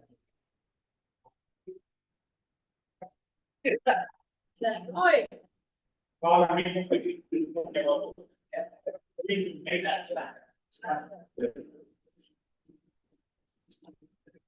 Okay, just to let everybody know, we're gonna go hard fast at 4 o'clock. Okay. We are now going to go item number 21. Discussion and action to approve the policy procedure for board control agenda item submission on the business over to Mr. Jackson. Suggestion for the record, on page 93, you'll see the policy and procedure we've discussed. I'm not sure if you guys have seen this yet, I had it first. But I think we walked through this prior to board meeting before. Yeah, identify and, put items on the board of agenda. It lays out the process, with the link, with the Google form, submission deadline dates, 14 days out. I will tell you, I cannot speak for the president. I don't know if it's something on the backside of this wall. That's what that sounded. No. Oh, speaker? Oh, Yeah, that's a filter. Oh, right here. I have that right. Okay. Well, my train of thought there. I can't speak for the president of the board, but I can speak for me and my staff, and I say, we'd like the 7 days before the meeting, the packet's released, 14 days before the meeting, the agenda is released, 21 days before the meeting. We are going over the agenda with the president, the vice president, trying to complete that process, because it gives us clear delineated.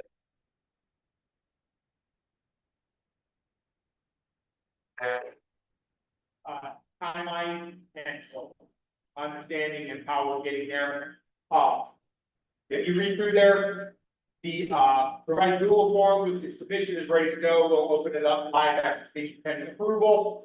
Background information supporting materials specified by the NIAA. Staff will ensure the correct number of copies provided. So this allows the board member or the person putting the item on the agenda to provide substantial documentation that is required. The final decision to place the item on the agenda rests with the board president, director based on the relevance, the board commission's authority. In other words, I can't put something willy-nilly on it.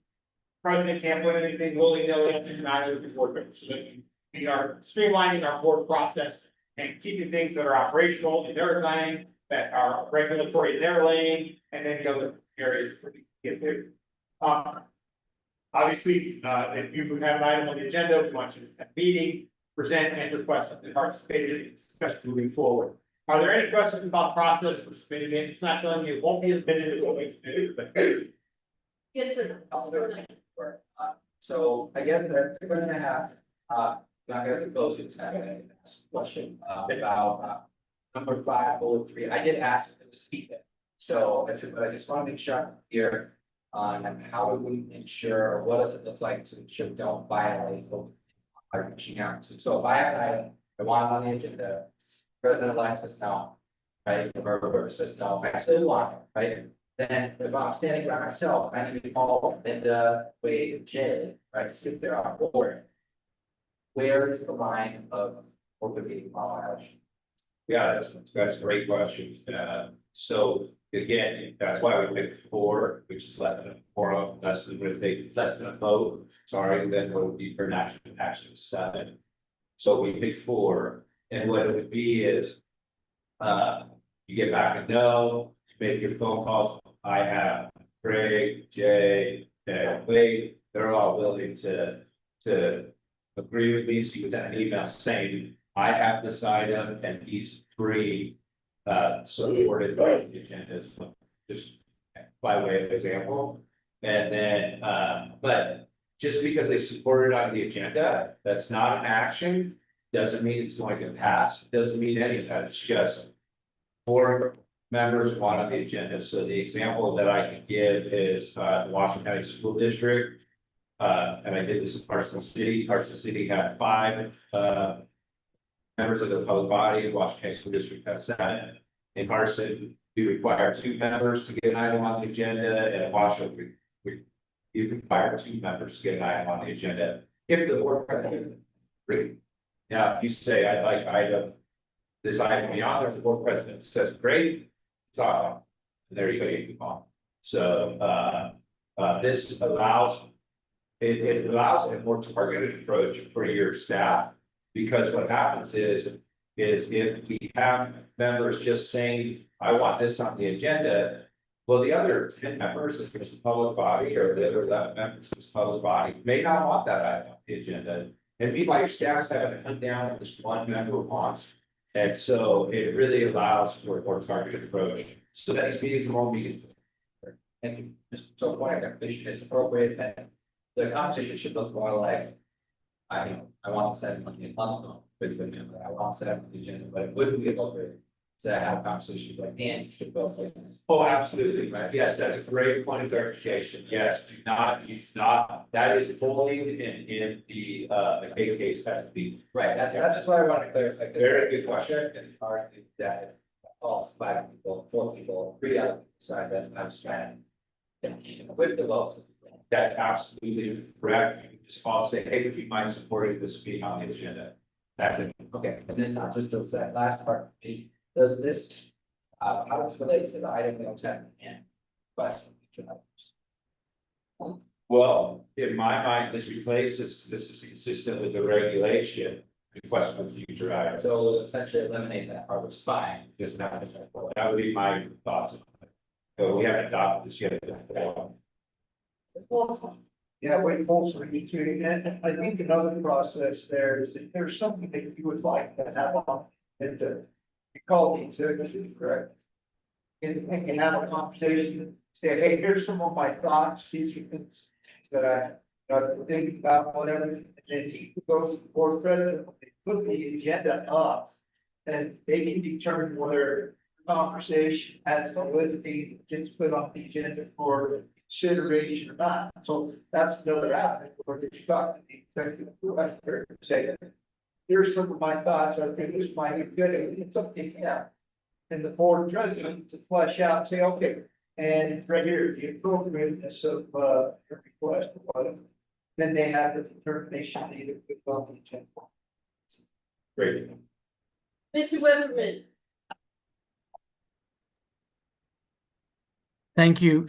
Neil, my question might be the same as Collins. I just wanted to ensure. So if I go through 3 or 4 people and I get 2 yeses, if I end up speaking to 7 people asking this to be on the board, I am not violating open meeting law or quorum by doing that. I think that's what Colin was asking, and it was hard to hear. I just want to make sure that I'm agreeing to that, right? You said we need 4 yeses, but if I have to talk to 7 or 8 people to get those yeses, that does not create a problem for violating open meeting law, correct? Yeah, you are correct. Again, to be very clear, you're not asking for them to support the item or to vote against the item, whatever the case may be. You are merely asking them to put it on the agenda. There's an open meeting law opinion, it's old now, wasn't old when I wrote it. That talks about the agenda adoption process. That you need, that it is okay for a public body to have some process, and that process should involve the members of the public body because they know what they want to hear about, right? So yeah, you're fine, but just do not hold people, do not tell people to support it. You can make calls, just get it on the agenda itself. Understood. Thank you for the clarification, sir. Got it. Mr. Lawson. Yes, I don't know if it's, maybe with asks,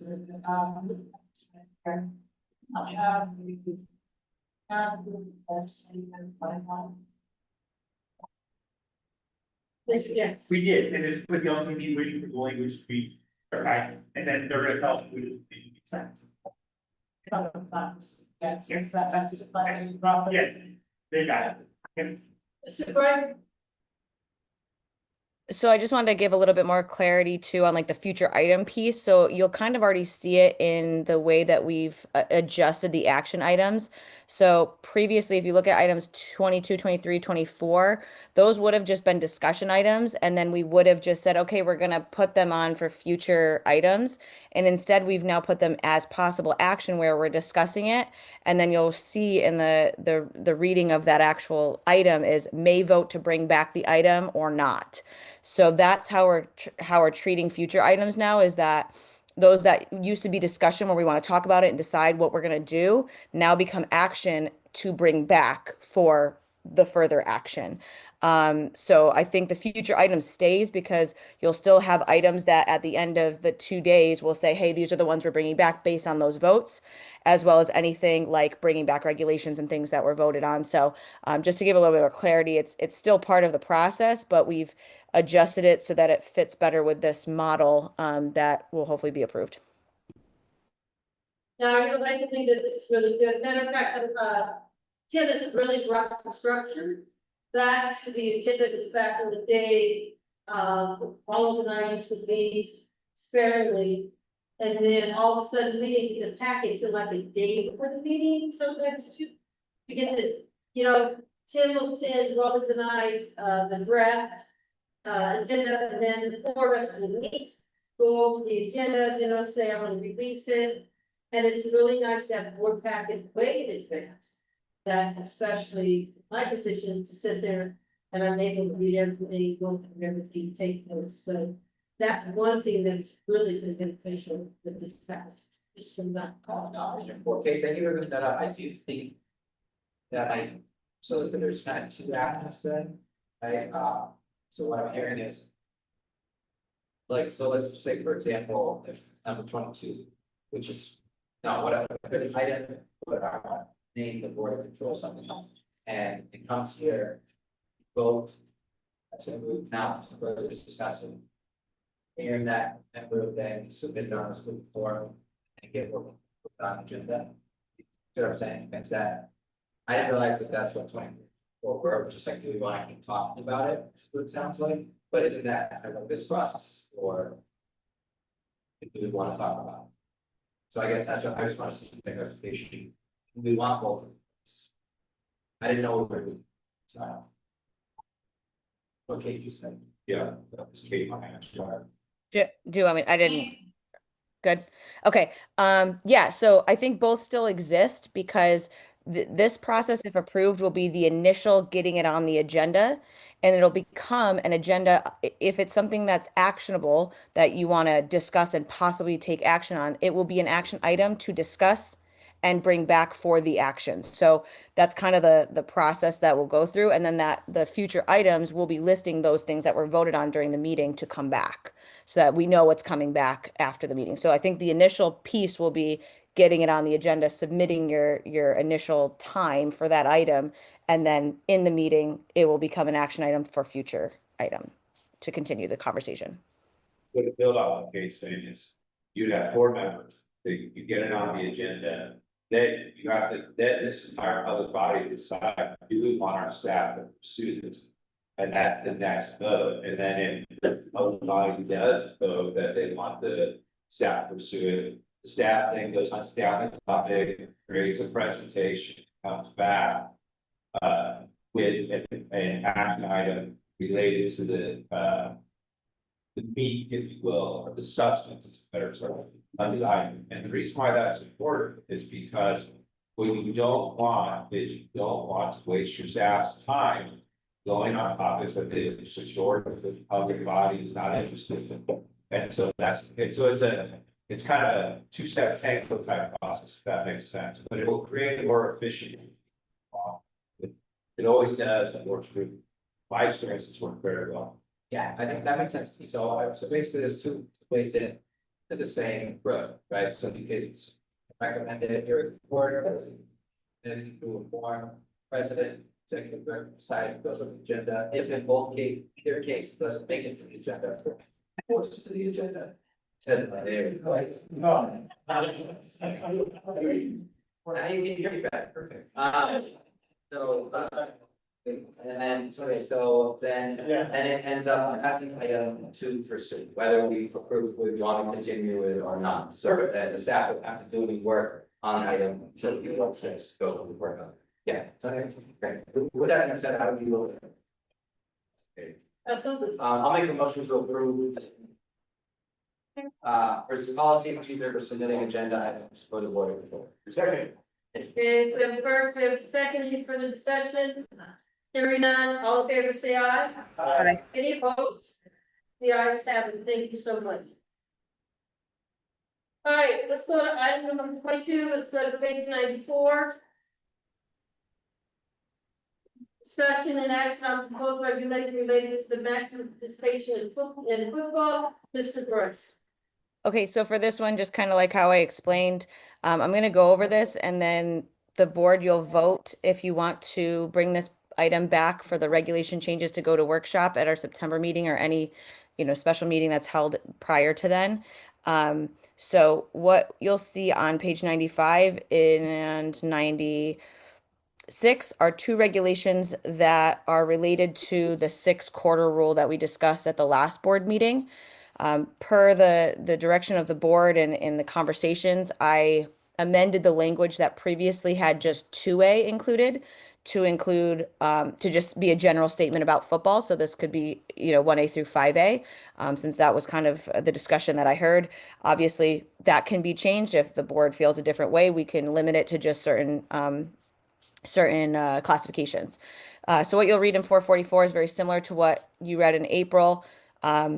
Essentially, if you play football, you can play no more than 6 quarters during 2 football games that would be conducted within a 5 consecutive day period. Competing in one scrimmage down is competing in that quarter. And then any violations, initially we had some language about coach and student possibly being, suspended, and the board had recommended just the coach at the level where that violation occurred to be suspended if there's a violation, if they go over the 6 quarters. So that's 444. And then on 96, 386 also needed to be amended because this is our regulation that allows for same day participation. And this is due to um, some of our teams that will be competing on the same day, their B and JV or their JV and varsity may compete on the exact same day. So we would need to amend it so that they also in football could be allowed to participate in no more than 2 levels. And the specification is that it has to be through the stipulations in 444 versus just adding it to subsection 2 where it says that blanketly for all of the sanctioned sports. If you look back at 444, it also indicates that there's a specification that you must submit the record of the pupil's participation using a process approved by the class and the association. So that's different than what we have for all of our other multi-level participations. We don't require them to report that specific information to us. They just have to follow the regulation. So that's why it's in a separate subsection. So those would be the regulation changes. And then if you look at 97, that's where it actually goes over kind of the policies and procedures in more layman's terms. A lot of it's just pulled directly from the reg, but this is more for the schools so that they understand what this means. The purpose behind it is listed there, as you can see. Some of that language comes from the 2A that developed this. So I pulled some of that language. And then the participation rules follow the regulation very specifically there. As far as eligibility, again, pulls it right from the regulation. There's some stipulations about activate. They need to be rostered on each level.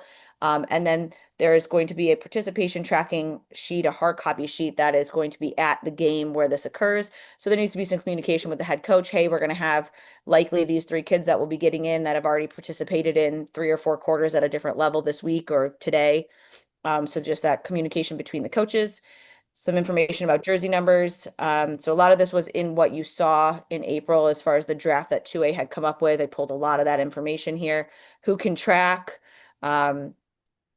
That it needs to be real-time tracking. And then at the end, the coach needs to sign as well as the athletic director before submitting. And what you'll see on page 99 is a link to a Google form. This is live. You can click on it if you have the virtual version of this available. And basically the Google form is just submitting the information about a student that's participated in more than the 4 quarters in that particular time frame. And there's several information about the level, the opponent, the date of the contest, and then they have to submit that signed participation tracking form. It also tracks injuries, as that was something that the board felt was very important so that we can look for trends and any issues with that. And then as far as violations, there's listed there on page 99 towards the bottom, what violations, what a violation could be, and then how to report that. And then lastly, on page 100 is a draft of what that tracking sheet would look like. We kind of went back and forth on this, and the team helped me out with determining whether or not we really wanted the opposing coach to have to sign off at the end of the game. Sometimes that situation, they're keeping teams separate. It might not be plausible. We felt it's probably best just to have the head coaches of the two teams on your side where the kid participated at the two levels. So as you look at it, this is really just tracking that second game. We only want to know the information for the second game that a kid has participated in. So you're going to list any kid that already participated in game one with their total quarters from that game and all of their specific information in game two. And then those two level coaches will sign JV and freshman and or JV and varsity, whatever that case is for your own team. Your admin signs and you submit it. So this is more of just for us tracking, but there is an opportunity if it's something that we feel the leagues want to see, you know, we could also share this so that the leagues can keep track of it and, you know, have access to all of the other documents that are submitted from all the other schools. So that would be really up to the leagues on how they wanted to handle that, or if they just want it to just be housed. So if there's any issues, they can report them and we can look into it. That's also an option as well. So we're going above and beyond what we do for the majority of all of our other sports as far as multi-level participation. And I think the main reason for that is really the injury piece and the accountability piece, since this is a little bit different than just being able to play 2 full games like we currently have for all our other sports. With the quarter specification there does need to be a little bit more tracking since it's a little bit more intricate in making sure that you don't go over the 6. So that's what we've come up with. Like I said, the board's job here today is just to review this and decide, do we want to continue with this? Do you want to continue as is? Any changes to the regulation that you see fit and or the policy, and then, you know, voting to bring it back for a workshop to implement it or not. So yeah, open to any questions. Thank you. I'm actually going to turn it over to Mr. Jackson, then I'm going to go to Keith, and then I'll go to Paul. So the one thing that's different in this than any other local sport is the tracking piece, and there is a very specific reason from my thought process. If you play a basketball game, your data is in the scorebook. We know what quarters you played, we know what fouls you committed, we know how many points you scored. There is no such thing for an offensive lineman or a defensive lineman in football. The center does not, your quarterback does, if he throws the ball. We can look at running back does, we might know the yards. Football does not carry that kind of nomenclature, so we wanted to make sure we had that in there. Second thing is this, football has a very regulated amount of contact permitted. And there's a definite time frame between those contacts and stuff you have to do to meet standards for football. I don't believe we're treating football differently. I think we're treating it more stringent in this sense that we're gonna make sure we don't have schools that use this regulation. I don't say this lightly when I say that I believe there is abuse of the multi-sport participation in certain sports, specifically basketball and soccer. But a kid playing 2 basketball games is not nearly as, I don't want to say the word dangerous because I think that's too heavy. The threat of injury is less than it is in a football game where collision is the #1 action in football. So I think we need to make sure if we're going to go this way, we do have a tracking mechanism in place. I agree with Katie. The one thing I was very adamant about, I did not want the head coach of Harbor View walking across the field to get the signature from the head coach of Devon Pine after they just won on the field goal in the last second, after a holding call was called with 12 seconds left in the game. I think the coaches need to be accountable to their own teams. If there is any violation, we'll go to the phone. And we'll get the video and we'll get the information. So with that, I'll stop. All right, Mr. Wickerman? Thank you. I might be being picky here, Kate, but on page 95, it says 9 regular season games. What if they play the 10th Hall of Fame game? Is that going to be a violation, or am I just being super picky? No, that's the normal language. You're talking about 1B? Yes, ma'am. Yeah, that language is we have regular contest limits for everything. Hall of Fame is always in addition to those.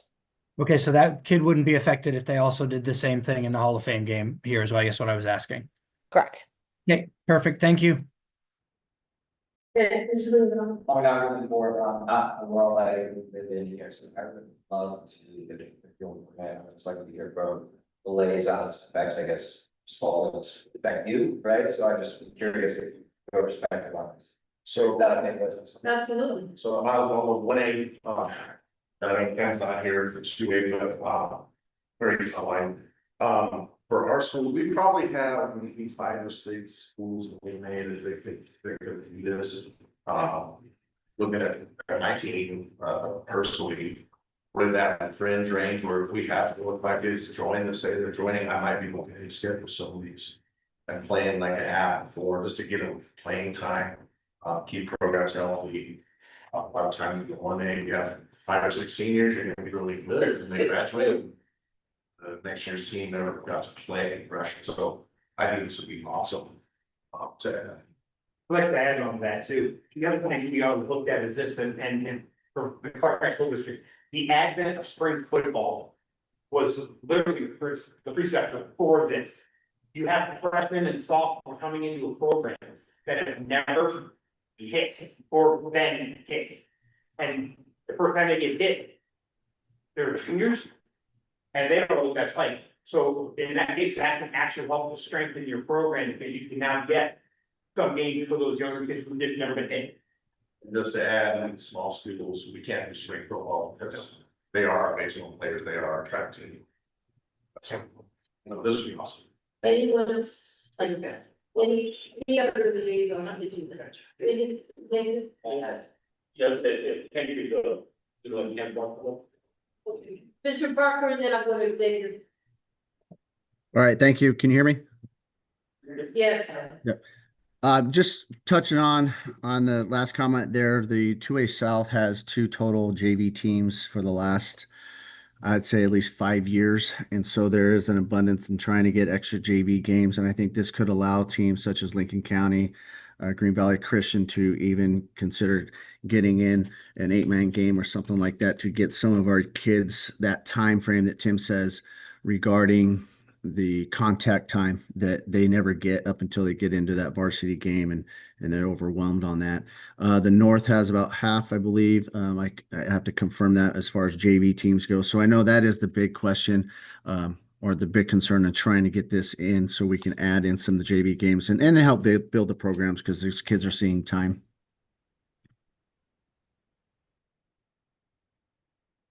Thank you. The president. Yeah, so just a couple notes along the lines that we just kind of talked about. For example, I consider the school in the South that their backup quarterback stays as their backup quarterback for the varsity game. And this will at least give that student the opportunity to play a couple quarters in JV to help prepare, but it gives them additional opportunities to say, hey, we got you just in case we get nuggets on the field. But thing that has been kind of come up just to share out is that if you do have that student that does play in all 10 regular season games, and then you would include the additional 2 quarters, then kid plays 6 quarters every week essentially. That kid essentially going from playing 10 games, now 15 games or more playoffs. So then there's additional opportunities for contact, which, as Mr. Jackson, I don't want to call it dangerous, right? But there's just an additional opportunity, and that's where there's that concern that comes in. And then just the last point is that right now for baseball, we have the pitch count, and the coaches have to keep track on the back end to track every pitch is. So it's definitely, we can rely heavily on the coaches to ensure that they are being truthful in stating how many quarters their kids play. Whether they play in one play second quarter and, one play first quarter, well, you're done. It is what it is. So definitely understand that a quarter is a quarter is a quarter. And I think there's coaching of coaches that will need to take place. I would say, dovetail that, we actually are very stressing that greatly now, because we actually use that exact same scenario when an umpire ejected a player on the first pitch of a baseball game, and they came back and like, hey, one pitch, come on, you count for the whole game. And I said, no, in football, you take one snap, that's one play, you play in one game. And I think that's the coaching we're gonna have to provide. A play is a play is a play. You don't get to say, well, only one play. No, play. You're on the kickoff, you're on the quarter, you're done, you're in one play. And I think that's a key point. We want to make sure our coaches are fully aware. Okay. Yeah, we're both agreeing to it. I think this is very good for the smaller classification, 1A, 2A, especially. When you travel 300 miles to go play a football game, we only get 4 quarters. Now go play Wells, and we travel up there, they come to us, we can now have a makeshift JV game at the end, right? Or at the beginning, to let those freshmen, sophomores that maybe get in on a kickoff here and there, or special teams play, now we get that, let them play with 2 quarters against equal competition. And so it's really good for our lower classifications. Mr. Holmes. Or Alex. Or Alex, what have you got? Junior.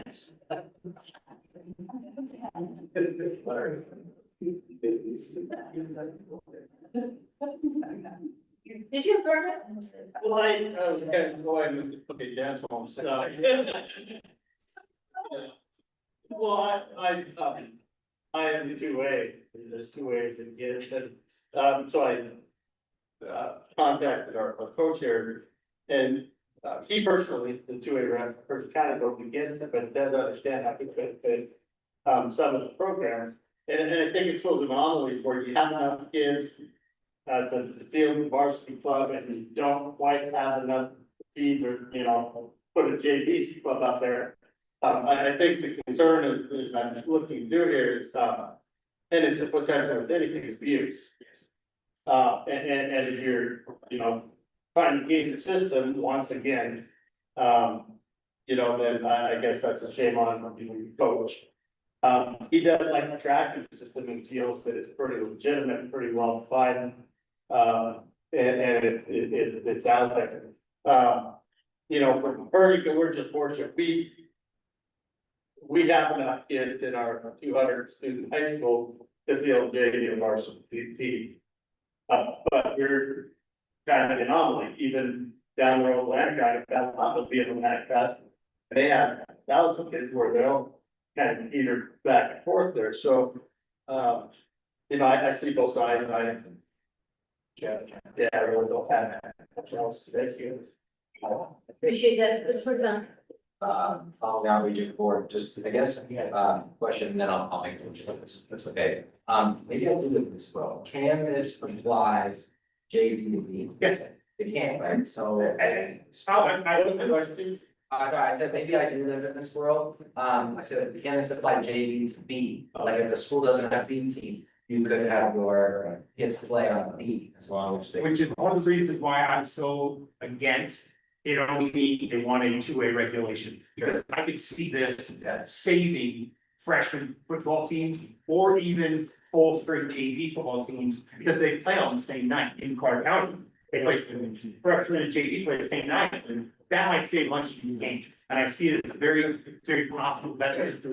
Right. And I don't think it's many kids. I think there's a lot of value in providing opportunities for kids to play. I think it's at the point though that once coaches figure that, my coach is gonna understand that as soon as, well, this time a minute, I know, but I think we just need the coaching of the coaches to ensure that they understand how to do this correctly, right? So that we follow those, et cetera. So, I will be willing to make a motion, but I still trying to do so. Yes, sir.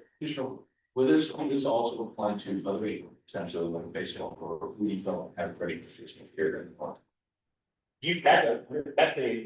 We don't regulate freshmen.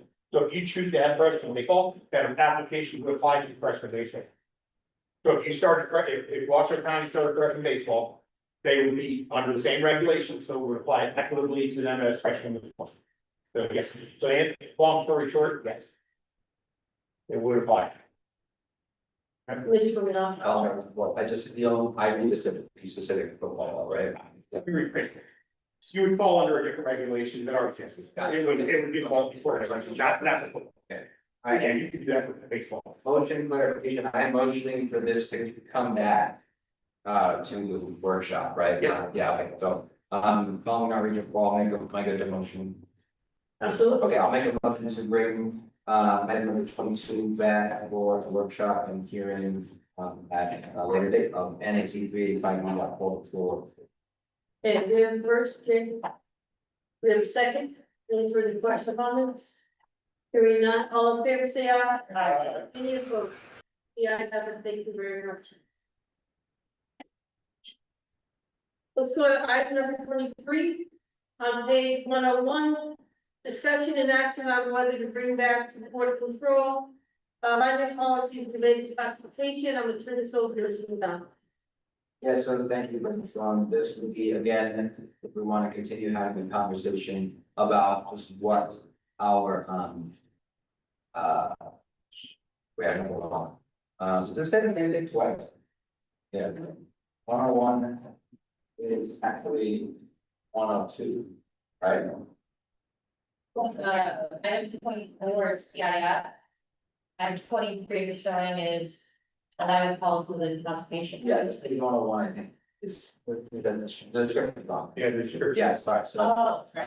No, it's fine, I just got to. So I think just looking at how we classify schools and leagues together, right? I think the conversation here that I'd like us to continue to have is, making sure that schools are playing each other at the same bounds, as an example, right? So I think like just hitting the elephant room straight on, I think there are like charters in private schools, the zone of attendance is, you say, that, whereas other schools, the zone is much smaller, right? So you draw from a different group of kids.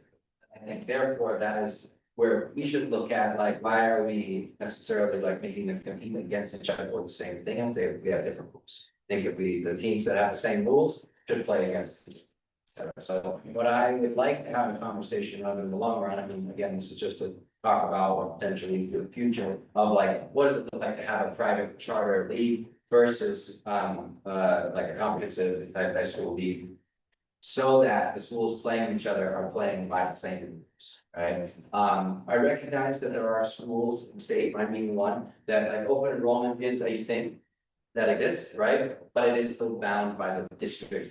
But I can't necessarily open enroll a kid from Watchung as an example, right, to play.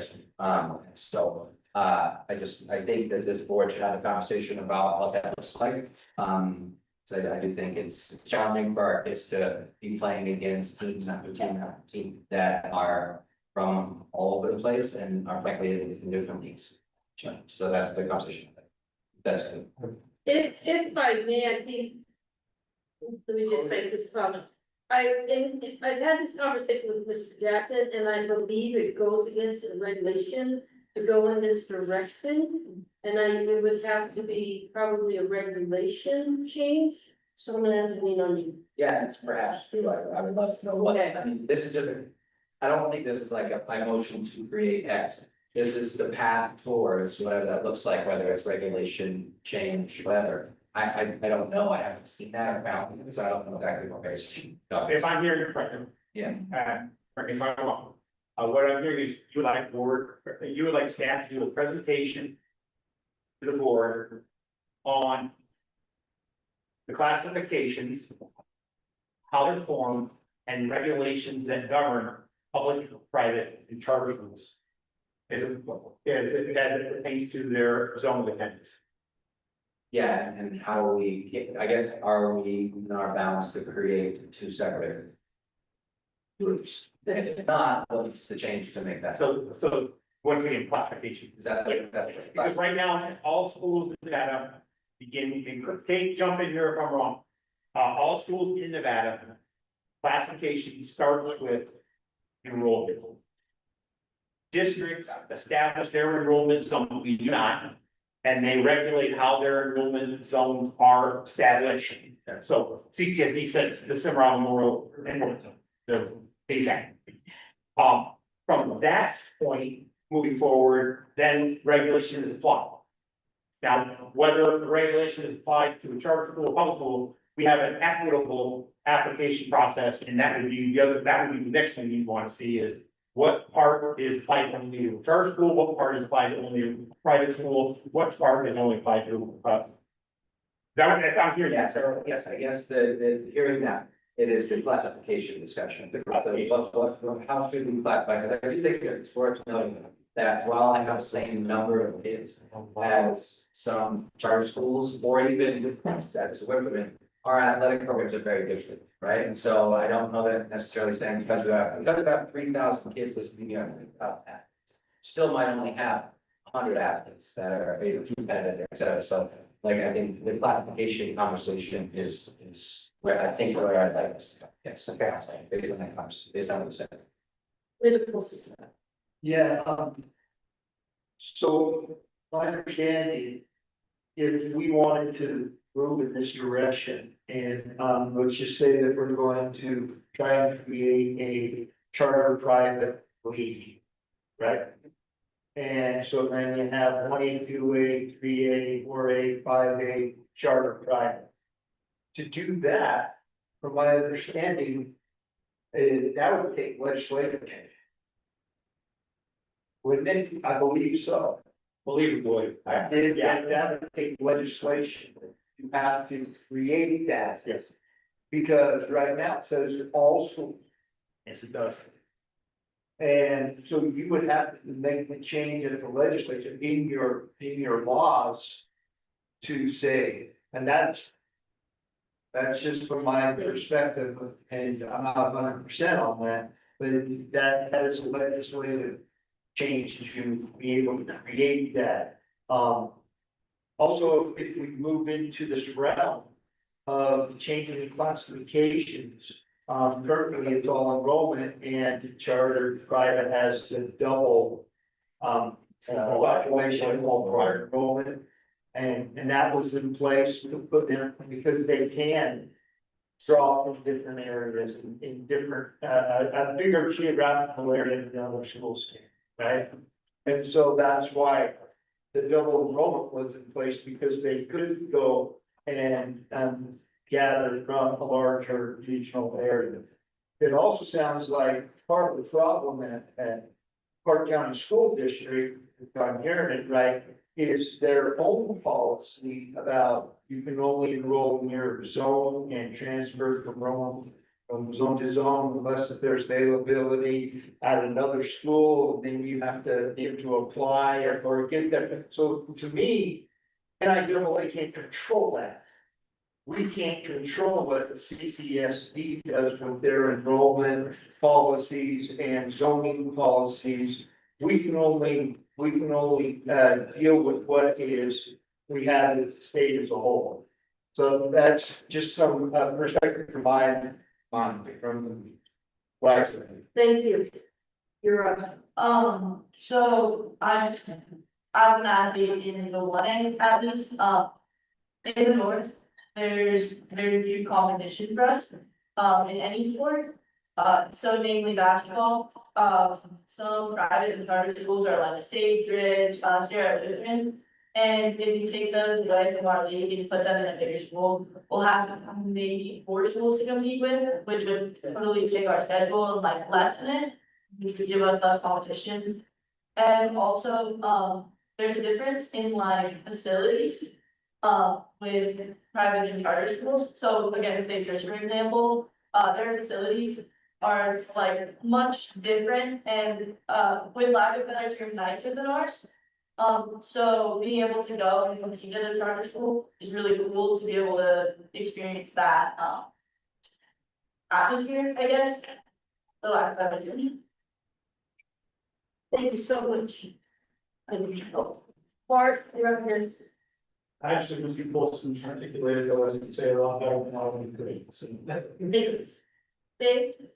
Yeah, David, Charlie, it's on, way you said it great, you know, as our numbers as a charter school are double. So we have 750 students, and you said, just because you had 3,000 students doesn't mean you had 3,000 applicants. Because I have 750 students, doesn't mean I have 1,500 students. So like I can't, because I only have 750 in our school. So we do have limitations that are set by the state charter authority, saying this is the cap number of students can have in your school. You can't just say, hey, we'll take everybody and anybody in there. We do have caps to do that. Also, we gotta think about this, how many private schools do we have, just in Las Vegas area? When they all fit together in the same league.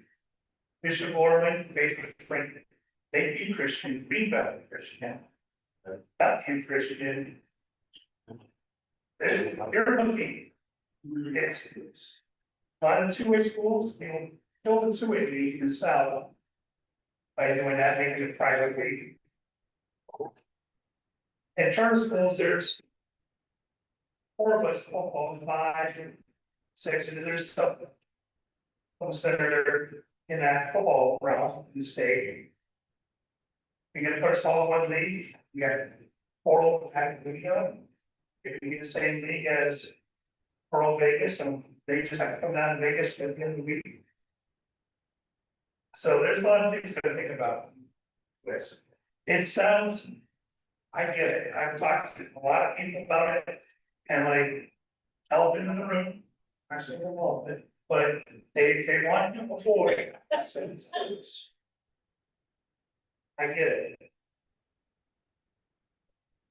Thank you. I'm gonna go to Ms. Segura. Thanks. Most of what I was going to say has kind of already been hit on, but I did want to just kind of point out some of the things that are in place to create some equity, right? The multiplier, obviously, we've talked about. We've got schools, like Dave said, that, you know, their numbers, if we didn't have the multiplier, they wouldn't even be in the classification that they are in because of that. And so that's trying to bridge that gap. And then when we're talking about open enrollment, school of choice, even zone variances, you know, many of our schools across the entire state have these programs within their district that do allow students outside of their zone. I can tell you, because I'm the one that approves them all, there is not a single charter or private school student that I've approved that doesn't live in Clark County. So they're not pulling from the entire state. They don't have kids flying down from Reno every day to play on their football teams. So they're pulling from the same pool of kids that our 19 CCSD open enrollment high schools are, and not to mention the other, whatever, 6 or 7 magnet schools that pull kids from all over out of zone. So, you know, that equalizer, you're not getting the multiplier and you're still pulling kids, you know, from other zones outside of yours in CCSD. So I don't really see that as like a fair comparison, considering they're multiplied. We also have instituted for this upcoming year new data collection for our private and charters. So there's more clarity and transparency regarding their governing body, how they enroll students, their lottery numbers, their current population, their enrollment cap, so that we can look at that and look at trends and make sure that everything is on the up and up. Even though enrollment procedures are not our jurisdiction, we hear it loud and clear that that is something that's of concern to member schools, is that things are on the up and up in our privates and charters. And so we've taken that initiative to try to get that data so that we can see those numbers and understand that it's happening properly. In HRM, hot topic, right? But it was instituted because in football, there was conversation from our coaches wanting to pull so many data points to make sure that our schools are competing against people that they truly should be competing against. And that's the purpose of that, is to have competition that's equitable. And so I think these things that we've instituted are trying to tackle any conversation or argument there is about the inequities across our schools. Not to mention, if you look at the actual percentages of school by class, and this was kind of brought up, but that's one of the biggest issues, is how is this going to look? How are you going to separate it? Minogue is the only private or charter school in their classification in the north. Who are they playing? How is that working out? I think there's a lot to this. If you're separating out 4A to 1A enrollment wise, you're really looking at numbers that are not sustainable for a classification of its own in the private and charter realm. So that's, you know, something to be, you know, considering. And then you have to think also of like the charter kids that are participating currently at their zone schools. How is that, you know, how are we navigating that? You have a charter school kid that's allowed to play only in this league with their charter school, but then is allowed to play in this league with their public school in a sport that's not offered. So there's just a lot of intricacies as far as like the details on that. And the last thing I just want to bring up really quick, we did do an analysis of postseason results in anticipation of this conversation. So right now, percentage-wise, we have 89 total public schools, which is 69% of our membership, 21 private schools, which is 16%, and 19 private is 21, charter is 19, which is 14%. We broke it down from fall, winter, and spring, and those numbers are actually pretty close to exactly what we experienced with state championships, and actually skewed a little bit to the public side. So in total, we had 73 public schools, just 78% of our total state championships that won state champions. 15 private schools, which is 16%, which is exactly how many percentage of private schools that we have. And then charter schools was actually 5% of the 14% that we have. So they were lower. And then when you're looking at 4A and 5A, those numbers are consistent if you break it down, just looking at 4A, 5A, if that's what we're kind of talking about here. And then the very last thing, sorry, I did some research on this, so I just want to make sure we're all informed. It appears that only 4 states have traditionally separated public schools from private and charter. Texas, they have 1,500 public schools, plus they have TAPs for private. New Jersey has 440 member schools. Maryland has 200 public schools only. Their private are in a separate association. And then Virginia, that has 315. There's obviously a huge difference in the number of member schools than what we have. So I think that's one of the biggest issues. 2 additional states, Georgia last year and Alabama in this upcoming year, are also going to be separating. So a total of, I think, 6 states then. The rest are together like we are. So I don't feel like we're behind the times or anything in this. I feel like we have a lot fewer member schools than most associations, and we are operating in what works best for our state right now and implementing all of those things I mentioned to try to ensure equitable competition. Thanks, sorry. Well, I think, I appreciate that. I think that's probably why this item should continue so that we can actually see the data that was just presented to us. So obviously there's a lot of data that was just thrown at us, and I think it's important to see that and understand it. If I do have kind of the inflow or what you just said, I think it's great. Seems to be a little bit of misunderstanding in what I'm asking. I'm not necessarily saying that every private school needs to be classified together. I think classification is the first thing that happens, followed by there's like 3 different classification, and then E's, and then et cetera. And so I think there's, I think we create a false narrative there by saying like that Bishop Gorman is gonna have to play Meadows, right? That's not the idea here, right? So I just want to make sure that that's just clear, because I agree. I don't think the elephant in the room is necessarily Bishop Gorman, like for once, it's too rare, and I'm just saying that I think if you speak to, and I would encourage, sometimes I feel like I'm the only voice, well, today I'm one of the only voices, but one of the only voices for comprehensive high schools. Speak to the comprehensive high schools in your area, and because I am, and I'm telling you that we are all in agreement that like, we need to do something here to ensure that all kids have access to equal success. I'm not saying that the private and charter schools shouldn't have success, I'm just saying that the public comprehensive schools should also have success and should also have an opportunity, right? And I would love to see what that looks like. I do think that we are at a point where it's starting to evolve rather quickly in the direction where we're gonna see those numbers change, right? And I think we should be ahead of the curve on this and making sure that all our kids have the opportunities to succeed. So that's the act here today. That's essentially what I'm asking for. I don't also don't want to sit here all day and debate it. We're gonna be on both sides of this all day long, right? But I don't think we should shut this issue down. I think we should continue the conversation, and I would encourage those of you that aren't sitting high school principals to talk to the ones that you work with more directly about this. And I think you'll be surprised to hear that we are in this, but we need to do something. I think I need you to walk me through your understanding, because there seems to be a disconnect here with the term classification. Because this body deals with classification in the postseason only. Regular season, you play whoever you want, we don't care. But for the postseason, classification is how we regulate. So I think there's a disconnect, and I need you to walk us through, because if you're saying, oh, we don't think Gorman should play in the league with all the other, but what you're asking for is there to be a classification. And for this body, that classification only exists in the postseason. So that's why I think there's a disconnect. I don't think this. Okay. I do understand how things are set up.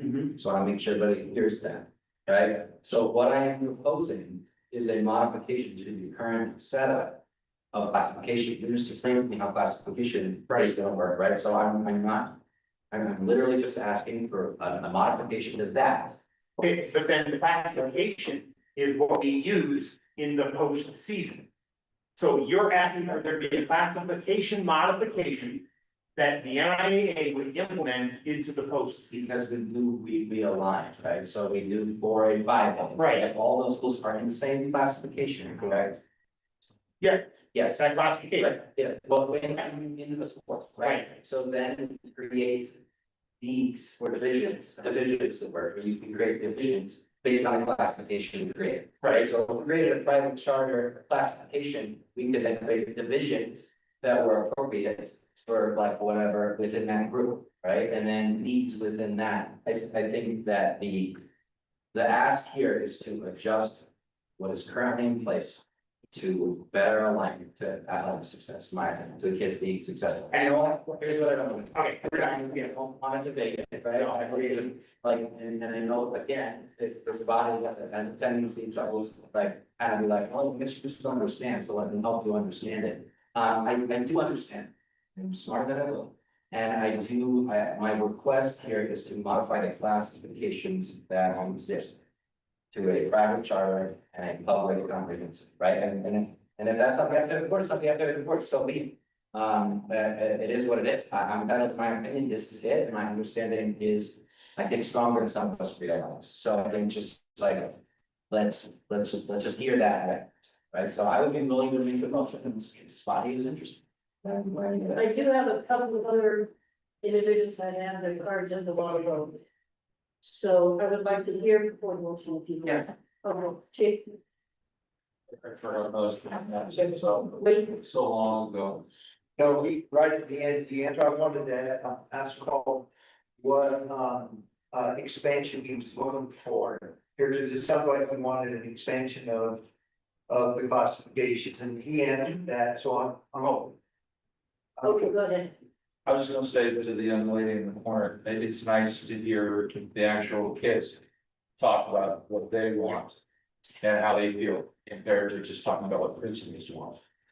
Because sometimes we forget about it's about the kids and not us making decisions sometimes. And sometimes we need to listen to them and what they want to do and what's important to them. Because that's what it's truly about in sport. I think we should keep that in mind as well. I promise after two, we need to really sit. I'm gonna go to Dave in a minute and then we go. Hey, Madam Chairman, I just want to understand this, it's not, and, I mean, I would love that conversation. I know when we were free school, we had 3 games with everybody, the 3A. Since we went up to 4A, we have not been invited to any 4A, 5A meetings. I would help. And I don't know about, private schools, they've been invited, I know the charter schools have been invited the 4A, 5A meetings, and we all are 4A, 5A. It's not just 4A, 5A district schools. It should be everybody. And so we used to go to meetings, over at the district office, I know when we were 3A, when I had a whole entire district, and all the charter schools or private schools, that meeting that used to happen. We would talk about things. That hasn't happened since we became a 4A school. And I'm gonna just interject right here. The reason for that is because a lot of those conversations that we had at the time were district matters. And so that's why that separation occurred. All right, Domingo. All right, Elvin in the room.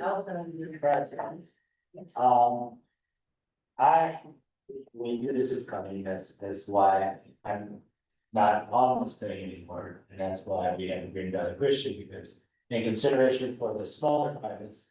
And for them to be heard, have a seat at the table to talk about. I understand you don't want us to play with you in your sandbox football. But the issue that is occurring, now you're trying to make a completely separate. Because that's what will be the next thing, will be completely separate for every class, every sport, to have private charter. As in one league, so the public schools can do what they need to do on the other side. And then it'll be 100% public school instead of 73, which is the number basically. Because the number she was presented was that public schools want more than the percentage as of right now. But because football is the overwhelming fever of the public schools, they want to win a football championship, that you're willing to change everything for every classification, every sport, just to get your way for the football to change. And that's where it doesn't make any sense. There's no consideration for Lake Leeds, Green Valleys, any of those schools, and what it does to those leagues. When you eliminate them, their peers, they're playing with the rural schools that use them to compete. That is their consideration. We're catering to the 4 and 5A of the football. And trying to make an overwhelming thing for the state. And that doesn't make sense. And I understand that's what the principals want, but that is not good for all people involved. That is good for 4A, 5A football, not 3A football, not 2A football, no. It is only 4A, 5A. And when you talk about the elephant, we're only talking about 5A, 6 schools. So there are 6 schools that are not having the opportunity to win the state championship without going through us. It's proven it can be done in 2019-91, so it's not that it can't be done. So we're making a unilateral move for the entire state, all classifications, private charter, over one sport. Because if I, based off the numbers that Kate just said, they have still won their percentage of state championships across the board. So I understand we want to monitor the other states as they're happening and stuff like that. But to have a conversation prematurely trying to shape the narrative that it's about all the negativity or all the advantages that private and charters have. You're not considering anybody except for the 5A football, 4 or 5A. Okay, I'd really like them to vote to this item. Agreed. Not with you, board. I just, please don't necessarily assume the words in my mouth about like what's going on here, right? Because it's not, you know, I speak for, first and foremost, semi-wireless, just not even involved in this conversation with you all, right? So I think, and I do want us to be clear that this is not a football thing necessarily, which organized people should decide, right? Relevant to this. With that being said, I do always student first consider that a reality, so I do want to make sure that's crystal clear. That is why I waste my time sitting because of students, right? And so students deserve the opportunity to be successful in both worlds. The proposal I am offering allows student success in both worlds, right? And all sports. I do think that is important. It's not football facing. Football is football. It's its own really frustrating animal, but it's stable, right? But this situation exists in all sports, frankly. And so I would just appreciate, I don't put words in your mouth, but please don't put them in mine. As far as like, and assume the intention that I have, because my intention, I think, is clear, hopefully, to this board. My intention is clear, that I am always fighting for what is best for the students that walk through my building and the rest of our buildings. And it's across the public schools in this situation, yes. Thank you for that clarification. I mean, I'm fighting for the best for all kids. I do think this is good for all kids. With that being said, I would make a motion to continue, bring back this item for future discussion or in action. Yes, I'm sorry, future discussion and action, is that the way you say it? Yeah, I want to say something. Hang on, I am wrong. Hang on.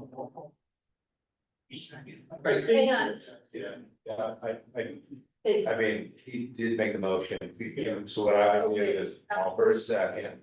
And then after, go ahead and allow Ron's talking, you can allow him to expand the floor a little bit because he has this thing up, those motions on the table. To get sorry.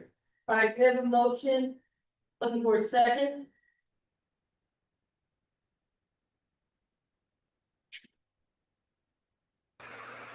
I'll second the motion. I think the conversation does need to continue, but I'll second the motion. Okay, we have a first and we have a second. Is that Ms. Crockett? Yes. Okay, thank you. Now I'm gonna open up the floor again. Robin. First of all, I think we have to also remember what our obligation is to this committee. And this committee, whether you like it or not, represents everything high school in the state. Whether you're public, private, Catholic, charter, whatever, and you're applying for sports participation and athletic participation, we represent all of those students. Everybody did all of the kids. So I think we have to really be careful when we have state laws and regulations, NRSs and NACs and all those things that protect every one of those kids and every one of those families. I don't want to be on an organization that's just gonna work for just the private kids and private student athletes in our state. We're looking for every athlete, so how do we make that better, regardless of what school you go to, what level you go to? What we don't wanna do is start dividing up the schools. And going back into the 40s and 50s, when my dad went to a black school, and my mom went to a white school, and all of that crap that was going on, and it was finger pointing and all that. And so the NIAA board, whether you like it or not, we represent not only the public schools, but we represent the charter schools, we represent the private schools, we represent the religious schools, we represent them all. And so when we have these conversations about let's splitting them up, that's counterproductive of what we're trying to do. And so when we start talking about that, all that does is to continue to sit here and divide us instead of saying, hey, how do we make this better? Now here, the gentleman over here talking, David, it's like, hey man, we're not being invited to your meetings. I mean, we're just separating ourselves instead of finding a way to make this thing work. And guys, I'm gonna be fishing and golfing, but I will be thinking about you guys and this, because this has been the last 30 years of my life, has been coming here trying to get this stuff done. But we have to find a way to make this work. I don't think we make this work by saying all charter and Catholic schools over here and play, and private schools go over here and play, and all the public schools go over here and play. Because the reality is, I want to say that, and I was at Hub for all those years, if we did that at Hub, we still wouldn't win a game. We still would have problems trying to compete against our other public schools. They're not gonna win because we're gonna get those schools out of it. So I think it's counterproductive, I think, for us as a committee to focus on trying to get things that are gonna divide us, instead of trying to get things that are gonna unite us and get this thing together and make it work, and that's all. I mean, I love your compassion for your school.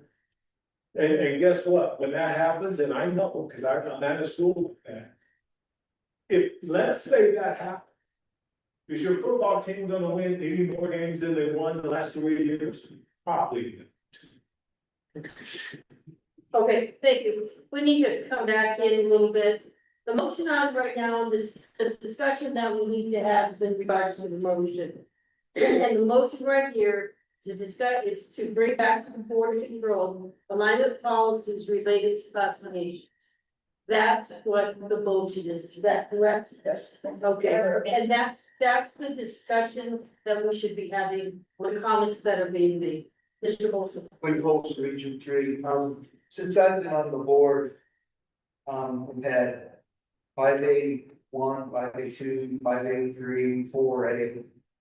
We've had, then now we have an Olin, a 5A and a 4A. And it's basically all centered around the same kind of enrollment schools across the state. Where put them. I think that's kind of what we're talking about, your classification, and it's postseason, but it's also regular season, you can go play whatever you want. But we basically have 3 classifications out of 6 for the larger schools across the state. How many do we need?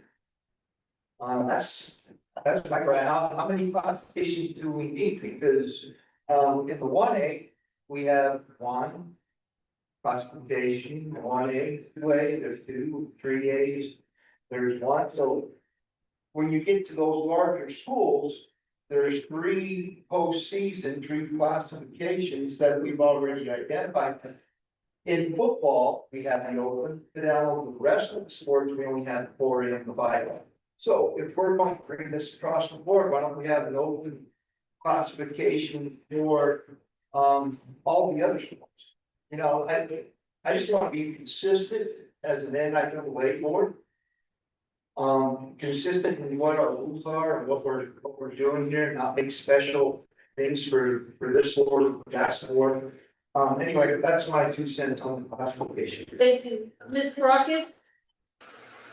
No, thank you. I know the item, like you had mentioned, President Sloan, is to bring this back for further discussion, right? And to agendize, right, this for further discussion. And we want to make sure everybody has a fair chance to really look at what has been happening in the world of student athletics across the country and how rapidly there's a lot of changes happening in a lot of big cities, especially I think the larger cities where you have things that I know philosophically I don't believe should be happening within any student athletic association, especially high school students, etc.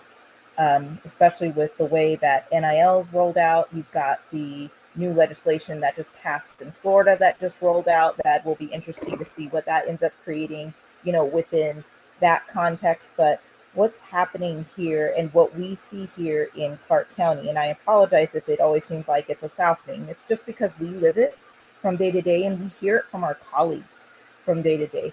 But we want everybody to have that fair chance to be able to really look at what our concerns are and how we can address these concerns, whether they are really looking at what does it mean, what does recruiting really mean, and how do we define it when, you know, when we have other teams within our NIAA organization, because we are one organization, who are posting things on social media showing, you know, transfer portal open and showing these players from different schools coming over to their school mid-year, you know. Christine, I think we're going off topic here.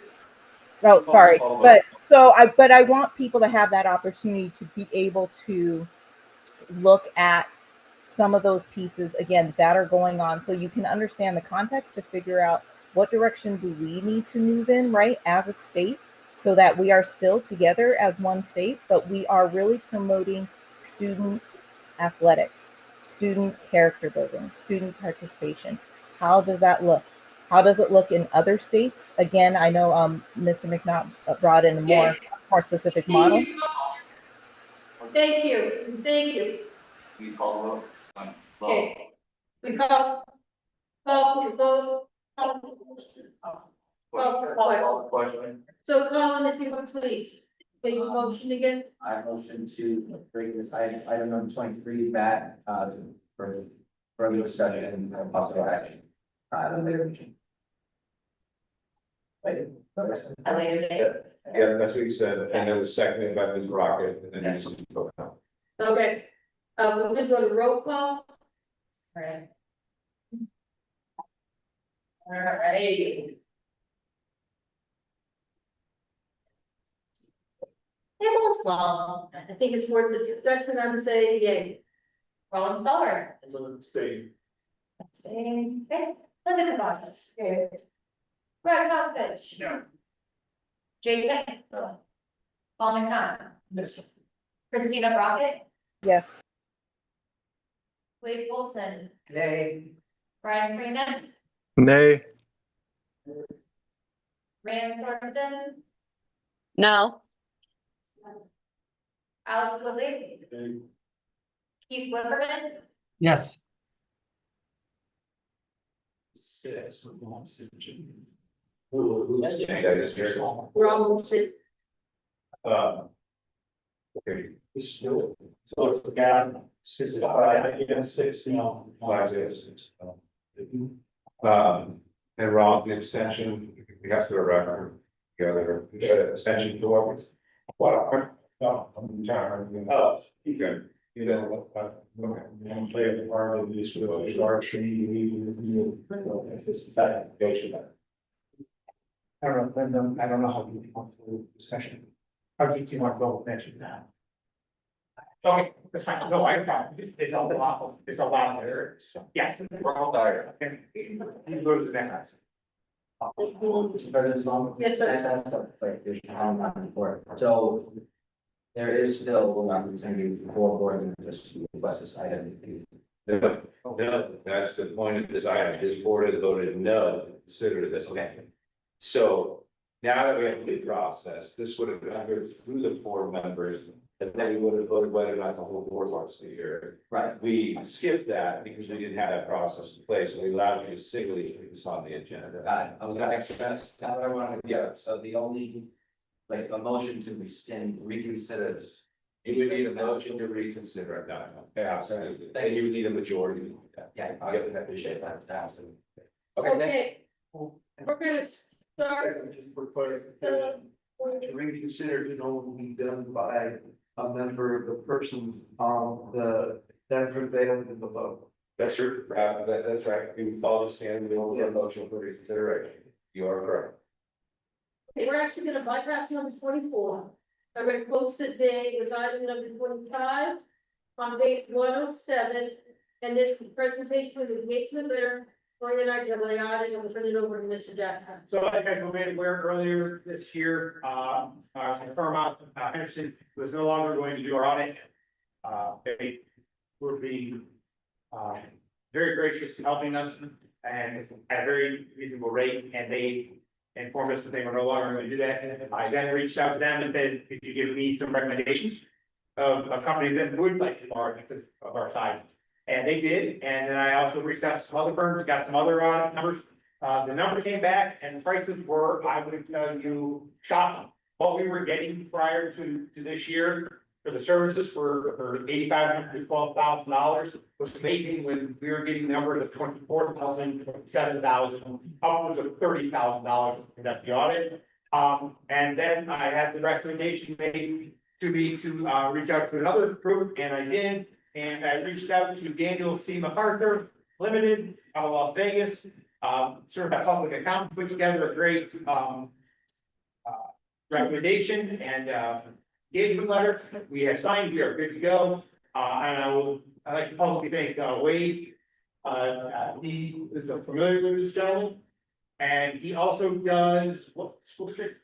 Does Nye County School District, Esmeralda County School District, Wilson County School District. And he knows our world. And so we are engaged with them and we're looking forward to working with them. Lori from our office is getting everything ready, as she always does, to go through that audit. And we shall move forward with this. So this is information only. We've already engaged, we're ready to go. I just want you guys to see it. And you see some of the information, some of the recommendations, and some of their biographical information was shared with the board as well. And looking forward to it. Been in contact with Stacy quite a bit and talked to Daniel. And any questions about the audit, let me know. But my hope is we move forward in a expedited manner and get the audit done as normal. So, yeah, and that was a very, very reasonable question. All right, thank you very much. At this time, we are going to hold the meeting until tomorrow morning. Meeting starts at 9:30. Take a pause. Do you know what time we're gonna dinner? So is it 9 or 10:30 to start time for tomorrow? That's for that meeting time? Now. 9. Oh, I apologize, it's not. Okay, I wanted to make sure.